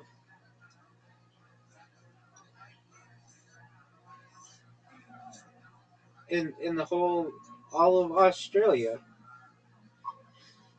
Do you hate when people call Australia Austria or Austria Australia? Never happened. I hate it when people think New Zealand is part of Australia. Okay. That, Do you want to watch Fighter and the Kid with me? I'm going to crush it down. Zoo, why don't you like Fighter and the Kid? Which is what you told me. It's the worst. It's the worst, dog. It is the worst.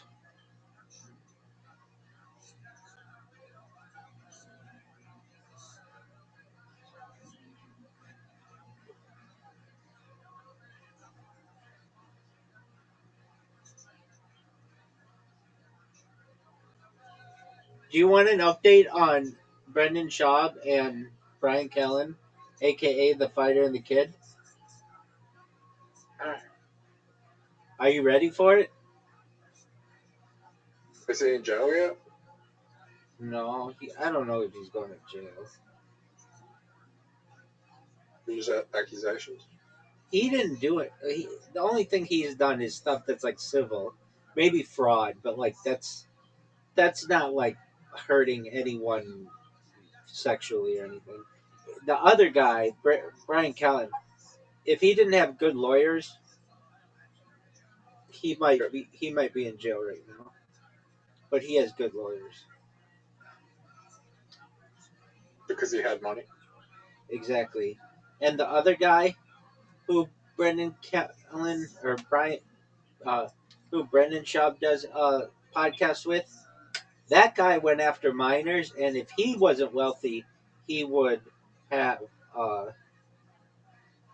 he would he'd be in jail. So get this: this guy, Brendan Schaub, he does podcasts with multiple people. One had rape accusations, according to the LA Times.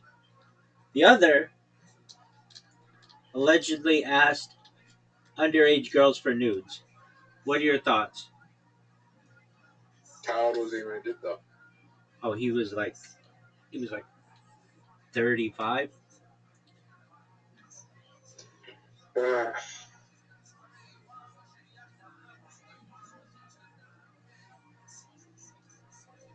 Don't you think you would say, "Hey, it's been fun that we've done this podcast, but these accusations just absolutely make you toxic. We're done."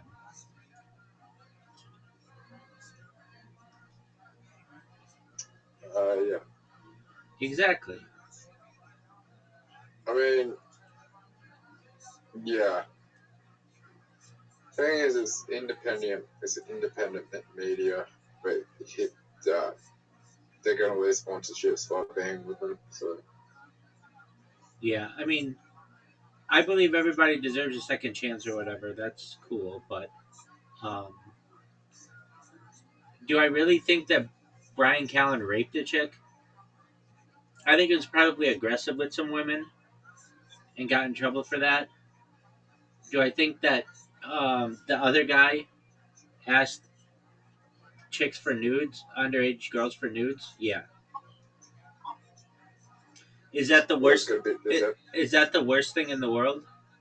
It's not a good thing. It's not a good thing, especially if you're in that position. You've got to know, like, hey, I have a lot going for me, and I don't want to lose it all. And on top of that, these guys, at least one of them was married at the time. That's even creepier behavior. Do you want me? does.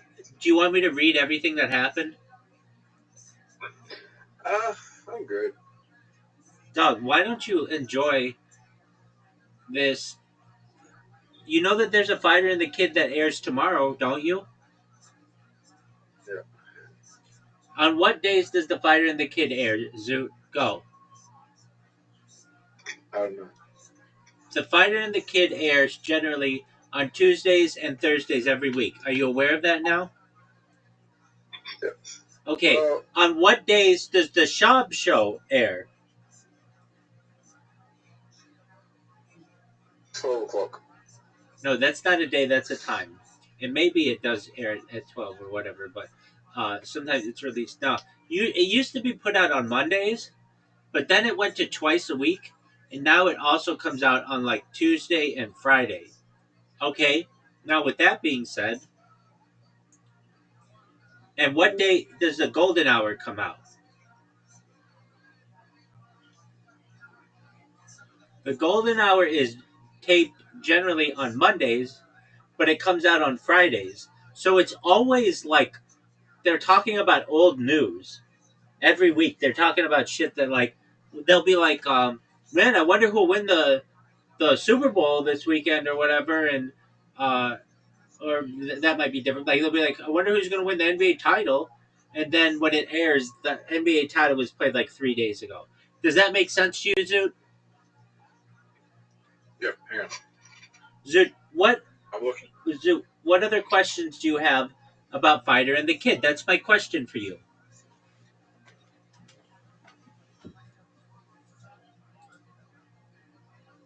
Um.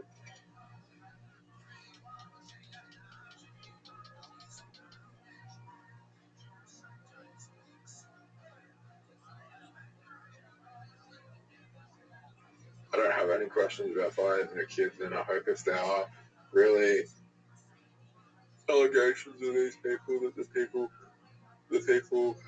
the victims get help and continue to have, good luck. Do you know who Whitney Cummings is, Zoot? A person? Yeah, she's like one of the biggest female comedians in the world. And she, one time Brian Callen, they were at the Comedy Store, and Brian Callen was like, "Hey, can you drive me to my car? I'm parked around the corner or whatever." And she's like, "Yeah." And as they were in the car together, he just whips his dick out. And she goes, "What are you doing?" What are your thoughts on that?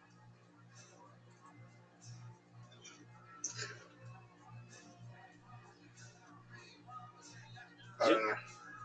Okay. Now here's another one. One time at the Comedy Store, do you know who Bobby Lee is? Zoot, do you know who Bobby Lee is? No. So you don't know who Bobby Lee is?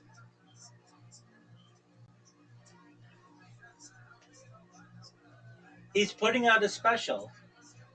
He's been doing the same stand-up routine for like 30 years. And he's finally going to put it in a special. Did you not know that?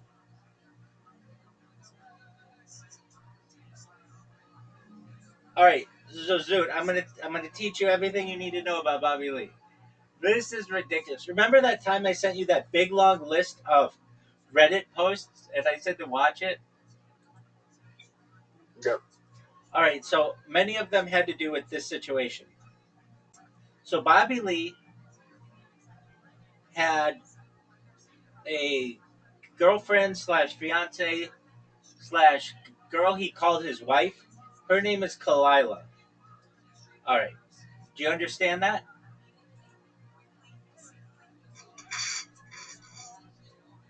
Zoo. Yep. All right. So Bobby Lee and Kalila do a podcast, and she's basically like, or was the brains behind the operation. She's like a pretty smart girl or person, and but Bobby Lee, she's not even that smart. Bobby Lee's just dumb as fuck. No offense to Bobby Lee, but he admits like he doesn't know how to use a computer. He doesn't know how to turn on a computer. He like does everything on an iPad. It's like he just doesn't get into it. Is he the Asian guy? Yeah. So, one New Year's Eve, like I don't know, probably 5 years ago at this point, um, Brendan Schaub, who's married with multiple children, texts Kalila, who is Bobby Lee's like girlfriend and fiance or whatever, and is like what are you doing tonight or whatever, and she's like, I mean, what does it matter? Aren't you married?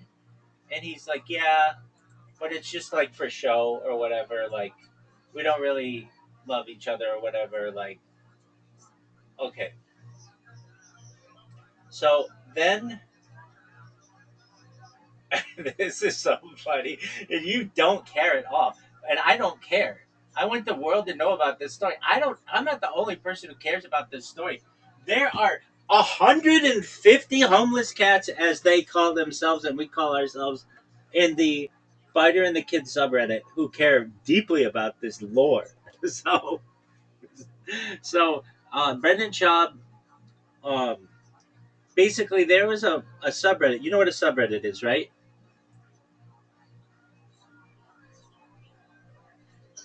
Yeah. Hey, Rabbi.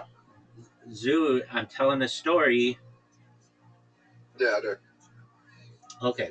So there are like anywhere between 100 and 200,000 people who hate these guys with a passion because they're just like, at one time they were maybe seemingly okay people, but their true colors showed and they're just kind of big dicks. and they're kind of bullies to people. Anyway, the New Year's Eve proposal of Brendan Schaub to Kalila gets shot down. So then a few months go by or whatever, maybe more than that, and Brendan Schaub starts messaging his assistant, like, "Hey, we've got to get to the bottom of whoever is behind this subreddit because it's really starting to cause issues. Like whenever they do anything on this podcast, the subreddit blows up, and they don't embrace the subreddit at all. They pretend it doesn't exist, and it's just like stoking a fire. It's like every time they ignore it, it gets bigger and bigger. They don't read the comments, even though they do read the comments, but they say they don't read the comments. Anyway, so Brendan Schaub, I'm yeah, pretty sure. you love Brendan Schaub? Nah, I'm kidding. Okay, so he Is he said the one with the, is he the one with the allegations or no? no. He's the one who cheats on his wife. They both cheat on their wife. He's the one who he's the one who's got the 1.1 on IMDb as the worst comedy special ever. Is it on Netflix? It is on. You want to watch it together? I'll watch it right now in a heartbeat. I'll watch it right now. It's only 24 minutes. Why do I want to watch it? Are there people laughing during it? They have a laugh track. Were there people laughing in real life? No, they kind of boo him. Yeah. Okay, it's on YouTube. It's on YouTube. I will watch James McCann at specials. Okay, what about Black Israelite? I wasn't there for it. I was there in the Adelaide specials. Okay, you want to watch them right now? Yeah, why not? Okay, stream them. I'll watch them with you. I'm not good at streaming. Neither am I. Get Riser in here. He's good at it.